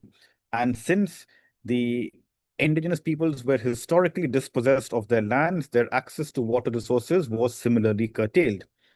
Now, if you look at the case of India, we have the Forest Rights Act of the Forest Act, sorry, of the colonial times, and the land acquisition laws that have restricted Adivasi access to rivers, lakes, groundwater on their own and ancestral territories, which have further prioritized state or, in a way, modern interests like irrigation, dams, and in industrial projects. Now, why would we talk about water rights today, particularly in the context that we are speaking of? One important aspect that we need to understand here is that for the indigenous peoples in South Asia, water is not merely a resource or just a sort of another element, but a sacred element which is integral to their cultural, spiritual, and their economic life. It is not something that is used just for drinking or for bathing purposes. It has a more deeper meaning in their cultural lives. Many Adivasi communities, such as the Oraons, the Santhals, the Mundas, or the Gonds in India, or even for that matter, I was reading about I was reading about the literature about the Chakmas in Bangladesh. They view water bodies as living entities, which is tied up to their cosmology and their identity. So you have several myths, you have several songs, prayers, which is linked to water and the and harvesting. So rivers, springs, lakes, which are often central to rituals as well as livelihoods, be it fishing or agriculture, they further inform the traditional patterns of community governance. To cite a global example, when we look at the case of the Wangoni River in New Zealand, which was recently given a sort of cultural legal personhood to protect its cultural significance. So this kind of legal intervention is very much missing in the case of India, where water is still treated as an economic commodity. So if I have to highlight what are the key challenges when we talk about water rights in India or in South Asia, the number one challenge, the biggest challenge that I would highlight is resource exploitation and displacement.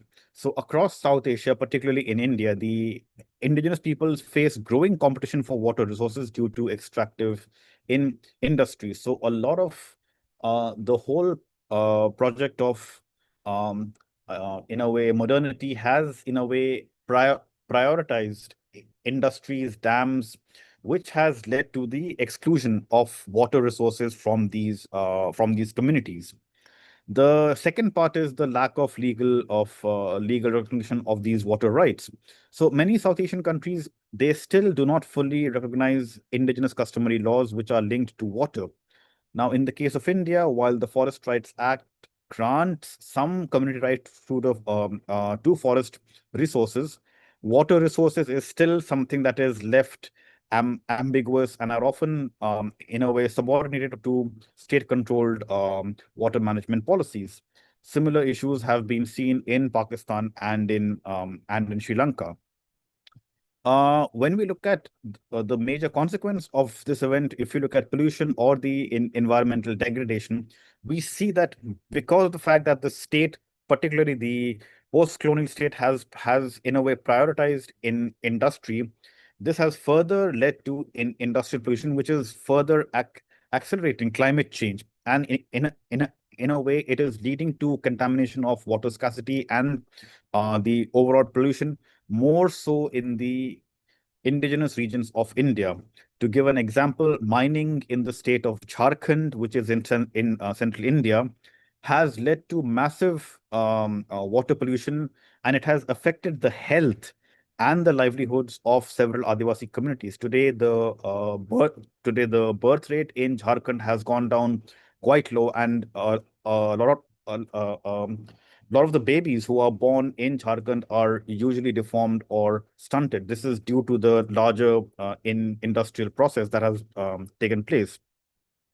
And finally, the exclusion from governance, because of the fact that the state has taken over much of the water control in India. Traditional water management systems like the Johars, which was the rainwater harvesting structures, which was used by Adivasi groups in India, are often overlooked in favor of modern irrigation systems. Now, Johar, to give an example, was a water harvesting system within the village itself, where water was harvested, used for agriculture and for other purposes. But today, in a way, the state has taken over and the state prioritizes modern irrigation system. But irrigation, as it has been highlighted by a lot of studies in agrarian studies, is that irrigation has not necessarily boosted agricultural output. In certain cases, it has also reduced agricultural output. So just because anything a process is linked to scientific issues, it does not necessarily mean that it will give them the benefits. So to end my presentation, what are some of the recommendations that I can share for this context? The first one certainly is to strengthen the international human rights framework for in indigenous water rights in India. How can we do that? We need to incorporate the knowledge system, particularly the traditional water management practices, into the national policies to promote sustainability, and more than that, to respect cultural values. If we are talking about land sovereignty as well as self-determination of the Adivasis in India, the first step happens by understanding that the cultural values need to be respected. And because water is very much tied up to the cultural value, that is also an element that has to be respected. The second one is how can we have protection from pollution? We can enforce strict regulations on industries to prevent water contamination in indigenous territories, and more than that, make the community members as stakeholders to monitor the efforts about how industry is actually discharging their industrial waste. And the final one is, for me, the most important one. How can we restore water accesses? I began my presentation by talking about the colonial injustices, and one way to address the historical injustices is to restore water rights to the communities, which is very similar to the land restitution effort which is being carried out in the global north countries such as North America, Canada, even in Australia, New Zealand. These are some of the countries that have been following the land restitution efforts, and if we can follow a similar pattern, but it may require a more nuanced approach when it comes to water. But if we can follow a similar pattern with regard to water, it is then that we can maybe slowly start to see some sort of restorative justice being given to the water rights of the indigenous peoples in India. So with that, I end my presentation and I thank the committee for having me. Thank you.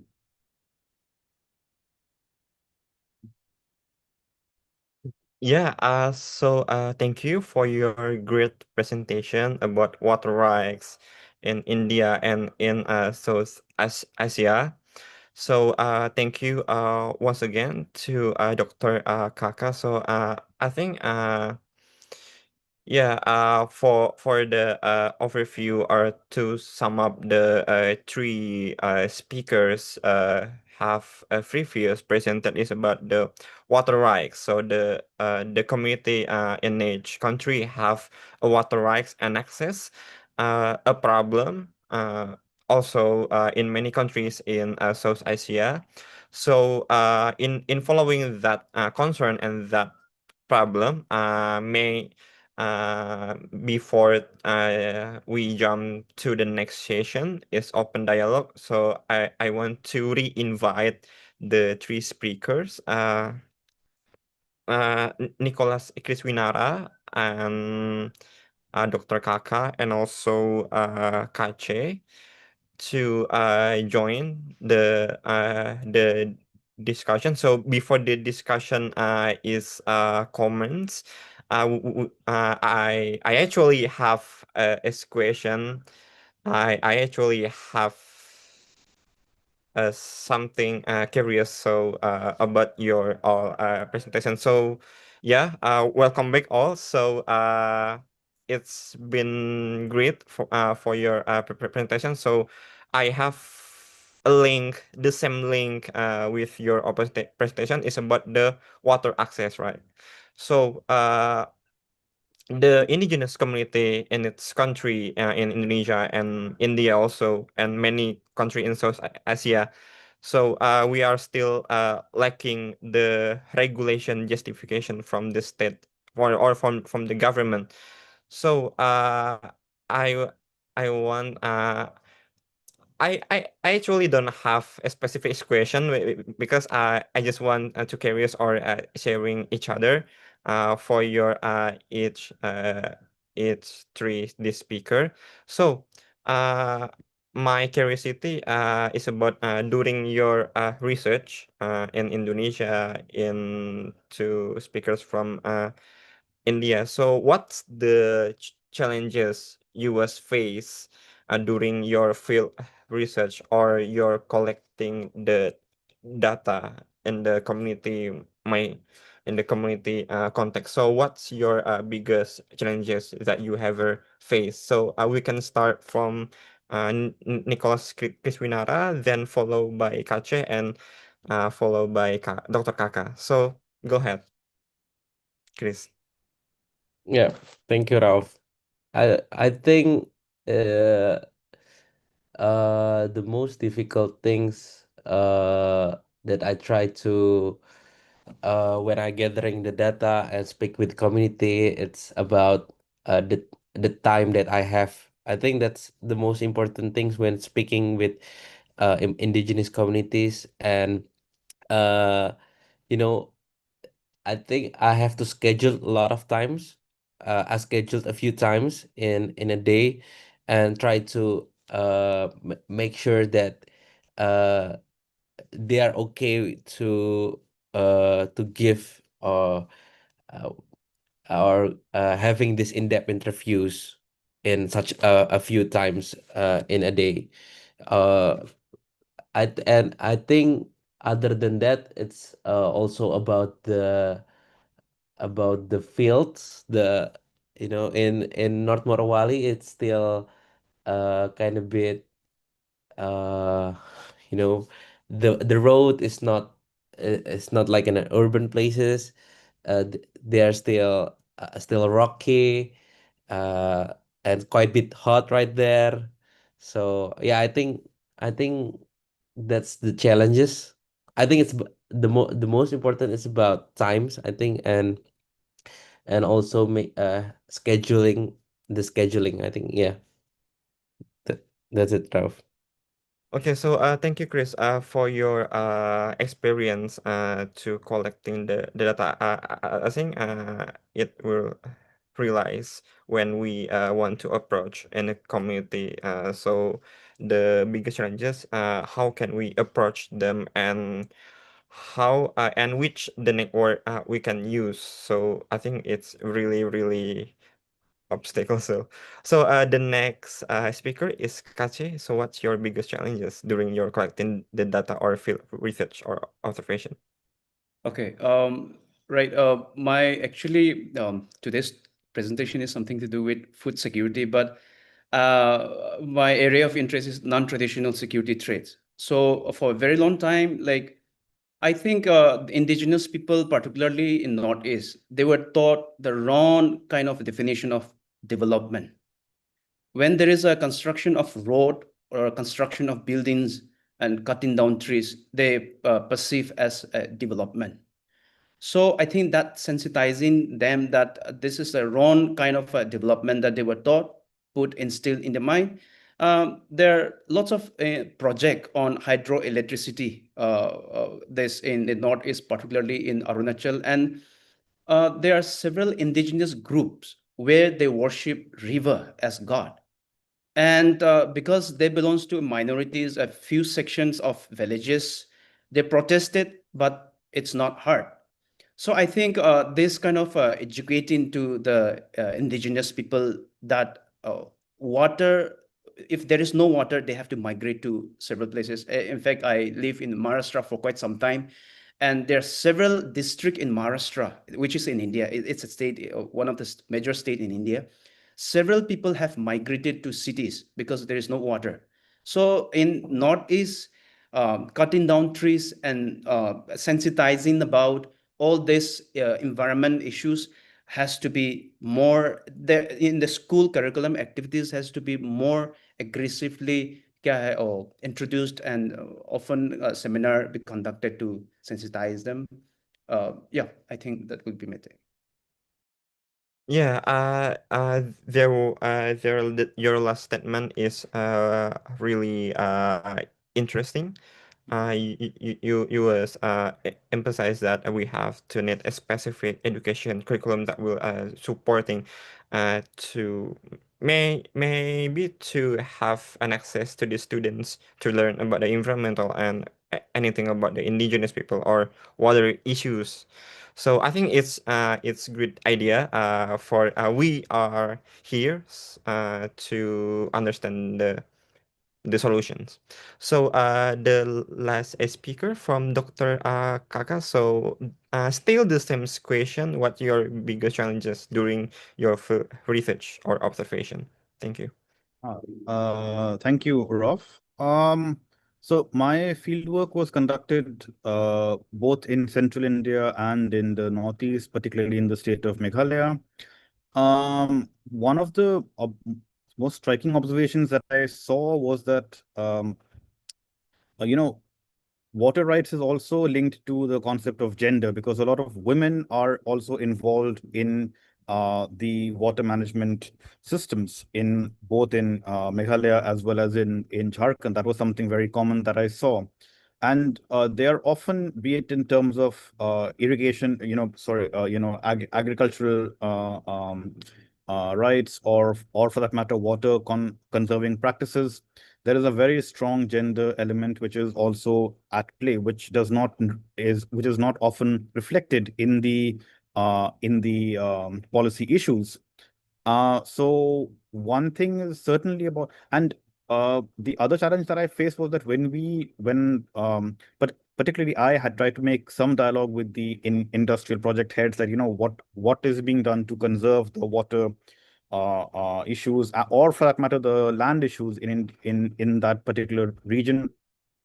They would often say, oh, we have there is something known as the corporate social responsibility, the CSR, where they say that the corporates will take care of these so-called quote unquote random issues. So they put them in the bracket of random issues, or an outlier in their larger project. So that is a huge challenge. How can we really start to face up, confront, and really take on these corporate heads? At the same time, while you are addressing in the field, how can we prioritize? How can we make policymakers more sensitive to the gender aspects of water conservation or water management? So I feel that these are twin issues that were coming up repeatedly in my field study. So yes, I think that would be the main challenge that I saw particularly. So yeah, that will bring great arguments. So as you mentioned earlier, that about water in the gender context is too yeah, we can say quote unquote sophisticated. So like yeah, that's true.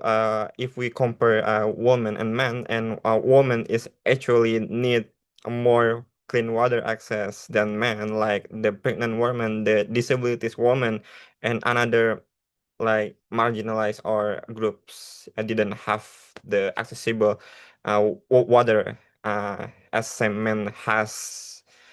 So yeah, I think that's great idea. So we can break down and jump into the open discussion. So this uh, a various background, a various perspective to see the clean water. So yeah, thank you for your valuable answer. So we announce we have opened the discussion, and I just perceive two persons has raised their hand for the first speaker, maybe Dr. Paul. Yeah, you can start first to ask question or to anything you can talk. So please, Dr. Paul, the time is yours to ask this question. Please let Kapesa ask the first question. Okay, so sorry. So for another another participants, Kapesa, so you can unmute and ask this question to the speakers. Thank you, Paul, and thank you, Ralph. Very nice presentation from all the speakers, very insightful. But my question is to Dr. Sasa, if I pronounce it correctly. Towards the end of your presentation, you talk about the importance of strengthening human rights norms and other rights. But how do we apply that or contextualize that in India, when according to the official position of the Indian government that there is no indigenous people in India because everybody is indigenous? So how do we draw a line between that, and how do we apply that to the people that we call, or to the people that we consider as indigenous people? How is international norms and convention going to have any impact or significance for indigenous people in India? So Rolf, do we take some questions, or can I answer the question now? Yeah, you can make a direct answer to Okay, the okay. Kapisa. Yeah. Okay, thank you, Dr. Kapesa, for that question. It's a very long question, and it requires a very detailed answer for that because the problem in India is very complex. As you correctly pointed out, the government of India does not recognize the Adivasis or the tribes in India because they say that everybody in India is already an in person belonging before colonization. Um, and to further make that point, the government of India of recently has also introduced a series of lectures known as the Janjati lectures, which is if you translate the term Janjati, it means people of the forest. Now, but the term that we use is Adivasi, which means the first peoples, the indigenous peoples. Now, the government of India does not officially want to recognize that because it opens up in a way a whole can of worms because then it really brings out the debate who was in India first. Was it the quote unquote Aryans or the quote unquote tribes? So there is a longer migration debate that is raging on in India for that matter.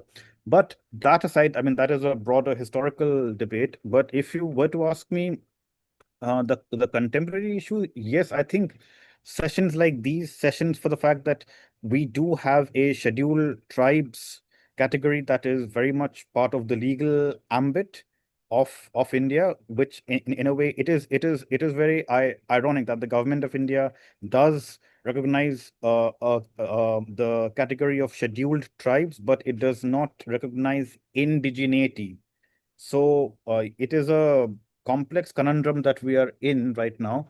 But what I would suggest is that forums like the UN DRIP, the United Nations program for the indigenous peoples, these are forums where we need to continuously engage with and raise our issues so that we can actually bring about the awareness and the conscious building among people that there are communities in India which do not fall into the broader caste category when we talk of social reality. So be it the Adivasis in India or in the north or in the northeast or even for that matter, South India, we are geographically living with people who are not tribes in a way, but also we also share common boundaries, common land areas.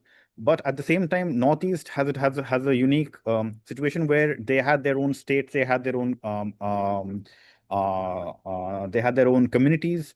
So I think what we need to do is that we need to engage with forums like the UN more often so that we can bring about these issues and raise more consciousness about ourselves. And it requires like a greater dialogue. One session might not be enough. We need to have more layered discussions, and that requires um, you know, uh, in a way, representatives from most of these communities, or for that matter, broadly, the regional representatives. So that is my answer to your question.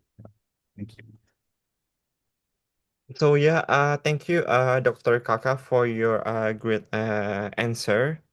So if you Kapesa, you want to clarify something or the answer is been done? No, that's enough. Thank you so much. Okay, thank you so much. Thank you, Kapesa, and thank you, Dr. Kaka, for your question and answer. So I I think I will turn to Dr. Paul. Maybe you can unmute the microphone and ask this question, Dr. Paul. I think I probably can ask directly since we have this very large room here in Malaysia. The concept of colonial and was brought up in these set of discussions, and the answer that the question that was just asked and the answer itself reflects colonial type of considerations. who is indigenous being defined by a government, any government, is in a sense a colonial type of consideration. My question relates to how the world is progressing beyond colonial thinking, recognizing that in the case of food security and water security, that the colonial approaches have undermined effective, meaningful, traditional self-governance. How do we as a world move beyond this colonial approach? I mean, for example, in the world today, the economic-driven consideration with powerful individuals, even in an economic environment, is the same consideration as colonial thinking, that a few people are essentially making decisions for a large group of people. How do we resolve this? Because clearly there are special features and meaningful traditions, such as bringing the food that was cultivated in a indigenous culture community, bringing it to your home so that you could eat it at a later time, as was introduced in the discussion.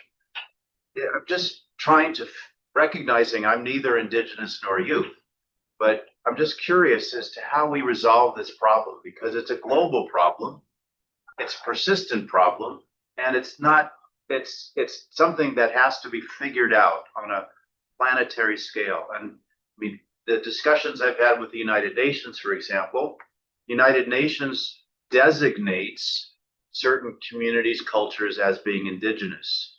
India, you've said, doesn't recognize the first peoples, they recognize people of the forest. In the United States, there's many different tribes that aren't recognized as being indigenous for whatever reason, for example, and I'm sure this is throughout the world.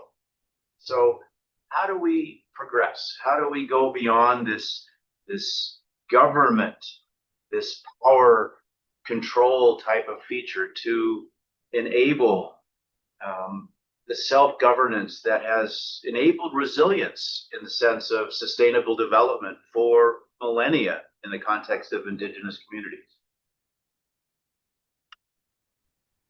So, thank you for Dr. Paul this question. I think this question is could be answered from all the speakers is talk about the colonialism and also how the community resilience in your country. So, maybe the first speaker will be the answer the post question. Dr. Kaka maybe, or Kache, or Chris. Maybe the other speakers can talk. I can come after them. Oh yeah. Maybe the first speakers is Kache will be answer the post question, and followed by Chris, and last speakers is Kaka. So yeah, go ahead. This is my personal project. You see, the indigenous people, the best kind of method they use is organic farming. Organic farming. Even today, several villages, there is some customary law where they are restricted of using fertilizers or other chemicals, pesticides or insecticides. So they are very careful about it. The only challenges they have is that they're not able to access to the market. So what, when I say personal project that I'm trying to do is that to encourage the farmer to go for organic farming, we should sell that product more costlier than those products that is found, which look more glamorous, which is very colorful, in fact. And I think we were taught about that abundance is, if there is an abundance, there is richness. I mean, if we have lots of vegetables in our refrigerator, that means that we're well off, we're rich. Whereas those vegetables that we consume, which is organic, are not so. So one of the reasons why I bring these dry vegetables from home to the place that I work is because nothing else, but because of it's an organic one. Two is that the taste is also totally different. It's not that because it's a home food. So I think we should channelize something of where these indigenous food productions were put into the market, but something where that can benefit to the farmers. So I think that, yeah, that will be my answer. Thank you. Okay, thank you for catching your answer. So the next speakers is Chris. I think you have ready to answer, Dr. Paul. Yeah. So yeah, go ahead. Yeah. Yeah, I think besides the presentations that I've given before, I think I have quite bit the same answer with Kache. So because I have also another studies when I found it in Southeast Sulawesi, where the government tried to push the local governments, the village governance, try to push the schemes of this indigenous farming. But I think it's not about it's not in the phase where it's the indigenous knowledge where it's operates, but it's in more in the higher place where they're combined, where they are assimilates, where they are try to compromise between these industrializations, between this the progress in the village governance, but also recollecting and valuing the local knowledge in farming. I think it's in the matter of the political wills in the village governance, because I think rewriting the histories of the indigenous, it's also in the place of the indigenous communities hands itself. So I think it's to promote how to sell those things, because some of it's the village governance in Southeast Sulawesi were different from this the study that I give you before. They are pushing not only in national scales but also try to in the international scales, and eventually 10 years before they even have already exports like such as uh streams and then kelps, and that's uh produced from Indonesia indigenous knowledge that uh working along with the government, the local governance, the village governance. Yeah, I think that's the matter of how each of the uh you know the person, the stakeholders that uh live alongside not just indigenous but uh the progress, the developments that have been done in a lot of rural areas, especially in Indonesians. I think it's about how they're valuing how it's the leaderships valuing those things, and how the political will going on to keep on the sides of the indigenous knowledge. Yeah, I think that's my view. Okay, thank you. Your great perspective. So you I can withdraw your statement about political will, leadership, and the resistance community. So I think that's three keywords are really important for all cases in the area of water issues. So the last speaker will be answer the post question, Dr. Kaka. Please unmute and yeah. Yes. Thank you, Dr. Paul, for that question. Much like Akshay, even this has been a personal project for me.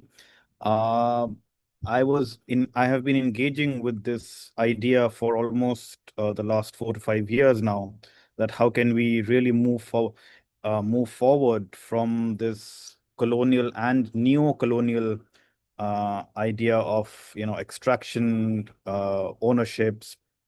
I have written one article. I'll just share the link for that for everyone else so that they can. I've just posted that on the chat. Maybe it's called Dismantling Colonial Cartography. So the idea that how can we reclaim the land ownership patterns from the state, which was already given, which the colonial period had already taken away.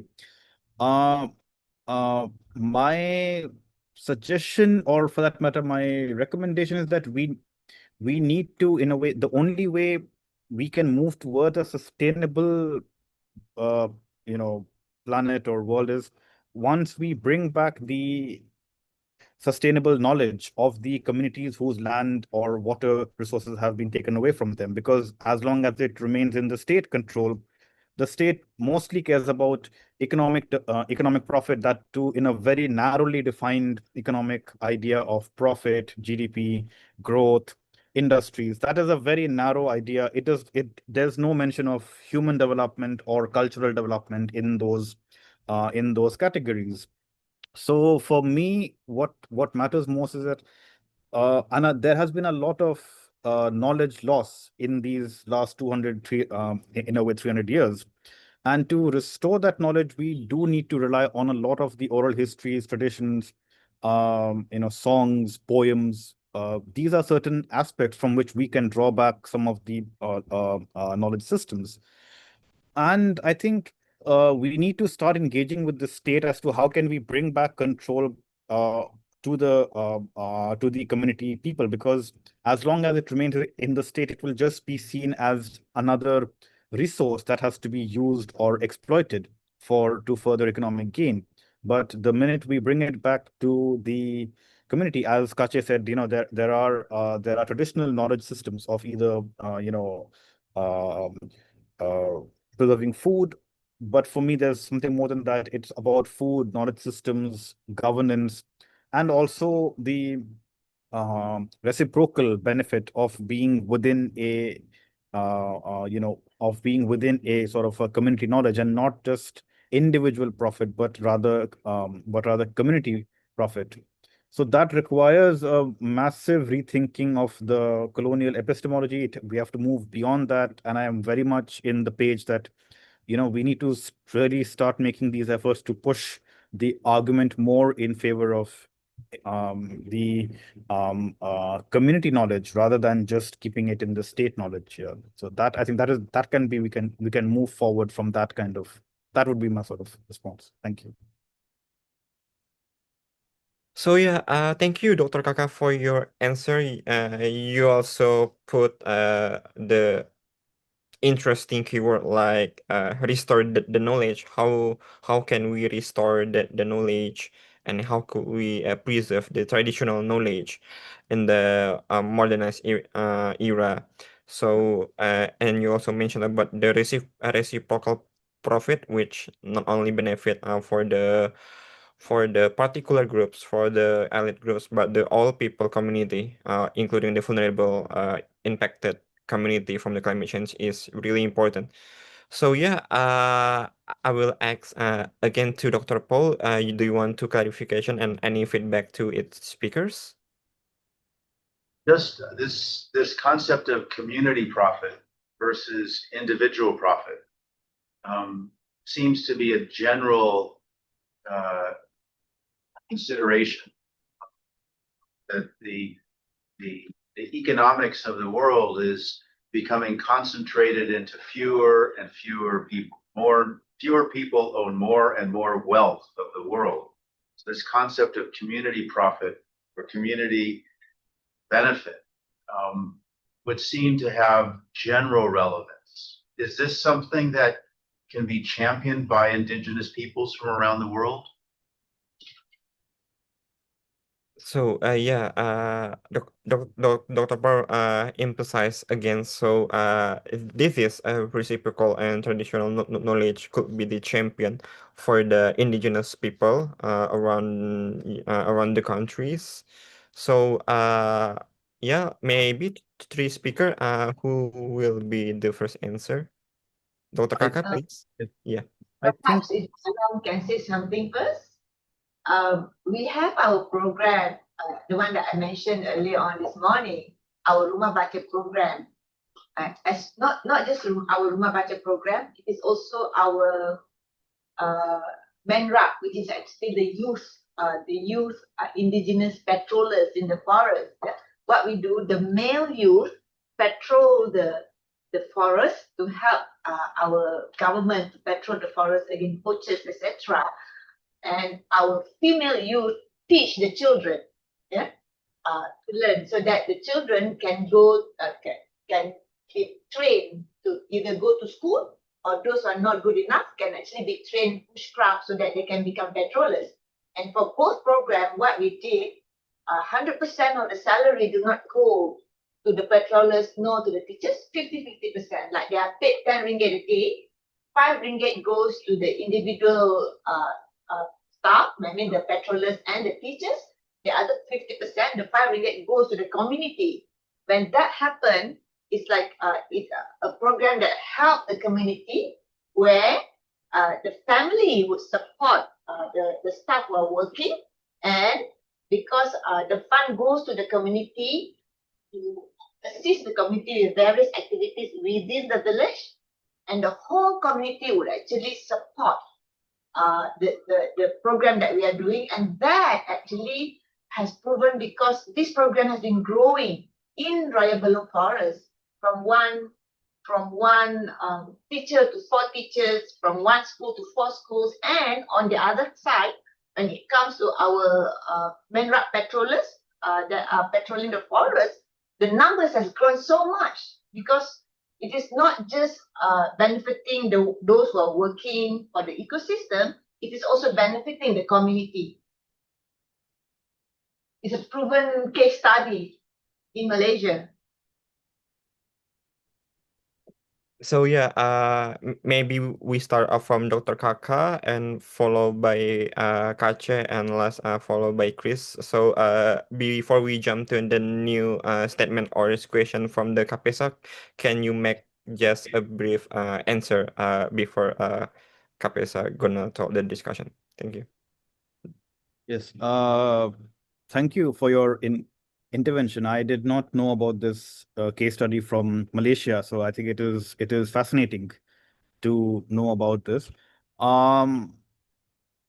Yes, I agree with Dr. Paul that it is a challenge, because I mean, just recently, just I think yesterday, we had this report that 1% of the world, the top 1%, the top wealthy 1% of the world is controlling almost 60 to 70% of the resources. I think the Apple, Amazon, all these giants are sort of controlling these major economic resources. Now, the way I look at it, my background is in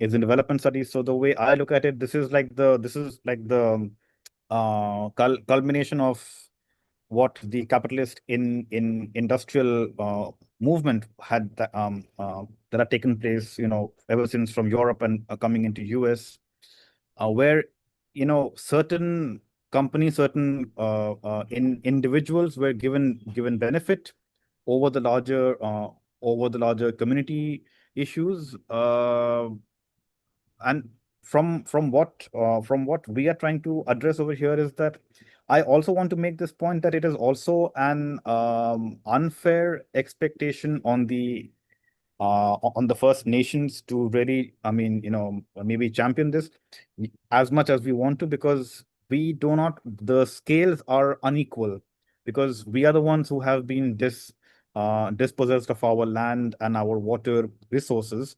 So yes, as much as we want to champion it, yes, of course we would want to champion this, but we also need partners who can help us in this process to further, sort of lower the gap between the quote unquote have and the quote unquote have not. And this requires more and more dialogue, such as these forums, where we can engage substantially as well as contextually, be it from our different field sites from around the world. Maybe we can think of something, maybe we can start to identify similar patterns, that has been happening in South Asia or in other parts of the world, where we can draw a line and say that, all right, these are the issues that we can take up forward in the next discussion, and slowly. So I think it will be a slow process, but we need more and more dialogue. So that's what I would say.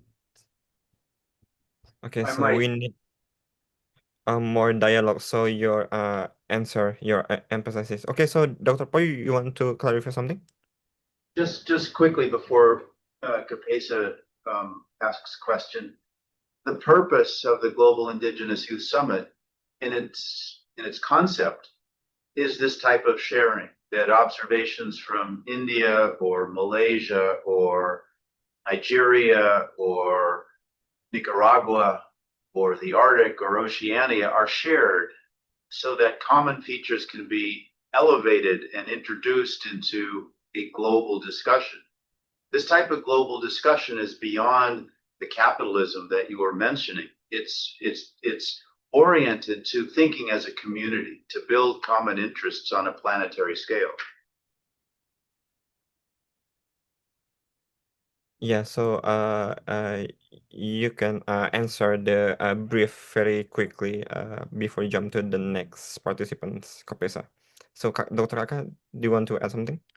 Just a quick response. Thank you. No, I just want to say I agree with Dr. Paul there. So thank you for that. So the next speakers, Kache, do you want to respond? Just a quick response. Yes. I think the challenges, one of the challenges of this indigenous people, the traditional knowledge of cultivation or whatsoever, is that you see, we go to market and we will buy which is big, which is colorful. And this is one of the challenges where these indigenous people are not able to compete in the market. And two is that despite we have that internet system today, where we can promote that individual group of people who are confining to indigenous agricultural methods that they are using. For instance, if you go to Nagaland or Manipur, it's very interesting where Dr. Kapisa's communities belongs to. Like if you go to Imphal or in Manipur or Nagaland, there is a market called if the people customer to come and know that the product is coming from Mau community or from that community, then they used to purchase that particular agriculture product because they always presume that it's a organic vegetables.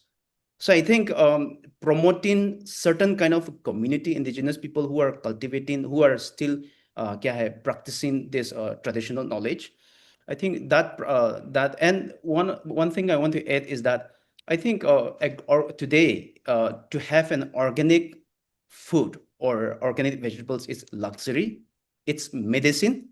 So that has to be promoted, that has to be branded. If not, then like I've said, it's very challenging in a global market. And very interestingly, the economic disparities, if you compare in a city or in the villages, there's not huge gap of this economic disparity because of the community sharing systems that these people have.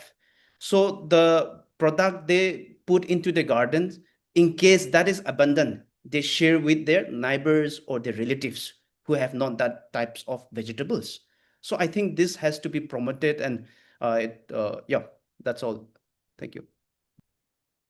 Thank you for your question. You're also to urge to encourage to open the market to sell the organic product and vegetable.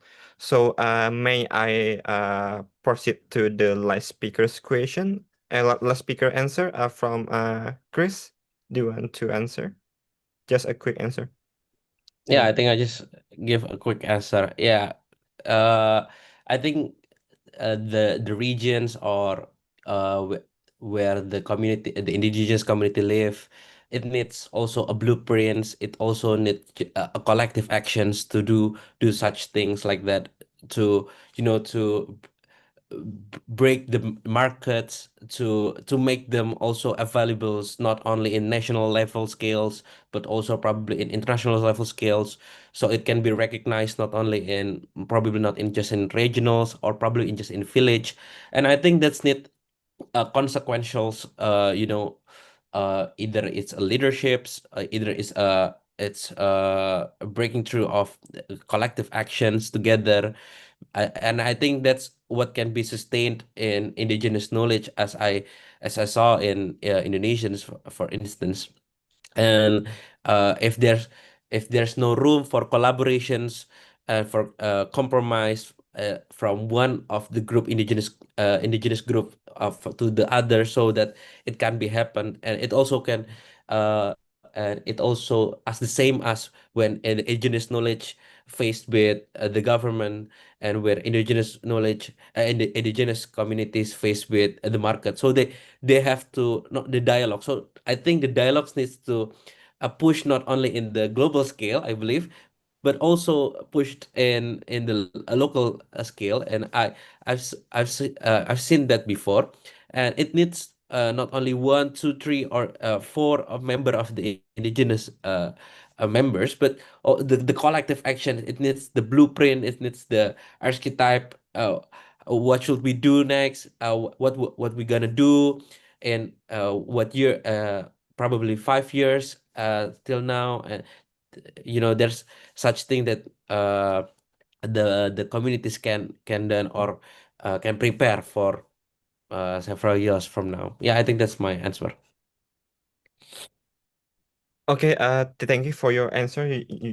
You also highlights about the needs of the blueprint as a absolute guidance for the community, for the indigenous vulnerable impacted people to make a guidance, and also to validate, justify their collective action. So yeah, before we jump to Kapisa, Dr. Paul, do you want to clarification something? Okay, that is enough. Okay, thank you, Dr. Paul, for your question. And maybe the last is question from Kapesa.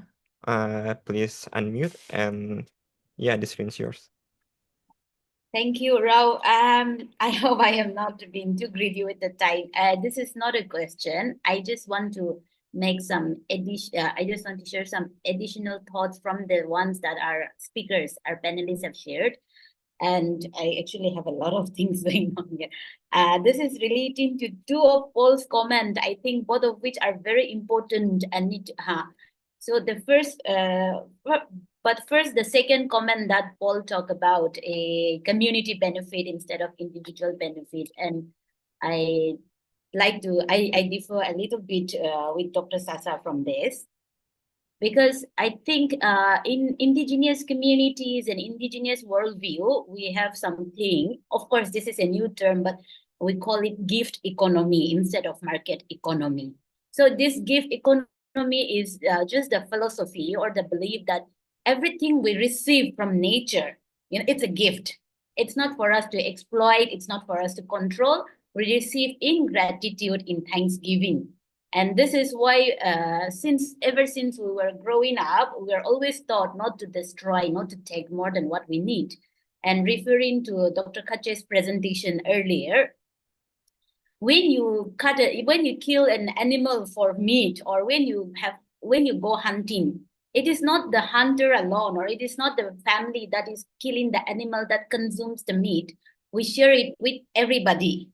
And if you have a bountiful harvest, the habit, it's still practice. And I do not consider this as a burden, but I think it's a privilege in that sense.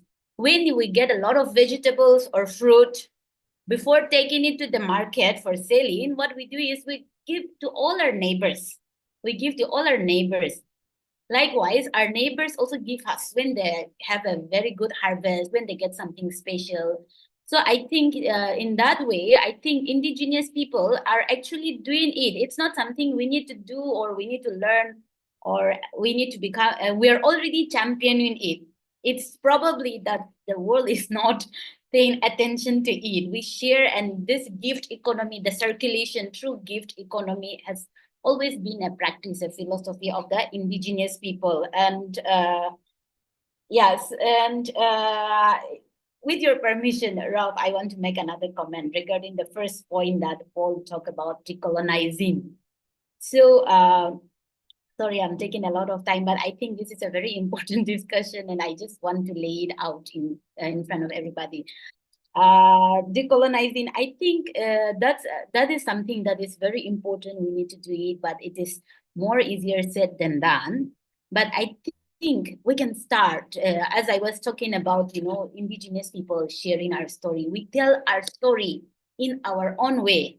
And in that way, we define ourselves instead of letting someone define us.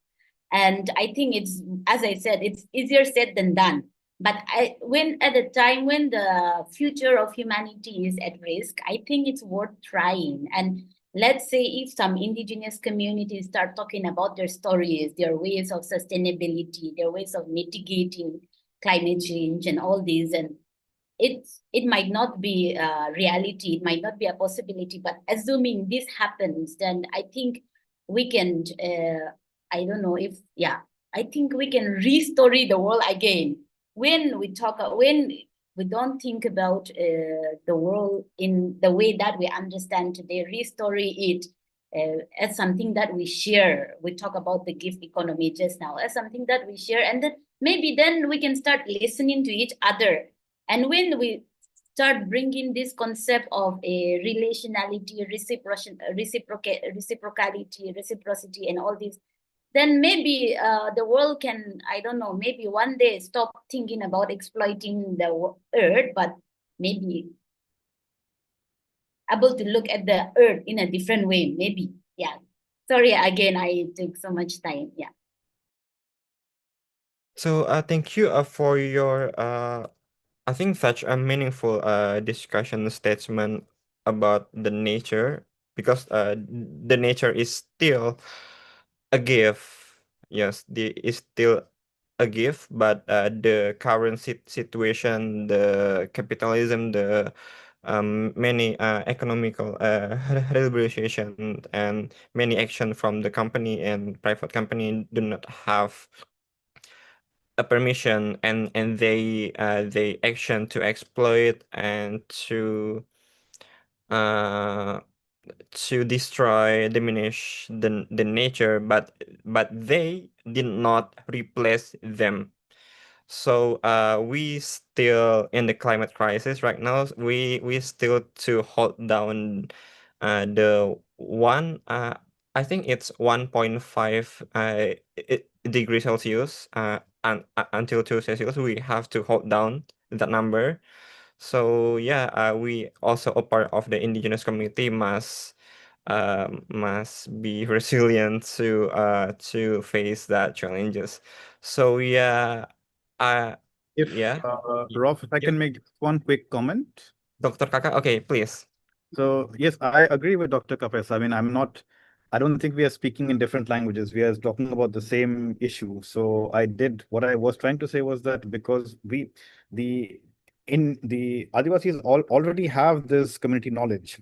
We just have to, and we have already been practicing it. Even in my own tribe, we do the concept of sharing, and it's very much relevant. And we learn that from our childhood. But it's just that the dominant practice in the world is very different. I think that is something that we have to really maybe challenge and sort of overcome structurally, because it is already embedded in our community knowledge system, but it is not yet embedded in the dominant structural system. So the point I was trying to make was that we have to make a structural interference. I think that is when I think things can move forward. So yeah.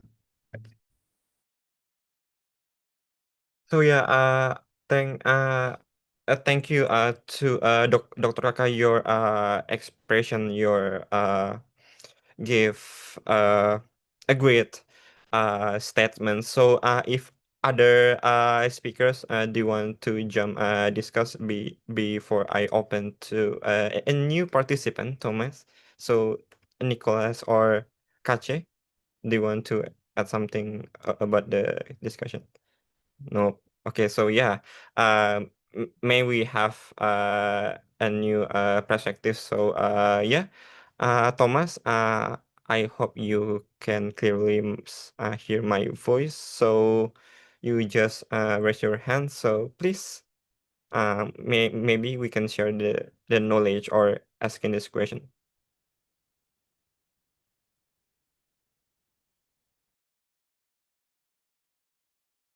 Oh, sorry. Hello? Hello? Yeah, hello. I can hear your voice. So you can talk right now. Yeah, this is Thomas Sururu from Kenya. and I come from a Maasai community here in Kenya, and I have a different perspective on what we are sharing here regarding indigenous people, their food, and their lifestyle. One of the issue we have here is that for us, we don't have any food that we plant because we are in an environment that is wildlife taken, or it's a wildlife area. That is the seventh wonder of the world, the Masai Mara. And we don't plant any foods, but we rely on livestock, and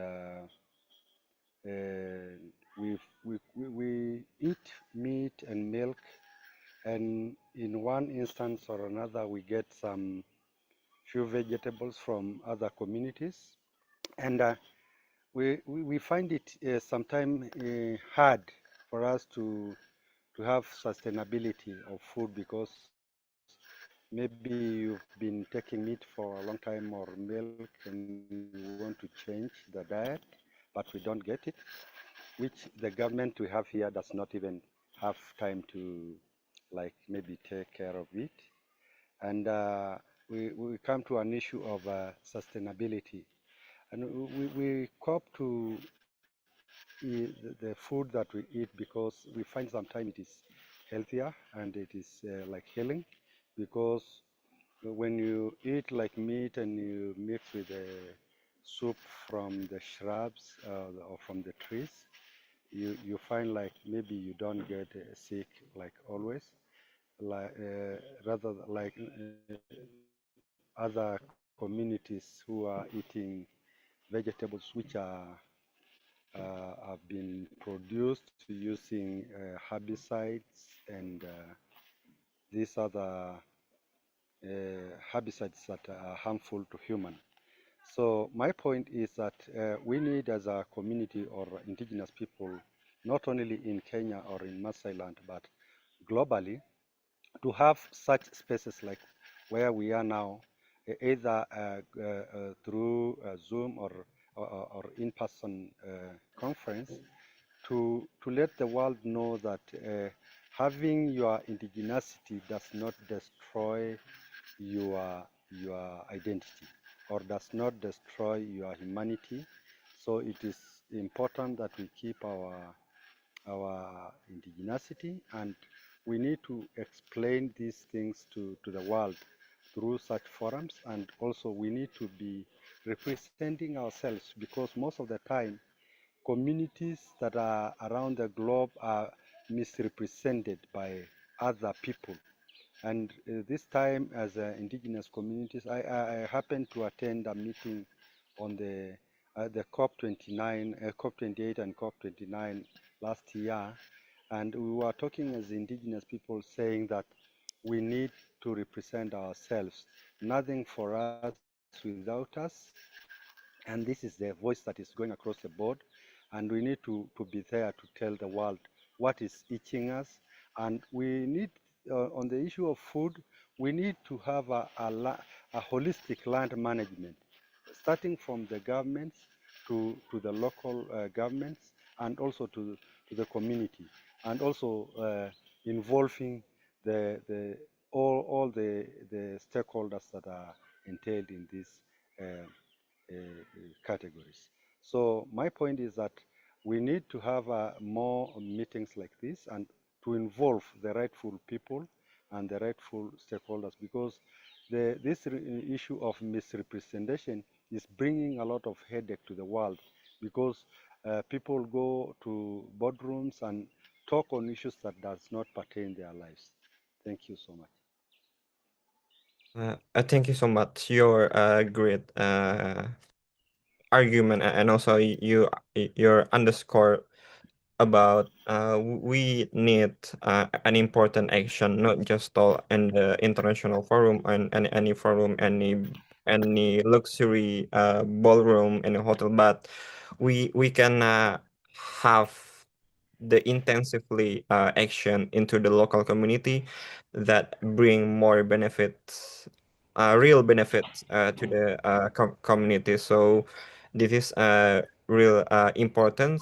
So I hope the international forum like COP or another sites meeting not only for a particular country, not only for the particular political person, we we all around the world, including the local community, must engage and more contribute on that level. So yeah, I think this is a great a great solution, a great movement. So yeah, if you want to the three speakers here add information or another story that relevant to this topic before we jump to the next session, yeah, we feel free to open our discussion, or we can just talk on as the as question in the three speakers here. Yeah, we have a free time to do this. So maybe from the three speakers, do you want to have something? Yeah.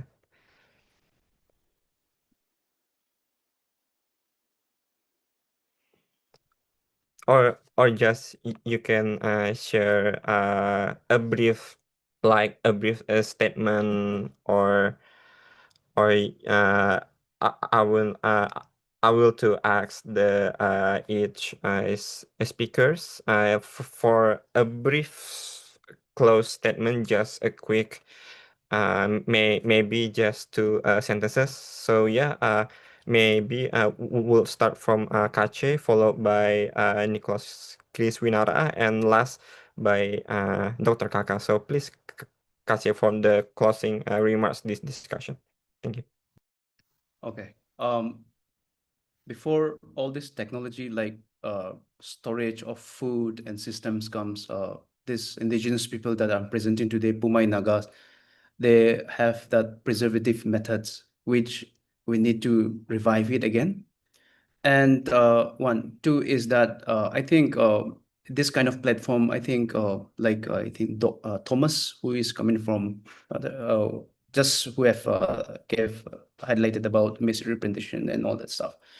I think we have to encourage this. We live in a city where we don't share with the next door in terms of foods or vegetables that we have. But I think that's indigenous people like done my research on Pumai Nagas. That has to be promoted of community sharing. There are lots of abundance vehicle today in India. By the way, we call it sabjiwala. So this sabjiwala will come with a trolley and sell the vegetables. Once those vegetables are not sold, most of them are thrown into the river. Rather than using for other purposes, like for Pumai community, they give it to the people who rear pigs, and those waste foods are also used for another meaningful purposes. So I think this kind of a community sharing and preservative methods in terms of food security amongst the community has to be promoted. Yeah, thank you. So yeah, thank you, Kasia, for your closing statement. So Chris, you want to have something? Yeah, a brief short from my presentation, but also from my other research that's still going on. It's that I think the expansions of the nickel industries, especially in Sulawesi in Indonesia, is that create a complex crisis for the communities, not only for the locals but also the indigenous communities. It needs interventions. So because the industrial interventions has led to the severe environmental degradations and including narrowing rivers and increasing flooding and probably disrupting the access to clean water and causes crop failures. And as I seen in probably in like in Kolaka or in Luwu, I will say the same thing, that the benefit sharings and how to to be a resilience, it means to have this such of networks around the communities and to share what kind of crops do you have next month, what kind of what of shrimps or probably fish that you have. There can be connected by each other from that goods. So I think the situations needs to be promoted, probably in local or in nationals, or probably in such events like this. But I think it is also ultimately too important that we have to respect what the indigenous and what the local communities also view from their environmental perspective, especially when they are facing such as critical, in my case, for example, facing the critical minerals or critical uh, or extractive industries where they are uh, vis-a-vis each from in the industries, from the government, and but also still maintaining the knowledge, still maintaining the identity. And I think that's what we need to promote. Yeah, that's all. Okay, so Thank you. yeah, so thank you, Chris, for your closing remarks. So the last speakers, Dr. Kaka, so you can add something. Thank you, Rolf. I agree with my previous with my fellow panelists and the previous two speakers. First of all, thanks to GIYSCC again for having us here. I think this is a very important discussion. So I think I'm very grateful to be part of this discussion. One thing that I think my closing remark will echo my argument that, because of the fact that the state has had so much of interference in the Adivasi life world, be it in terms of industries or mining, or which has ruptured, which has, even Kache talks about living in the city and, not being able to even communicate with their neighbor. That was not the, in a way, philosophy that we grew up with. Because we could go to anyone's house and we could, share our food, our water, and other, whatever we had. But that has, in a way, been ruptured. And the more we think about it, the more we see that there is the system which has sort of ruptured this. So my closing remark would be: we need, dialogues like this to, in a way, move beyond what even Dr. Paul was talking about, the state in encroachment about on the First Nations and the Adivasis. And it is only then that if we really make a serious, sustained effort towards moving out of this state-controlled project, that we can really think about sustainability. Because if our concern is sustainability, then we do have communities who have been practicing that for a long time, but those knowledge systems are under a lot of attack. While at the same time, we are not discounting, what modernity has done for us. I mean, the fact that we are connected over the internet is also because of that. But that being said, we also have to take into account what have we lost in this process. And if at all we have to think about the future of the world, we really need to move beyond the state-centric approaches towards a more community-centric approach. I think, yeah, that would be my intervention. Thank you. Yes, so thank you, Dr. Kaka, for your closing remarks. As Dr. Kaka done closing remarks, so it's mean let me close this open dialogue for Dr. Kaka, Chris, and Katya. So thank you for being here. Thank you for your. I think it's great opportunity, great contribution for you to share your knowledge, your insight, and also best practices in the country respectively. So thank you for all the speakers here to actively contribute in the open dialogue. So yeah, thank you once again, and we can we actually has the the last presentation. Yeah, before she present their presentation. So let me introduce her. Her name is Bani Kakri. Uh, she an master graduate in sociology, and she belongs to one of the tribe in India called Mishmi, and and I believe she is an advocate of environmental sustainability, and she carried out a research like on the climate advocacy and also action, and have been actively engaged in the grassroots level, and also being actively for more than a decade in the reading movement, reading storytelling, called Lohit Youth Library Network in Anurakal Praket. So yeah, now she will be presenting one of them as activity that they advocate in spreading the joy and importance of reading. So I hope you are already here, Banika. Yeah. So yeah, you can just unmute your microphone, and you can start your presenting from now. This screen is yours.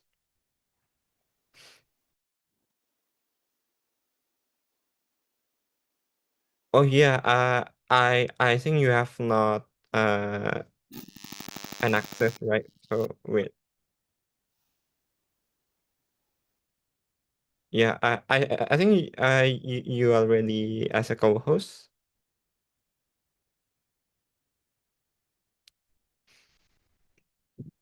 Thank you, Rolf, for the introduction. Hi, everyone. I'm Banika Kri. And as Rolf has mentioned, I'm involved in one of the reading movement in India for Lohit Youth Library Network. And here we promote the joy of reading through activities such as story reading, telling, poems, drama, and all. So this is one of my favorite activity to do. It is story reading. So I'll be doing that. And the title of the story is The Big Climate Meeting. Is my voice clear, Rolf? Yeah, I can hear your voice clearly. Yeah, thank you. One hot morning, Benny the beaver stood on a dry, cracked patch of land. He looked around at the dying forest. Okay, animals, we need a climate meeting right now. Meet me at the duck pond. What's left of it? Greta the squirrel popped out of a tree. Again? What happened this time? Did the sky catch on fire? Benny held up a sad brown leaf. Another tree just gave up. That's the third this week. We are turning into a toast out here. Berry the crow flew down and landed with a thud. Caw, caw. I saw a human driving a giant car just to move their tummy alone. The car had cup holders for bacon. Belly the turtle peeked out from under a sun hat. Maybe it's just a hot summer. You know, normal stuff. Greta rolled her eyes. Normal? Half the frogs have moved to Canada, and the lake is now a puddle. It's not normal. It's climate change. Just then, Frankie the fox came strolling by, drinking iced tea from a reusable bamboo cup. Relax, guys. Relax, everyone. I have a plan. Benny frowned. You? Last week you tried to power your den with potato peels. Innovation, my friend. Innovation. But listen, I have been watching human videos. There are many ways to help the planet. We just need to be smart. Huh? Like what? Willie blinked slowly. Easy stuff. Use less water, plant more trees, recycle, stop using plastic, and tell humans to stop acting like everything's fine. Greta nodded. I started composting my nutshells. Now my trees grow faster. Also, I feel cooler. Betty added, yeah, I switched my straws to spaghetti noodles. Sure, they taste like socks, but they don't hurt the earth. Benny looked around. So, we can fight climate change, even if you're just animals? Exactly, Frankie said. Every little action helps, and we can teach the humans too. Bailey slowly raised his hands. Can I still bring the snacks in the meeting? Yes, of course. But no more plastic bags. Leaf balls only, said Greta. Yay! All the animals cheered. They didn't fix the planet that day, but it was a good start. And hey, the pond didn't dry up for at least another week. Well, climate change is real, but we all can help, even in small and silly ways. Start simple, stay hopeful, and don't use bacon cup holders. Thank you, that's it. So thank you. It's really great storyteller reading. So yeah, for me as a personal, I don't have any specific question regarding your present, but I am still curious about the background, the inspirations from the story reading storyteller. So may if I have a permission to ask to fulfill my curiosity about the reading storyteller. So yeah, Banika, once again, thank you. I curious about what's your inspiration? What's the reading storyteller is actually is? So what's the role of reading storyteller in terms of the climate action? So yeah, I think this my curiosity about the reading storyteller. So yeah, go ahead. Yeah, sure. Yeah, personally, I use story reading to communicate with the children or the audience when I'm promoting the reading movement, the joy of reading. But in terms of climate change, how my story reading can contribute to the climate change aspects. Well, if I have to say, there are many ways through which we can promote the sustainability and to encourage to take actions on climate change and all. As we have now, we have a session on presentation and we have discussion. So this is one of the ways or methods through which we can promote and engage in climate action activities. But as you have said, if yeah, I can use story reading as one of the methods through which I can promote reading. Through which I can promote sustainability and climate change action. So yeah, there are audiences which may find it very a little bit boring when we have a discussion who is not much interested in climate change actions and all. I think we can convey the message through storytelling, since this makes the audiences engaged in the activities that's going on. Okay, so thank you for your I mean, it's like such as a valuable storyteller, right? So thank you, Banika, and thank you for all. I think my time as a moderator is already running out, and so we move before we move forward to handovering for Banika as the next moderator in the session. So from me, thank you once again to all the participants. Thank you. I'm sorry if there are any inconvenience the panel and the discussion sessions. So see you again, and we have a break for the next a couple of minutes. So thank you. Good afternoon. Namaste. Selamat siang. Thank you once again.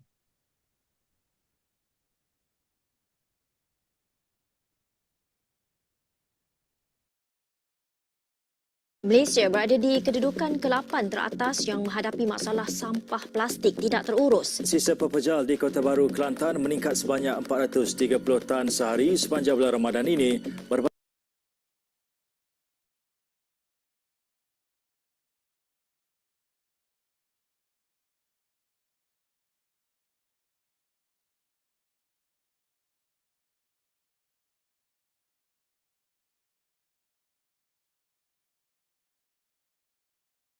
Berbanding 350 tan sehari pada hari biasa.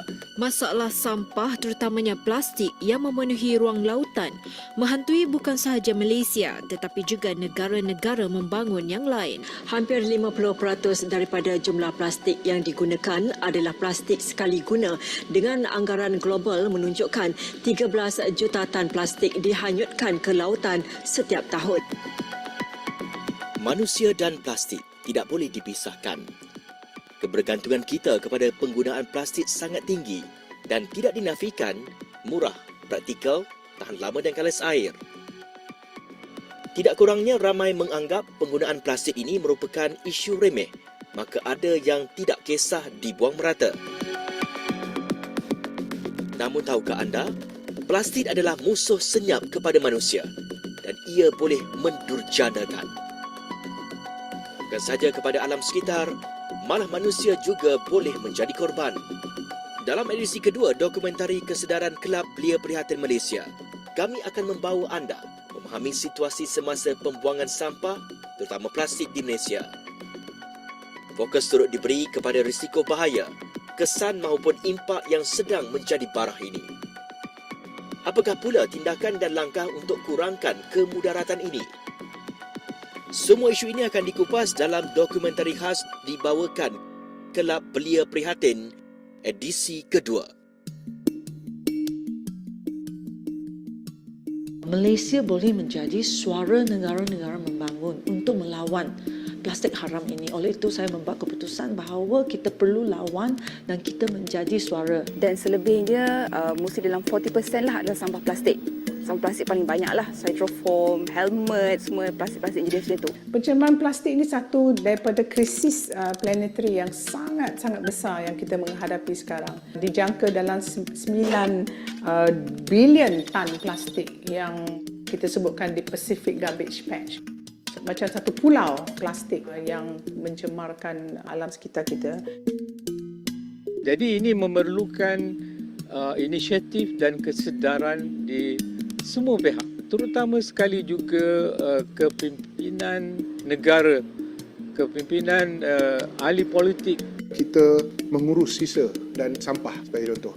Kita telah mengambil satu teknologi daripada Finland yang is called Smart Deep Collection System. Tahukah anda, rakyat Malaysia membuang sebanyak 36,699 tan sampah setiap hari. Ini bermakna setiap rakyat Malaysia membuang sebanyak 1.17 kilogram sisa pepejal secara purata. Sekiranya ini berlarutan, tak mustahil pandang kiri, pandang kanan akan kehilatan sampah. Yang menjadi mangsa adalah alam sekitar termasuk sungai. Kami di Kelab Belia Prihatin berkesempatan untuk ke Sungai Kelang, salah satu daripada 50 sungai terkotor di dunia beberapa tahun lalu. Kami berkesempatan untuk mendapatkan Selangor Maritime Gateway SMG untuk mengetahui maklumat lanjut mengenai sisa pepejal plastik.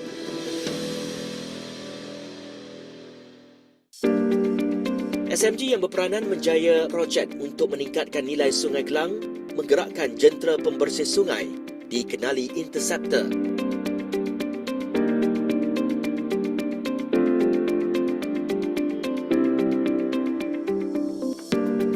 Inilah Interceptor yang merupakan sumbangan daripada kumpulan rock popular dari Britain Coldplay yang menaja mesin perangkap sampah dinamakan Interceptor.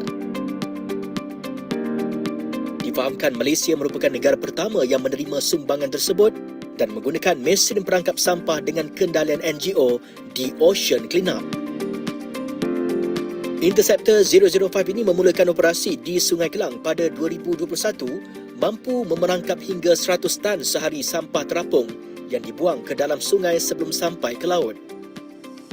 Namun sebelum Interceptor 005, terdapat satu lagi mesin perangkap sampah iaitu Interceptor 002 digunakan di Sungai Kelang dengan kendalian NGO sama bersama Selangor Maritime Gateway.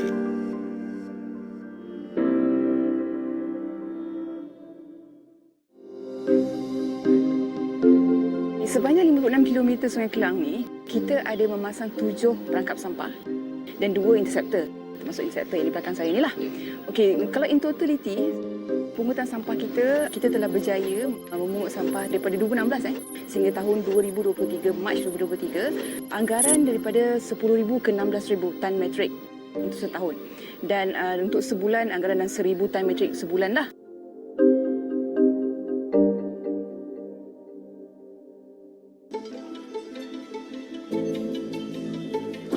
Kelab Belia Berhadin turut menjalankan tinjauan dan usaha pembersihan Sungai Melayu Iskandar Puteri Johor dengan aktiviti mengutip sampah di hutan bakau di kawasan itu.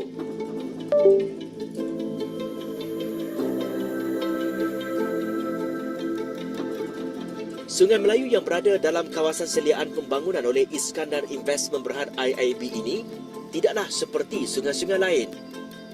Walaupun kedudukannya di tengah kawasan pembangunan IIB.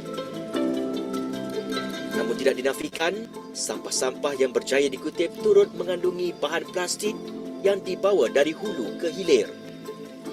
Impaknya akan mengalir terus ke laut sekiranya tiada tindakan diambil.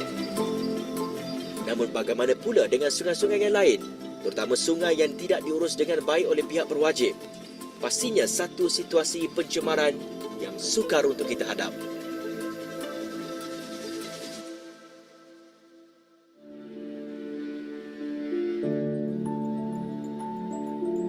Pasti anda ingat akan laporan-laporan sebegini. Malaysia menjadi salah sebuah negara tempat pembuangan sampah plastik haram.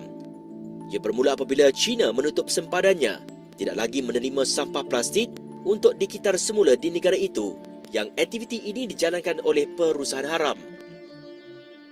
Jelas mantan Menteri Tenaga, Teknologi, Sains, Perubahan Iklim dan Alam Sekitar Yeo Bee Yin yang juga ahli Parlimen Puchong. Apabila ini berlaku, sindiket ini menyasarkan negara-negara berdekatan dan Malaysia tidak terkecuali. Kerajaan di negara-negara maju, mereka pun tak tahu ada benda macam inilah. Kalau you keluar daripada negara mereka, pergi ke negara lain, plastik itu dikitar semula secara haram.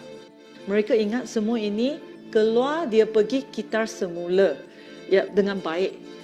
Oleh itu, negara-negara maju ini juga shocking terdapat berita ini.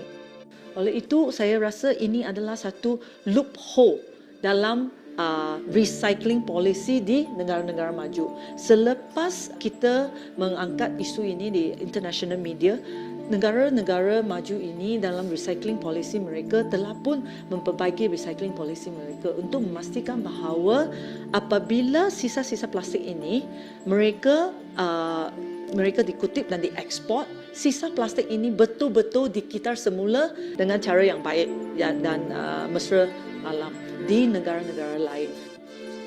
Jelasnya terdapat kelemahan dari sudut polisi dan perundangan di negara-negara maju. Jelasnya dengan tindakan berani dan lantang itu, Malaysia menjadi suara dalam komuniti negara-negara membangun dan sedikit sebanyak dapat menyelesaikan masalah sampah haram di Malaysia.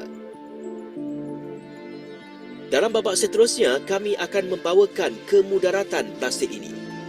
Bukan saja alam menjadi mangsa, manusia juga boleh menjadi korban seterusnya.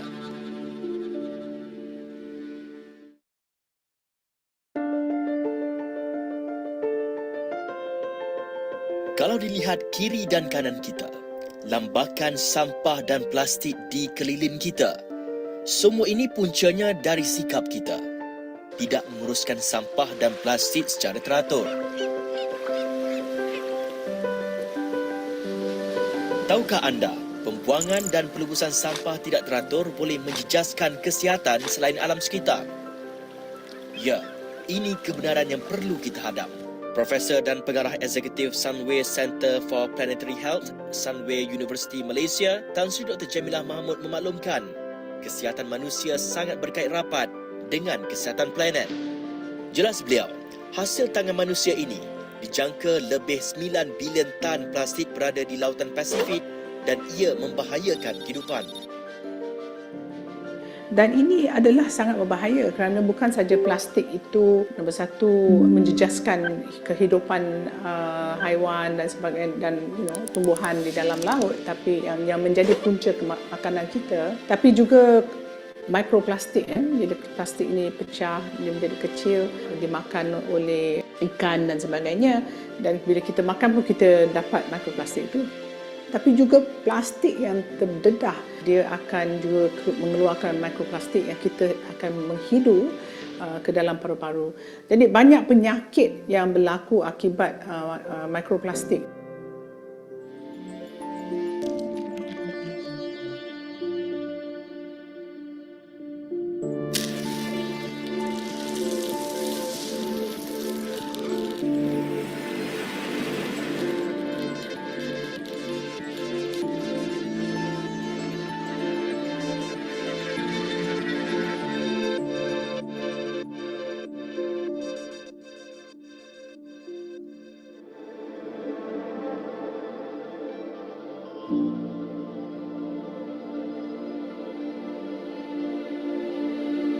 Mikroplastik ini boleh melalui susu ibu. Mikroplastik ini saya sebutkan dihidu, bukan saja dimakan di udara.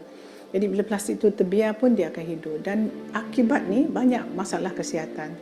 Misalnya ada kaitan dengan ketidaksuburan terutama kaum lelaki. Ada kaitan dengan penyakit paru-paru di mana ia boleh menyebabkan gejala-gejala paru yang sangat serius. Mungkin juga ada sekarang yang barunya ada kaitan dengan obesiti. Maknanya mikroplastik itu sendiri boleh menyebabkan obesiti.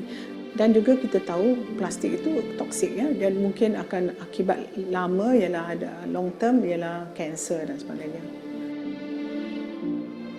Selain aspek impak kepada kesihatan, aspek alam sekitar sudah pasti paling terima tempias susulan pembuangan sisa plastik dan sampah tidak terurus ini.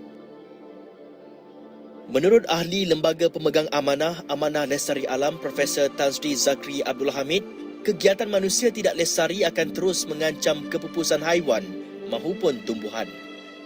Nature would still go on, tetapi manusia kalau menggugat nature, alam semula jadi, dia punya dampak ataupun impact dia tu akan kena juga kepada manusia. Sekarang kita lihat ekosistem services yang memberi kita air, makanan, udara yang bersih, semua tu telah terancam. 60% daripada ekosistem services ini, perkhidmatan ekosistem telah tergugat.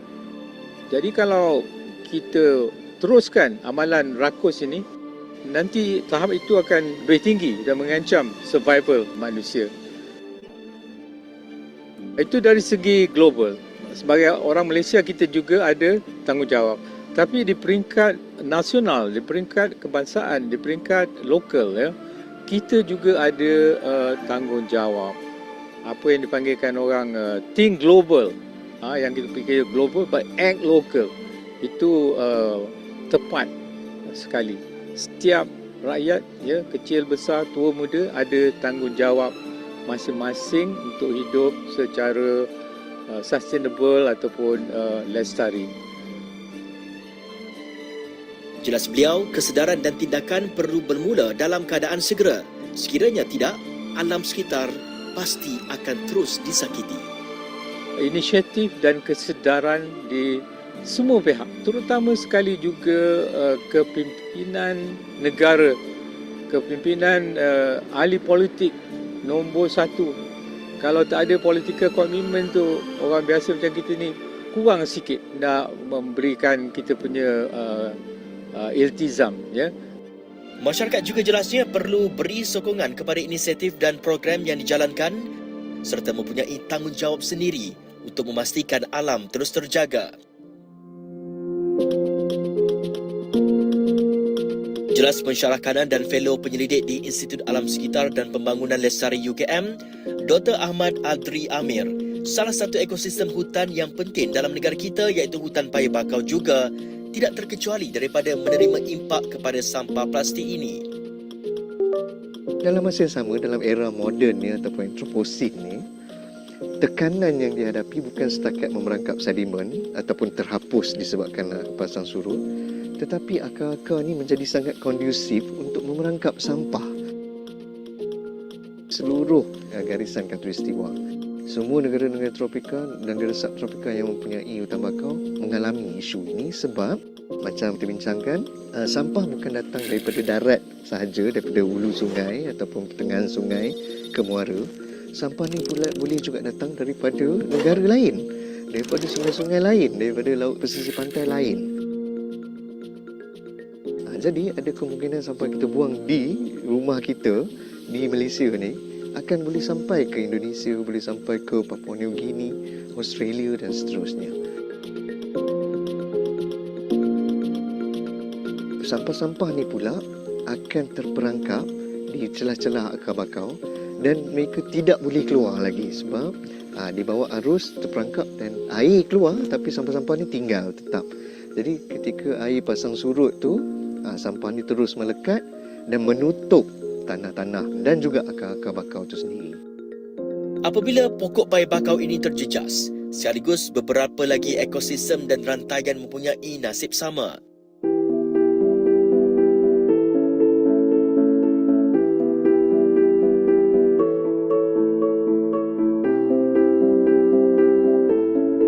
Jadi bila berkurangannya hutan bakau, bila merosotnya letupan hutan bakau, jadi fungsi-fungsi ataupun ekosistem services, perkhidmatan ekosistem yang disediakan oleh hutan bakau kepada manusia dan juga kepada alam akan juga terganggu. Jadi kita akan kehilangan habitat marine, ya, habitat hidupan laut. Ilmu yang semakin kita tahu sekarang adalah penting hutan bakau ni sebagai penyerap karbon, ya, yang paling unggul. Jadi dia menyerap dengan pantas pokok-pokok di dalam hutan bakau dan dia simpan dengan sangat banyak dalam sedimen, dalam tanah-tanah hutan bakau ni mengandungi kandungan karbon yang sangat tinggi. Jadi kalau kita sebuah negara yang memainkan peranan sebagai global player, ya, pemain antarabangsa, kita berpeluang sebab kita mempunyai lebih 600,000 hektar kawasan hutan bakau yang keseluruhannya menyimpan berjuta-juta tan equivalent of carbon dioxide dalam sedimen, dalam tanah hutan bakau. Jadi kita kena ambil peluang ini, kita kena ambil peranan ini, sebagai global player. Kita lindungi hutan bakau yang kita ada sekarang. Selain itu, jelasnya peranan pai bakau untuk melebarkan garis pantai dan melindungi masyarakat pesisir pantai daripada ribut, taufan dan angin kencang pasti tidak lagi boleh berfungsi dengan baik sekiranya hutan ini terus dicemari sampah serta pembangunan tidak mampan dijalankan.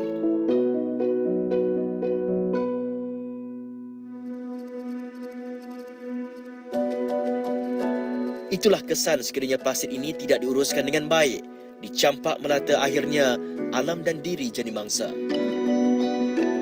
Jangan biarkan situasi sudah terhantuk baru tengah dah berlaku, barulah kita ingin ambil tindakan. Dalam kupasan seterusnya, kita akan memahami apakah inisiatif yang dimainkan oleh pihak berkuasa, badan bukan kerajaan, swasta dalam mendukung usaha agenda hijau ini. Teruskan ikuti pendedahan berikutnya.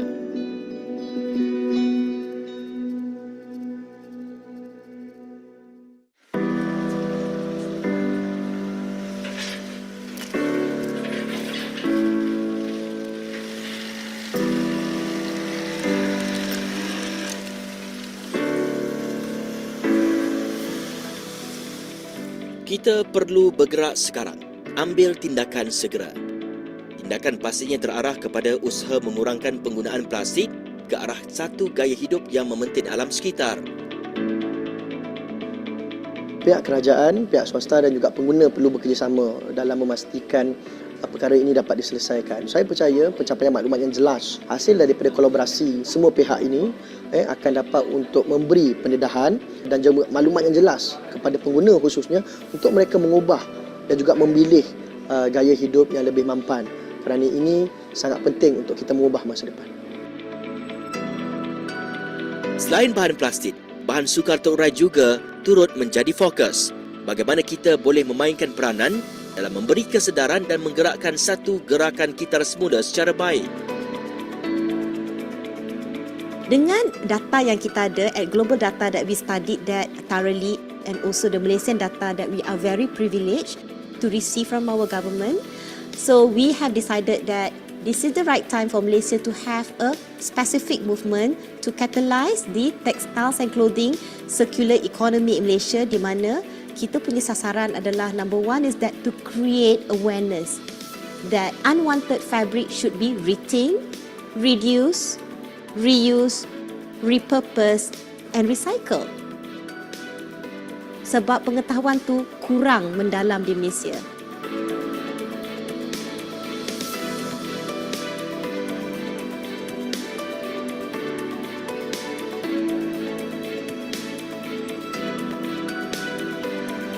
Nombor dua ialah yang paling penting, we want to ensure that Malaysia has sufficient textiles or clothing recycling bin.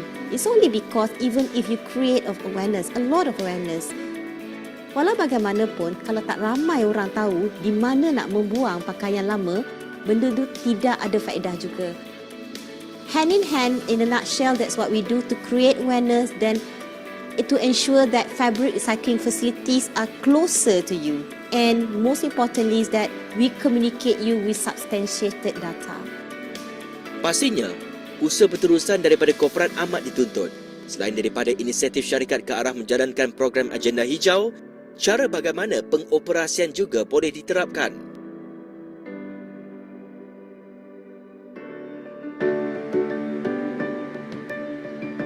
I think for us to take this ESG to the next step is looking into how can we use technology to help us achieve these ESG policies.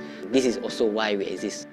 As I mentioned before, we provide sustainable technology solutions because I really believe technology should be used to help us achieve this sustainability. So apart from just looking at the policy, in terms of execution, why don't we look into technology that is already out there, is really available, but all we have to do is just put that sustainability lens to it to help us achieve the ESG goals. And I think that's very important lah, because as you know, I think in terms of blueprint, we are very good at doing blueprint, but when it comes to the execution, it's a bit slow. And I understand maybe the workforce or the people in the execution level is not well equipped yet. And that's why training and smart technologies are very crucial in terms of executing these policies very well. Yang pasti pembangunan yang mampan dapat memastikan kelangsungan kawasan-kawasan hutan terus bernafas dan tidak dimusnahkan.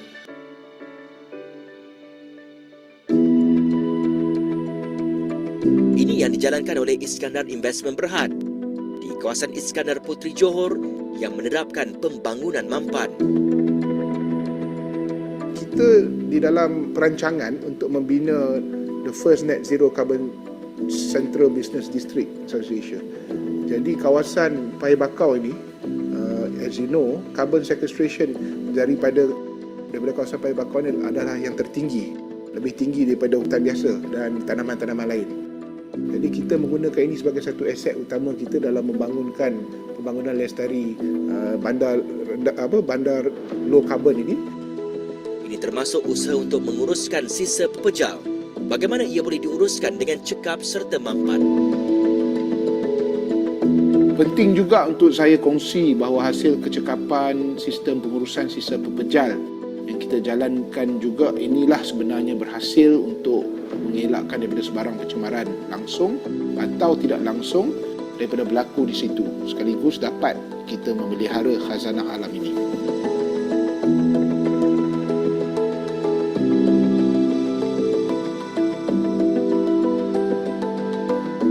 Dengan membangun pembangunan secara terancang, memelihara serta memulihara alam, pastinya pembangunan di kawasan Iskandar Puteri ini boleh dijadikan contoh sebagai sebuah pembangunan lestari.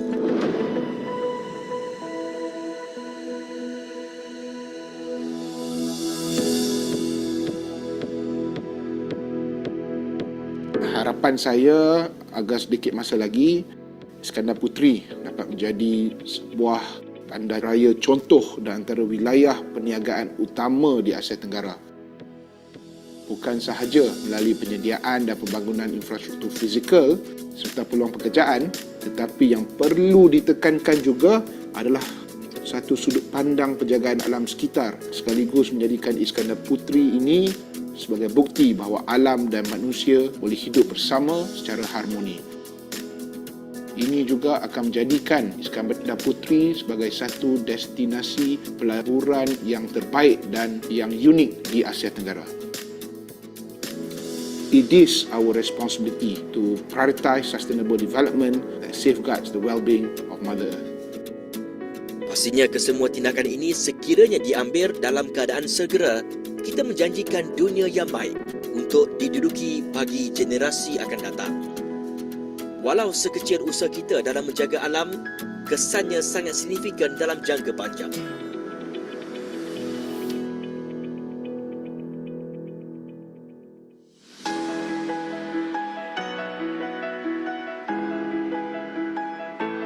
Usaha ini pastinya perlu disokong dan didukung semua lapisan masyarakat.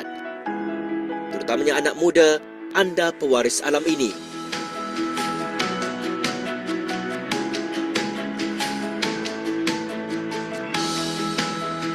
Sebagai penggerak belia, Kelab Belia Prihatin sentiasa mengharapkan kerjasama anak muda. Sertailah kempen, jayakannya dengan rela hati demi dunia tercinta ketika masih bertenaga ini.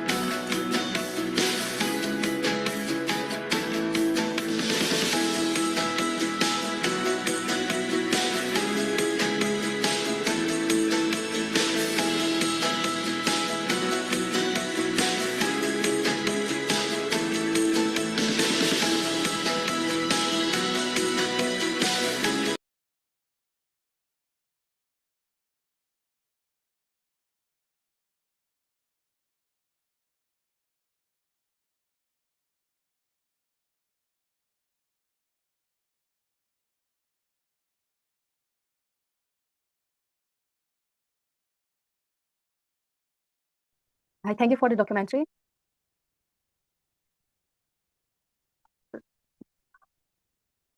Thank you for the documentary and such an insightful, encouraging documentary. Since it has given such an insightful initiations that are taken by the team, and as we have seen how we have known, we got to know how waste is not managed properly by, which was mentioned by Dr. Atun, which he clearly mentioned that only 30% of waste is managed, tapped, and treated.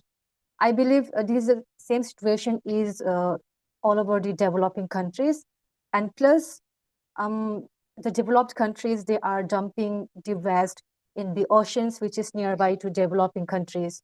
So the developing countries is getting benefited at the cost of the livelihood of the developing countries. Developing countries, yeah, developed countries is benefiting in this. So I think this is a situation everywhere. Since the presenter is not here, Ms. Kapesa will be taking over the mic and have a few comments on it. Thank you, Banika. I'm just going to share my screen. Okay, so this is a documentary on Sumi Naga ritual of calling the rain, and the producer couldn't join because he had to join another event commemorating the Indigenous Day, World International Day of Indigenous People, at another event. So I will be reading a small note on his behalf. The documentary is made by a team called Hiyo Nagaland, and Hiyo is a versatile term used among Sumi Naga to call attention to. And using this term as the name of their team, the Hiyo team has been working to promote and preserve indigenous traditions and practices among the Sumi Naga people. Just a very brief introductory note on the documentary, as it is not in English. So I'll just read this note from the producer on their behalf. Long ago, among the Kevilimi in Tishilimi village, there was an old man by the name Gusheka. One year, though the seeds were sown in the fields, it failed to rain. All the villagers stopped weeding their fields because of it. But Asa, the old man or grandpa, kept going to the field every day to clean the weeds. He kept telling the villagers not to neglect cleaning their fields because the rain will come one day. One night, in the dream of Asu-Guseka, the old man, Sugapu here means God or the great ancestor. Sugapu told him to weep Dala Dala with the villagers and call the rain. When Asu-Guseka asked him how to do so, Sugapu elaborated in the detail in this manner. Pierce kamla fish, a kind of fish, and keep it in every corner of the field. Beat the log of the wood at Acebotolu, name of a place. Put shoots of Yefaye Pugalo in Ayagi, Kuchu, Kilo, and sing. Even if there is no rice paddy, there is millet in it. Even if there is no millet, there is paddy.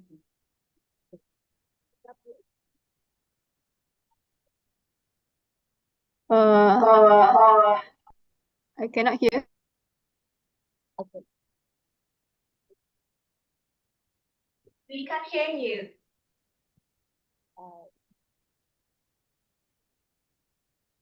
Can you hear me now? Quite soft. Better. Yeah. Okay, so yeah, Good. so let me just continue with the note on So Sugapu explains the meaning. Amlafi implies luring the rain. Sound of thunder and lightning implies the sound of the wind, storm, and Asal-Busheka performed Dala Dala with the villagers. The rain came, but because the villagers had neglected their field and had not cleared the weed, they could not cultivate. It is said that only Asal-Busheka had a good harvest that year.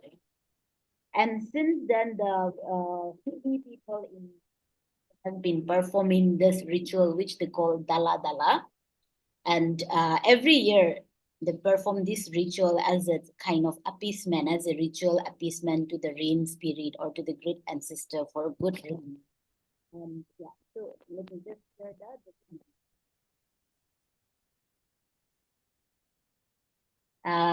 Banika, can you confirm if you can see my screen? Yeah. Okay.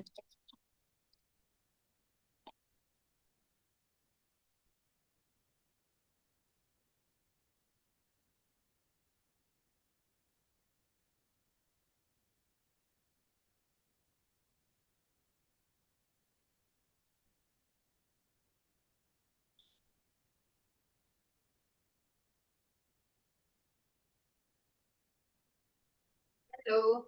I don't think we can hear the audio if there's audio of the video. So you need to stop sharing and share again, but you have to tick the box, share with sound.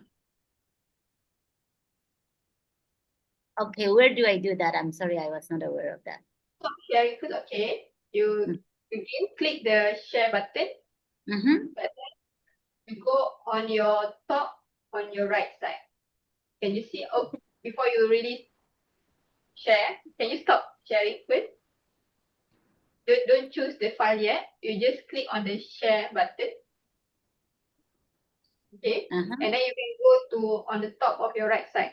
Can you see? There's a tick. You can tick the button of share with sound. No, I can't. I have sent a backup file to you. Maybe you can play it from your side, Amalina. Yeah, I'm not aware how to do this. Maybe you can share it from your side. I can try. Is it right? I have it. Okay. So I think Paul have it. So Paul will be sharing it. Right. So let's see if I can find it.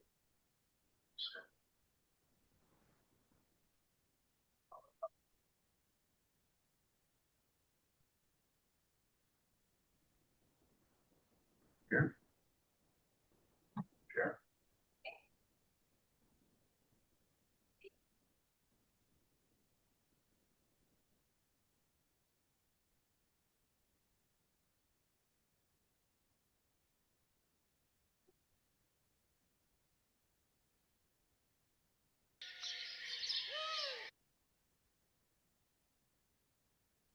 You guys hear? No? Not yet. It's coming. Yeah.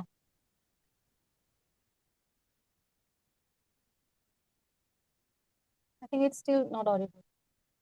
I don't think the audio start yet. I think it's after this, the audio.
I think it's stuck.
Hi, Kapisa, would you like to say anything more? Oh, no, that's it. I was just supposed to introduce. Yeah.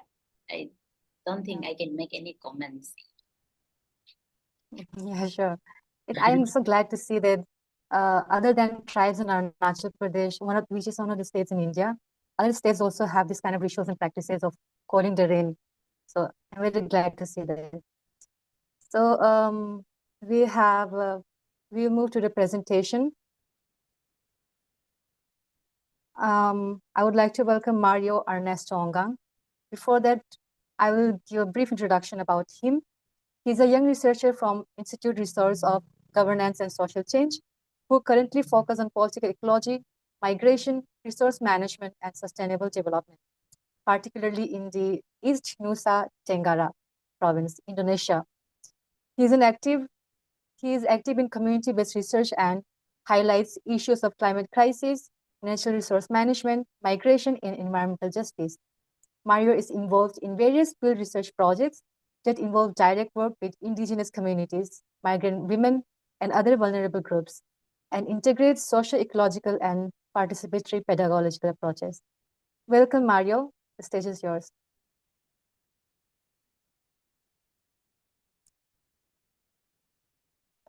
Can Mario be unmute, please? Okay. Thank you, Banika, for the introduction. So I'm gonna share my presentation. Okay. Okay. Okay. Okay. Hello, everyone. I'm gonna share about my ongoing research project. So we begin to explain what I'm gonna share to you guys.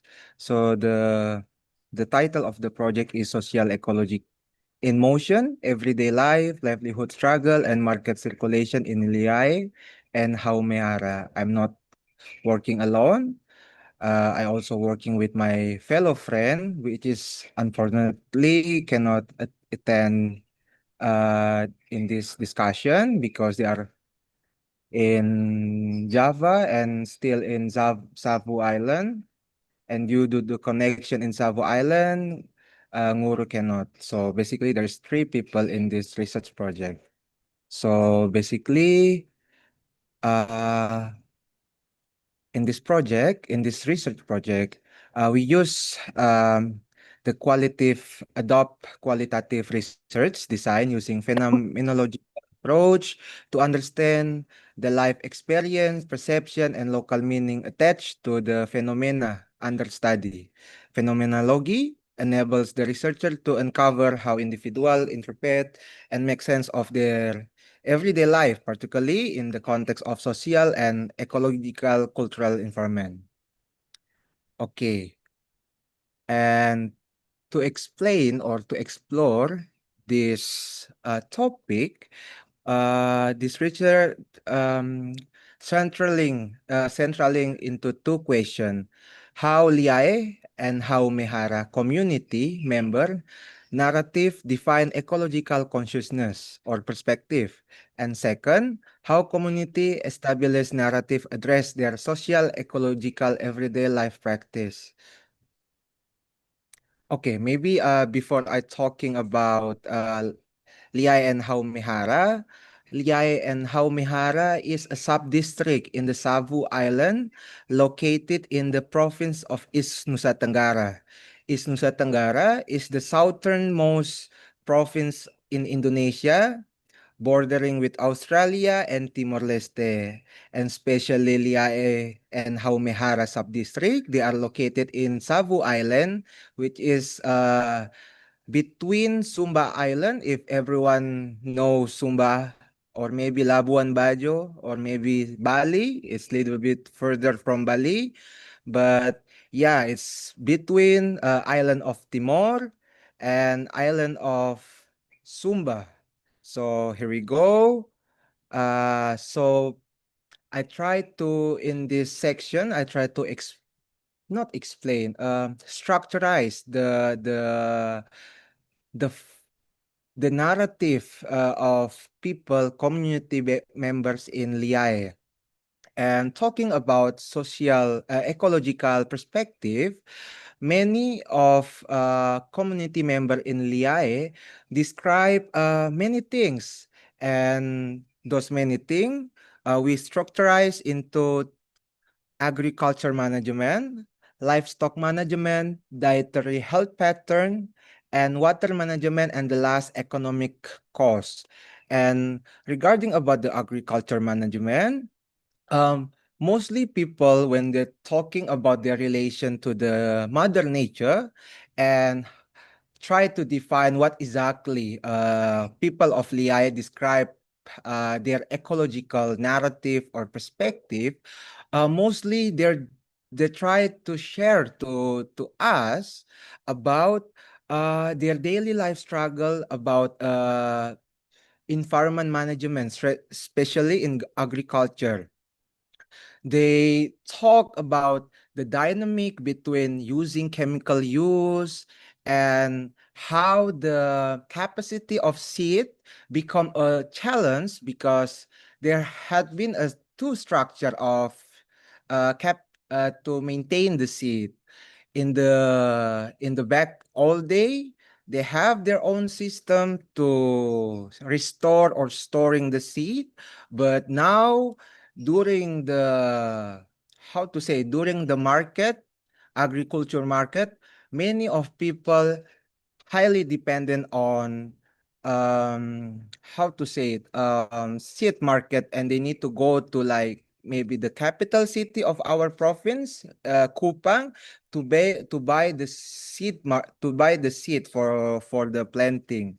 And it show in the during this discussion there is a shifting pattern between how they do the farming in their daily life, when in the old day they try to more appreciate the how to say the pattern which is not dependent on market system to selling outside the Sabu. They morely highly focus on sustaining their everyday daily life. And when the shifting begin, it's become changing not only in their dietary pattern, but also in the way they want to doing the agriculture. For example, maybe I can give example. So this is a table about a certain plan that have been live with the people in Liae, but during the shifting, I using the human change perspective. For example, sorghum. Sorghum is a native plant of people in Savu, and relation to the people they using for ritual and daily consumption. And during in this era, maybe 5 years ago, the introduction of corn, maize, and mostly came from the district of Seba, people in sub-district like Liae and Haumehara started to change the permaculture plan to monoculture to gain more money and to gain more money and to have some economic benefit for their children and everything. It's a good thing, but it's also changing the pattern of agriculture needs, which is need chemical things such as urea or etc. And the consequences of the changing pattern, we can see, for example, sorghum starting losing its its agency as a more people starting to change from ritual and daily consume, they more depending on the introduction of maize and rice. And it's not only because we not try to demonize rice, not try to demonize corn, but it's giving it's creating less intimacy to sorghum because there is a lack of innovation to the sorghum. and as a step foot, and when they are facing a new era of maize or rice, sorghum losing its strength and popularity in daily life. And for example, yeah, do their taste and be consumed to eating rice and corn in daily life. Or for example, in for a plant like rudai. Rudai is a native plant, and during the discussion with the people of Liae, they are realizing that rudai is not only for animal feed, but it's also a food for people eating until today.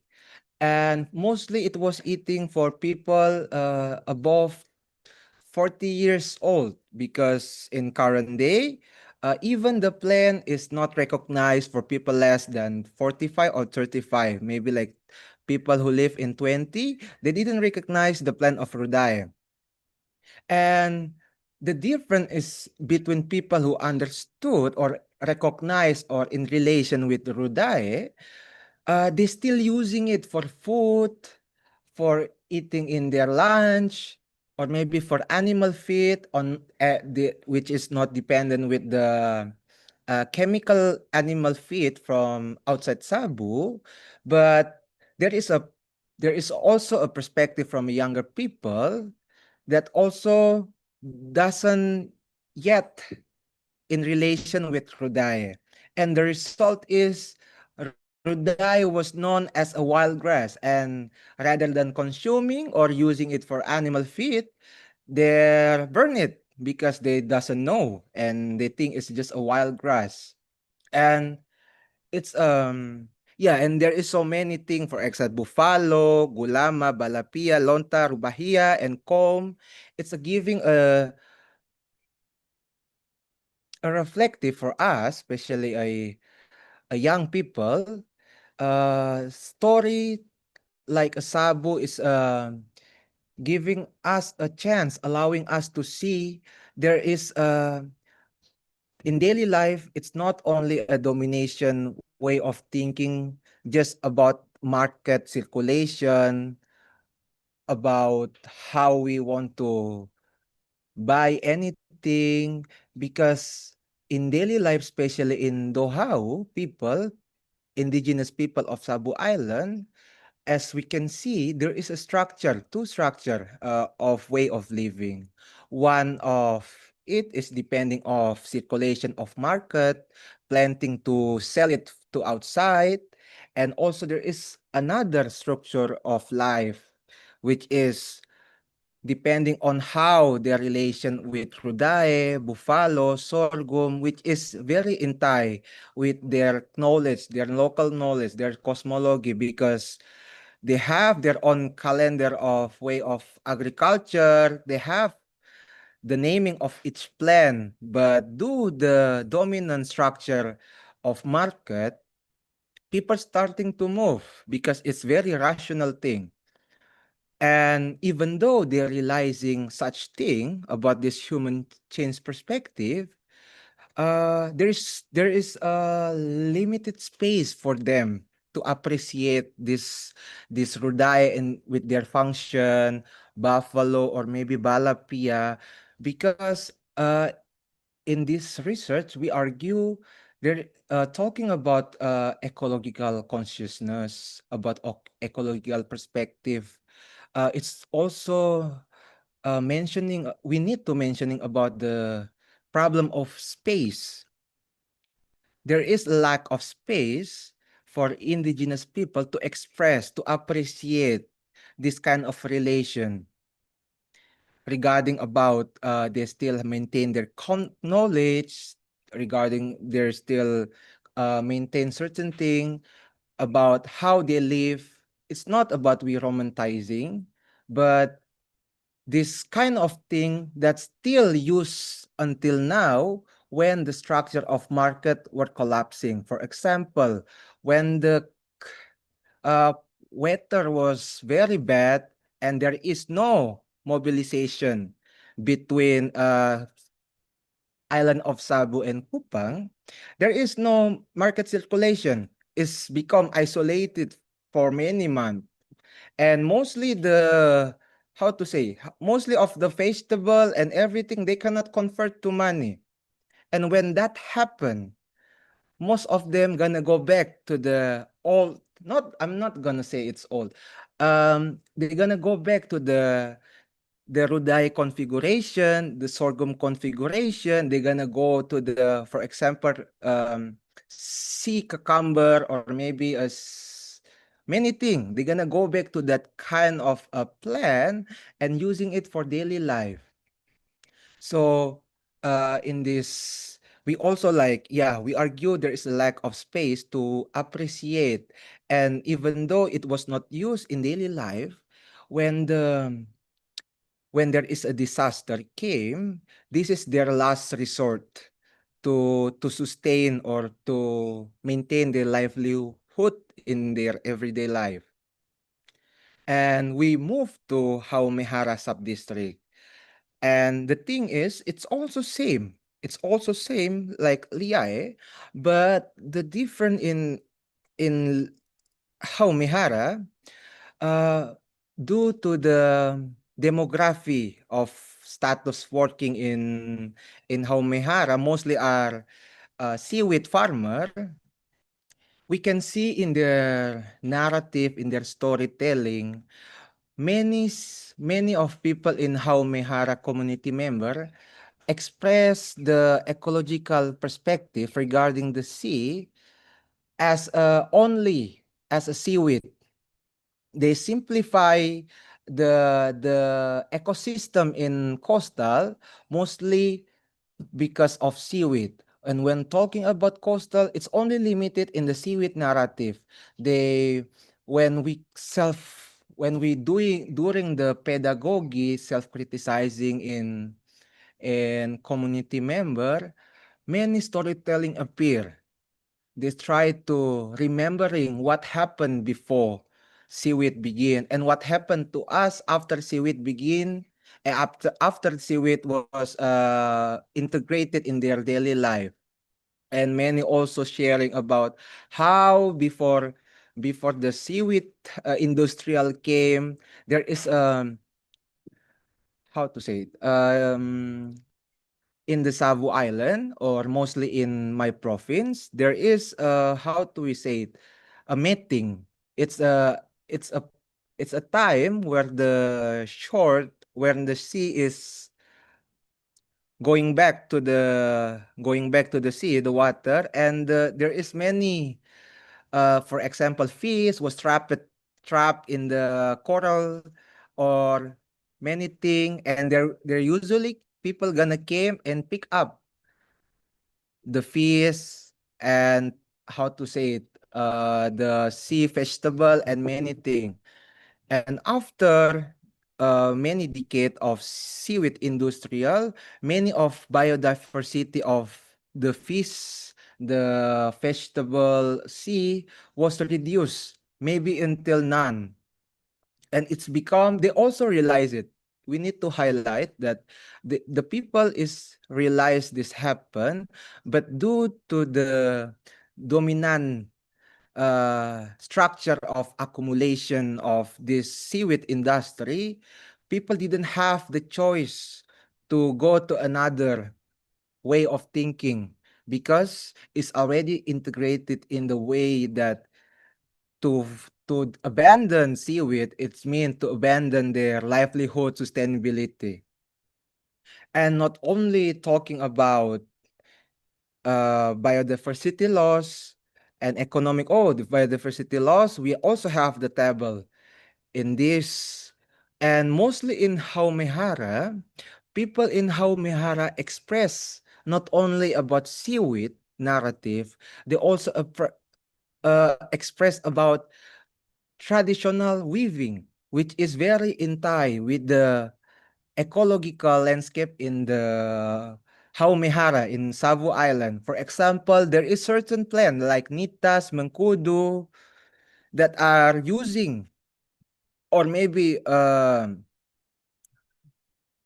Kaeraba, Lubas, that are used for traditional color weaving, for everyday weaving. Weaving is how to say, yeah, weaving is a tradition. Weaving is there is a weaving in Savu Island, and mostly they are using traditional color to make their own color. But during the introduction of this market circulation, it's not only affect the agriculture in the land or in the coastal, not only effect on their livelihood, no, only animal management or on their economic dynamic, or also in the dietary pattern. The market circulation also impact the traditional weaving in Savu. How it happened? Because during the market circulation, many people sell their, how to say, sell the synthetic color, synthetic benang, I don't know in the English, sorry. And there is a market about the ingredients, about the that can accommodate the weaving ingredients, and which in this era, due to the process, for example, like Nitas, they need to make a process of like 3 months before using this material as a color. And for example, like Mangkudu, they need the root because due the time and lack appreciation of how to manage the color from Nitas and Mangkudu, there is a shifting for the instant things, for the chemical color, and which is it's not only because the market need, it's also because the people already very believe in the instant structure. Even though they recognize this certain thing, they also many thing they say like, this is life, we need to make more money. If we don't make more money, that's it. And in that kind of idea, make them to think, to be rational, to choose to go to capital city or to the capital city in Sabu to buy the chemical color and everything. And it's resulting on the persevering of the knowledge of making this traditional color that today is starting to reduce. And yeah, it's starting to reduce because people buy chemical color from Kupang and Seba and everything. It's not only in relation with the native plant for traditional weaving, it's also effect on certain biodiversity. For example, sea catfish that starting to lose their their their places in their everyday life for community in Haumehara, ikan tipis, kairaba, or maybe koromata fish. And because of this biodiversity loss, people morely depend on this horticultura monoculture market that came from outside of Sabu Island. It's yeah. And in this finding, oh, sorry. How to say? Okay. In this finding, there is a 6 finding that I want to share. That the first, ecological awareness has been limited due to everyday life challenge. Even though people recognize the harm caused by modern practice, they continue to depend on them. choosing what is easier or more convenient over what is locally available. Second, dependence on instant food, livestock feed is shifting traditional consumption pattern, worsening health and weakening food sovereignty.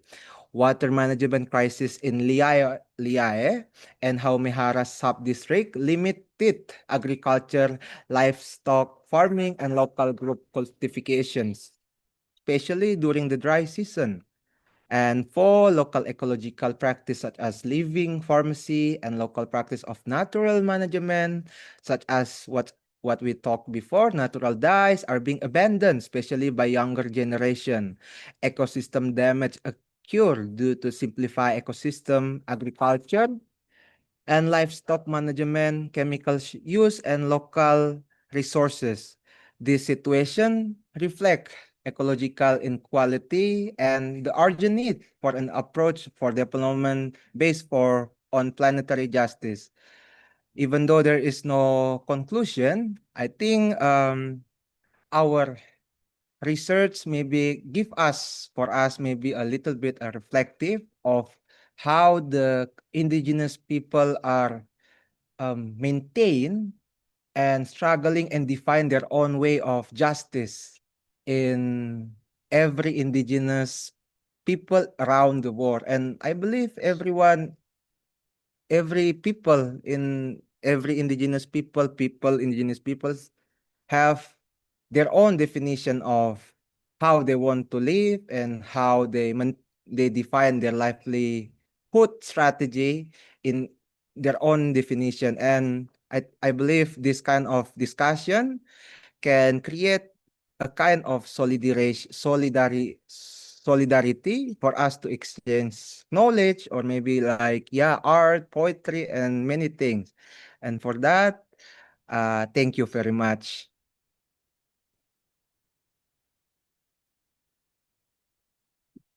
Okay. Thank you, Mario. It was a very insightful research that you have done with your team. Thank you very much. So we have learned how the indigenous people in Savo, their culture and traditions has been put to extinct because of the marketization and all this.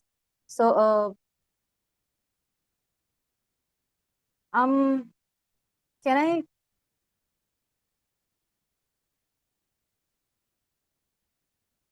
Okay. So excuse me, do I put the dialogue session now, or another speaker is coming? Hi, Banika. So I think we will play the short video first, as per what Sabrina shared, and then we will continue after that. Yeah, sure. Yeah, sure.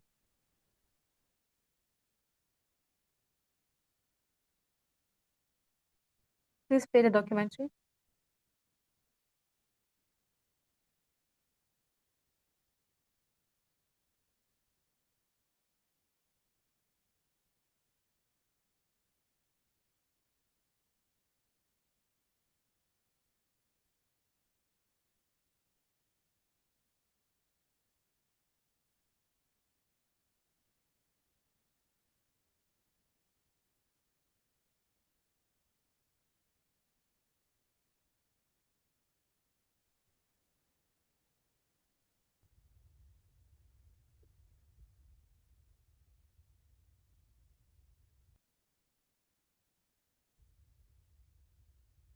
Three million people are suffering from severely low access of safe drinking water due to heavy salinity intrusion in their ground and surface water sources. The salinity level in the drinking water is higher than any inland water systems in the whole world which is used for drinking water.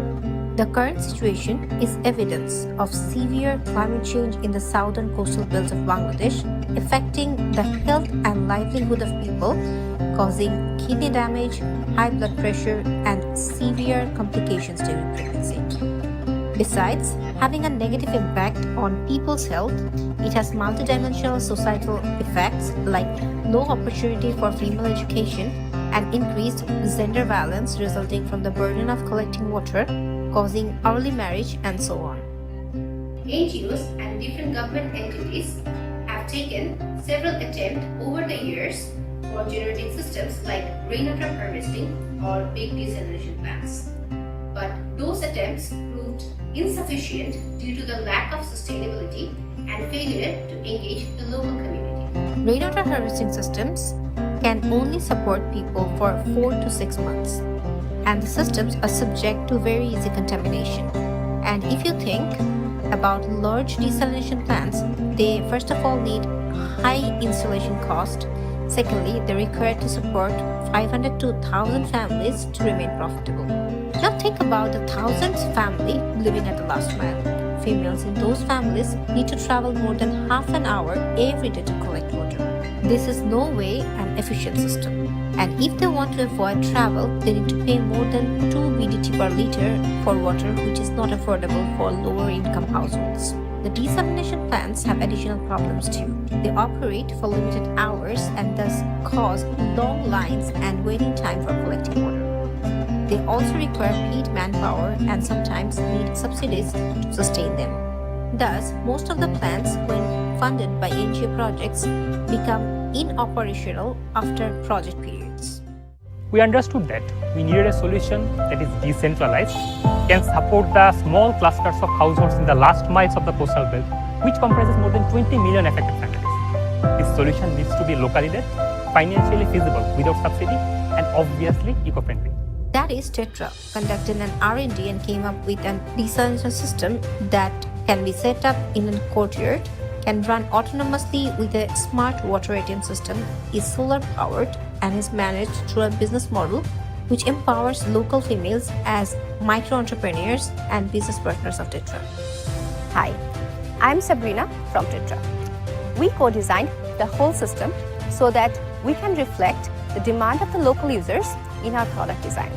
And as a result of our R&D, we have come up with this unique product. Let's have a look on our plant. So at first, it comes the pre-treatment layer, where the sedimentation of the water gets removed. Then finally, it gets into the second pre-treatment layer, the iron removal unit, where we remove the iron from the water. And finally, it gets into the RO system, where we remove the salt from the water. And finally, it gets into that output jar, and from that jar, it gets into straight to the output point of the water ATM. Tetra desalination systems are a unique approach to solve climate change-induced drinking water crisis in coastal Bangladesh. Tetra is targeting to impact 1 million people by the end of 2030. Tetra, an impactful social startup, is becoming the ray of hope for 43 million salinity-affected people in the coastal belt of Bangladesh.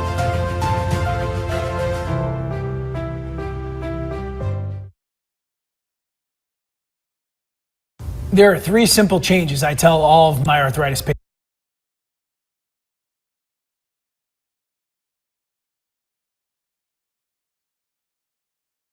Hi, thank you for showing the documentary.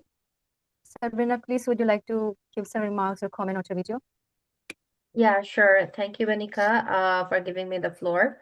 So this documentary is about the coastal marginalized communities, people's story from Bangladesh. The way they suffer from the lack of access of safe drinking water and how the impact was on their lifestyle, health, and everything. Our main purpose was to show that. And there was a small approach of collaborating the youths together with some technological innovation and also some capacity building of the community. We can actually accommodate this, all the technological and social aspect, and can make a long-term and sustainable solution.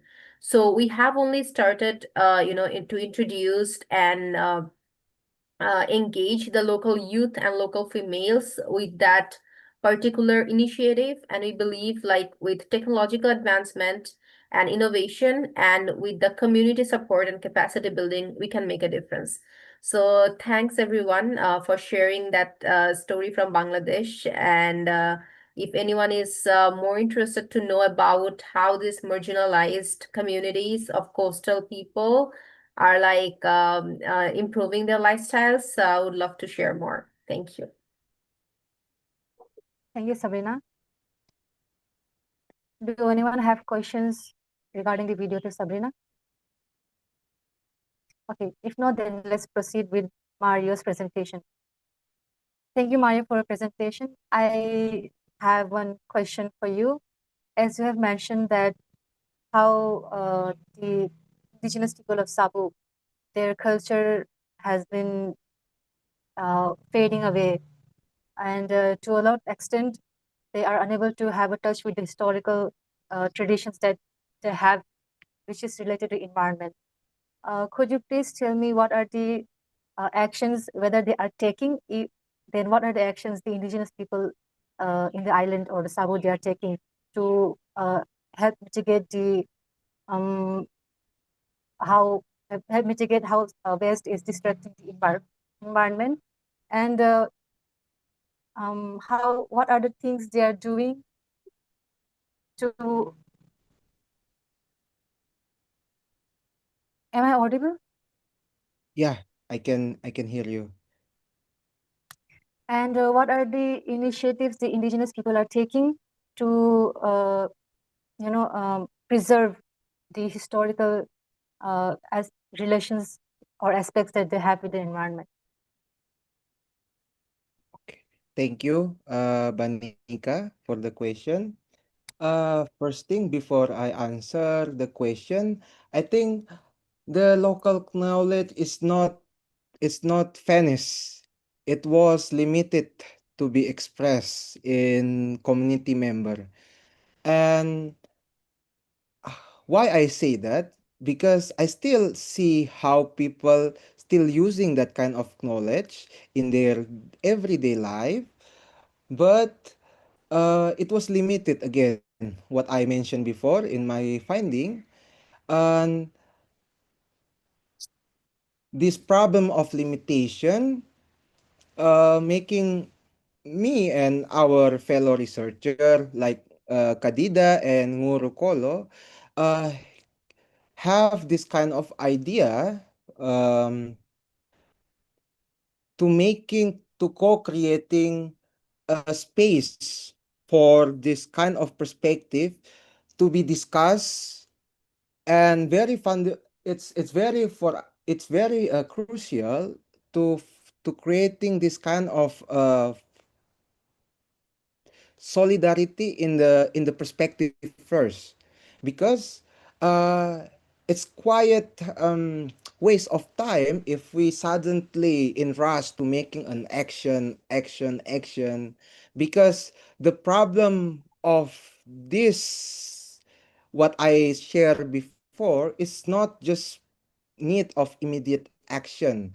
It's a lack of s- self-reflection, or not self-reflection, it's lack of discussion, and to creating this kind of solidarity in order to making this kind of action. And talking about action, many people there is a two narrative of action. And in Liai, for example, mostly of them sharing storytelling about how the importance of replanting those plants that had been forgotten before. And this kind of idea is not only came from the youth only, but it also have the same kind of awareness with um, the senior citizen. They are mostly above 45 years old. And um, during this kind of discussion, pedagogical discussion, there had been initiatives plan. I will not say it's a action, but because it's still not begin, there is an initiative to making a kind of forest planting again, because yeah, worth to mention, mostly in the southern region for Cebu, Sumba, and Timor, we are mostly in the dryland landscape.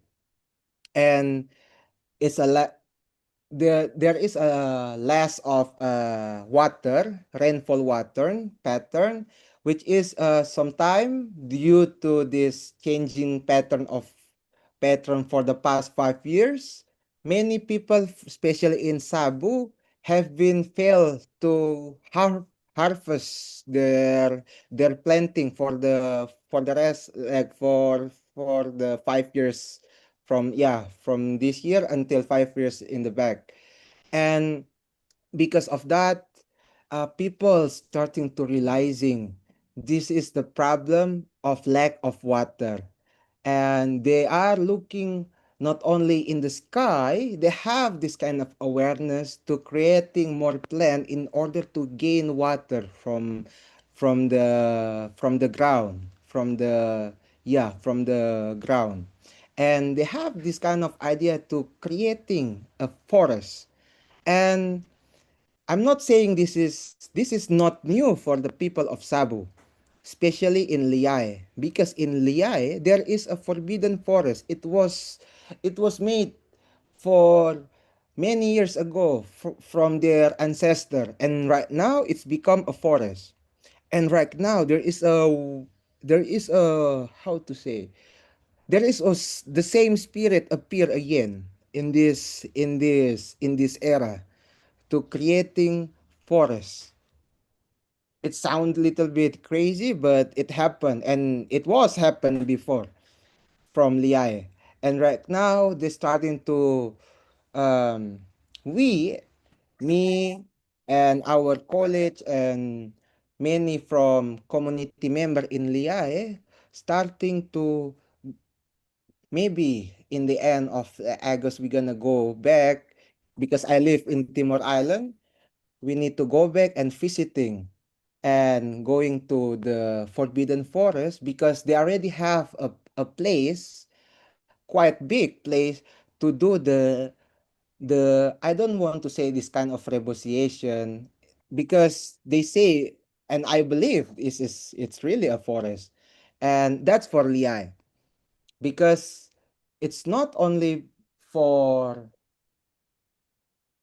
water, for human. The idea of forest, it's also for animal, because many people in Cebu have a practice of loose life loose animal. They didn't have a place for maintain their animal. They just let it free, the animal to go everywhere, mostly pig and buffalo.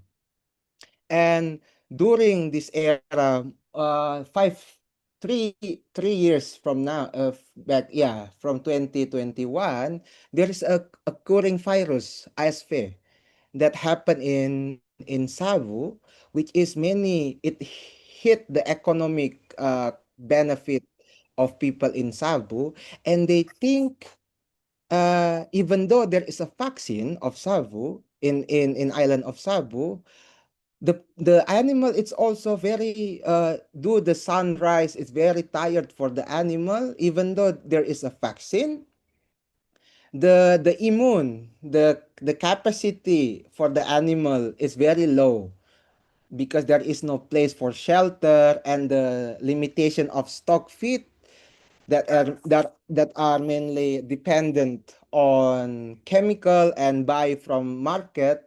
They're thinking to making this kind of forest for the animal to eat from Rubahia, from Rudae, from anything. And it's a long project, so it's still initiative, but a good thing, we already have this kind of consciousness, this kind of solidarity first, because this is very important before we do this kind of action and everything. And we move to Haumihara. Haumihara express their action differently. They want to building Rumah Daun. Rumah Daun is basically a traditional house from Savu, which is they want to make a place for women young woman and grandma to have a space to do the practice and keep the traditional color in that rumah down. And we talk with the chief elder, and the chief elder also want to do, and it's not because us. It's their awareness that want to do that, and we already we already have that initiative, and different with the liae. It's more about weaving in Haumihara. They want to maintain the traditional way of weaving.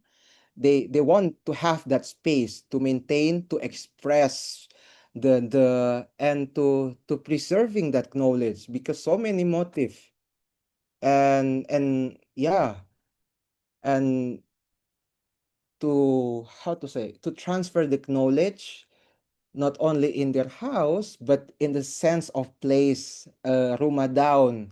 They have an idea that this rumah down, it was made not only as recreational, for entertainment, but it's just equally same as a high school, for like something like that. So talking about action, I don't want to say, I don't want to say I have this one, but yeah, there is initiative, and that kind of initiative was expressed differently in Liay and Haumihara, Banika. Thank you so much.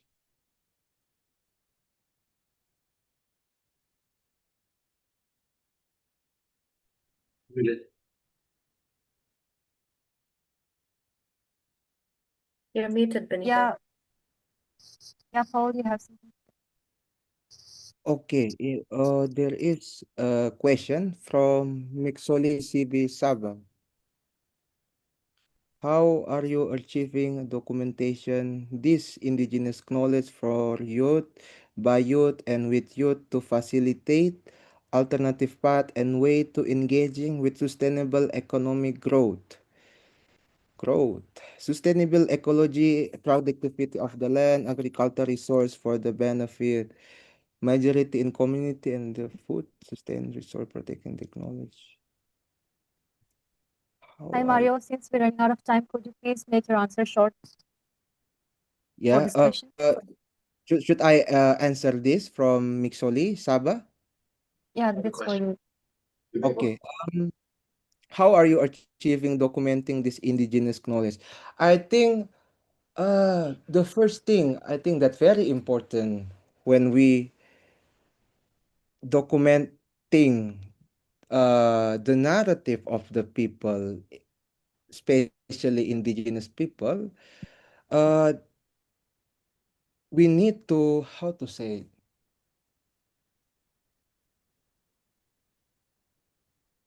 it's very interesting question, documenting this indigenous knowledge for youth, with youth, because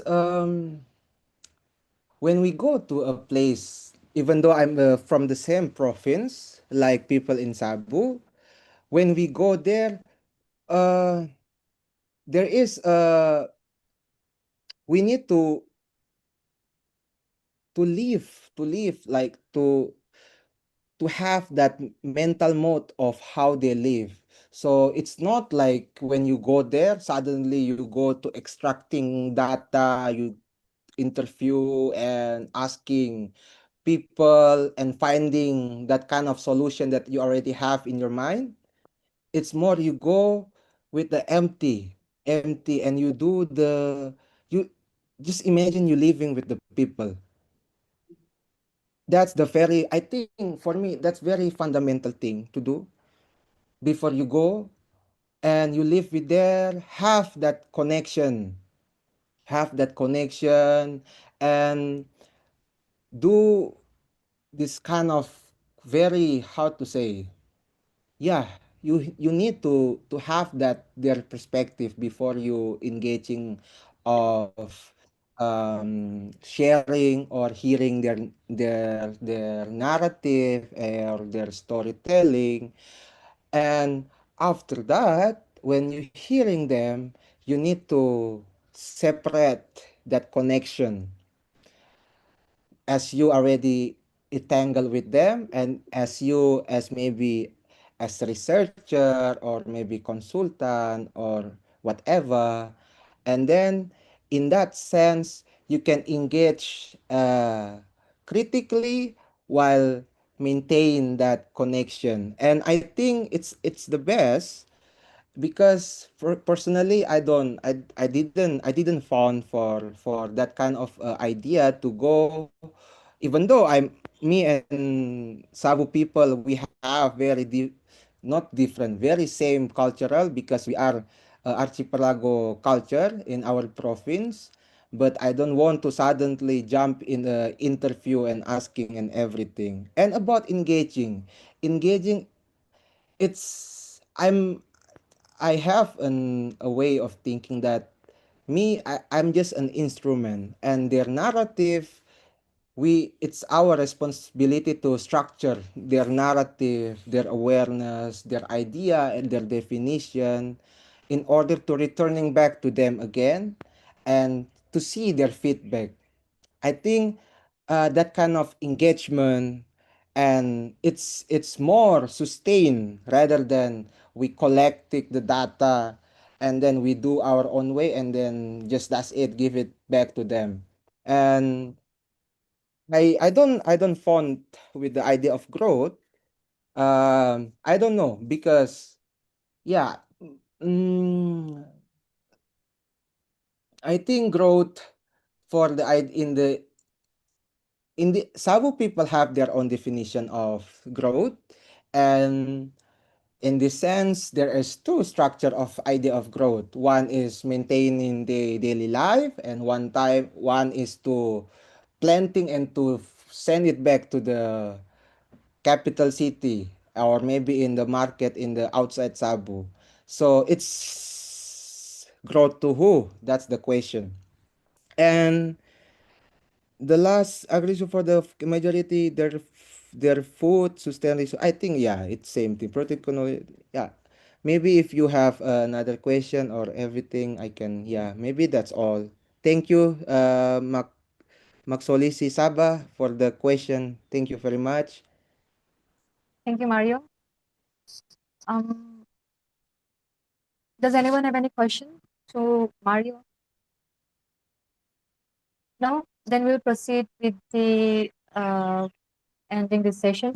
Thank you so much to all the speakers who has been here till the end and who has presented presented their presentations from different countries.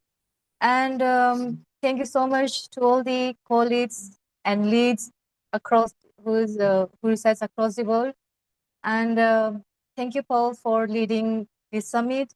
And thank you, everyone. Thank you to Alam and also the technical support. Thank you so much for all of your contribution and cooperation. Now, Onta will take over the stage for the closing remarks.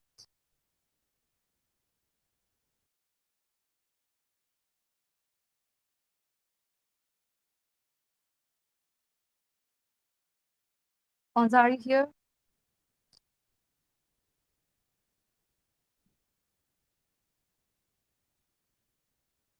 Sorry. Thank you so much, Panika, for giving me the floors. It is such an wonderful summit for today. So thank you for your intervention and for your participation. So as we close, I want to reflect on how far we have come from a program, from Nigeria to a global summit, and then our GIYSCC is living a story of passion and purpose. So we are not just talking about change, but we are actively making it happen. So this morning, our discussions were incredibly inspiring. Thanks to the insights from a former minister and an anthropologist, he is there. We are able to showcase the incredible work and deep motivation within our indigenous community. we heard the powerful truth.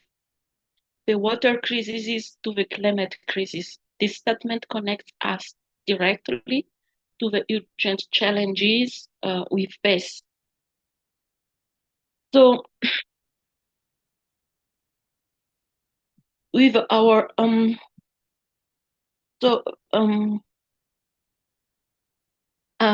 very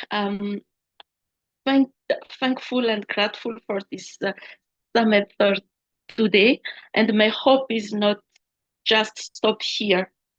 We will continue to work together and hand in hand to make our collective vision a whole and complete subject. As we said earlier this morning, it is just not hearing our voice, but as well be responded. So thank you everyone for this summit. And I think we will continue to work together beyond this summit. Thank you so much. Thank you, Onza. Thank you, Thank everyone. you. Thank you, everyone. And take care.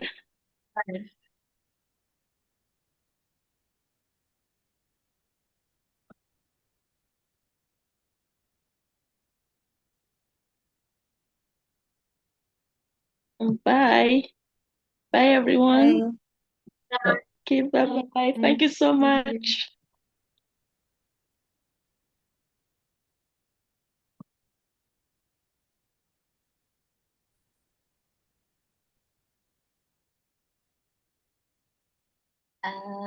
Banik, I think we need to announce if there are any participants that now the region 1 has come to an end, and we transition into region 2. Yeah.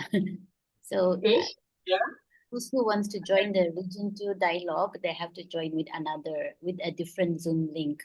So Zoom link. And share the Zoom link in the message, in the group chat. Okay. In the message. I have a look.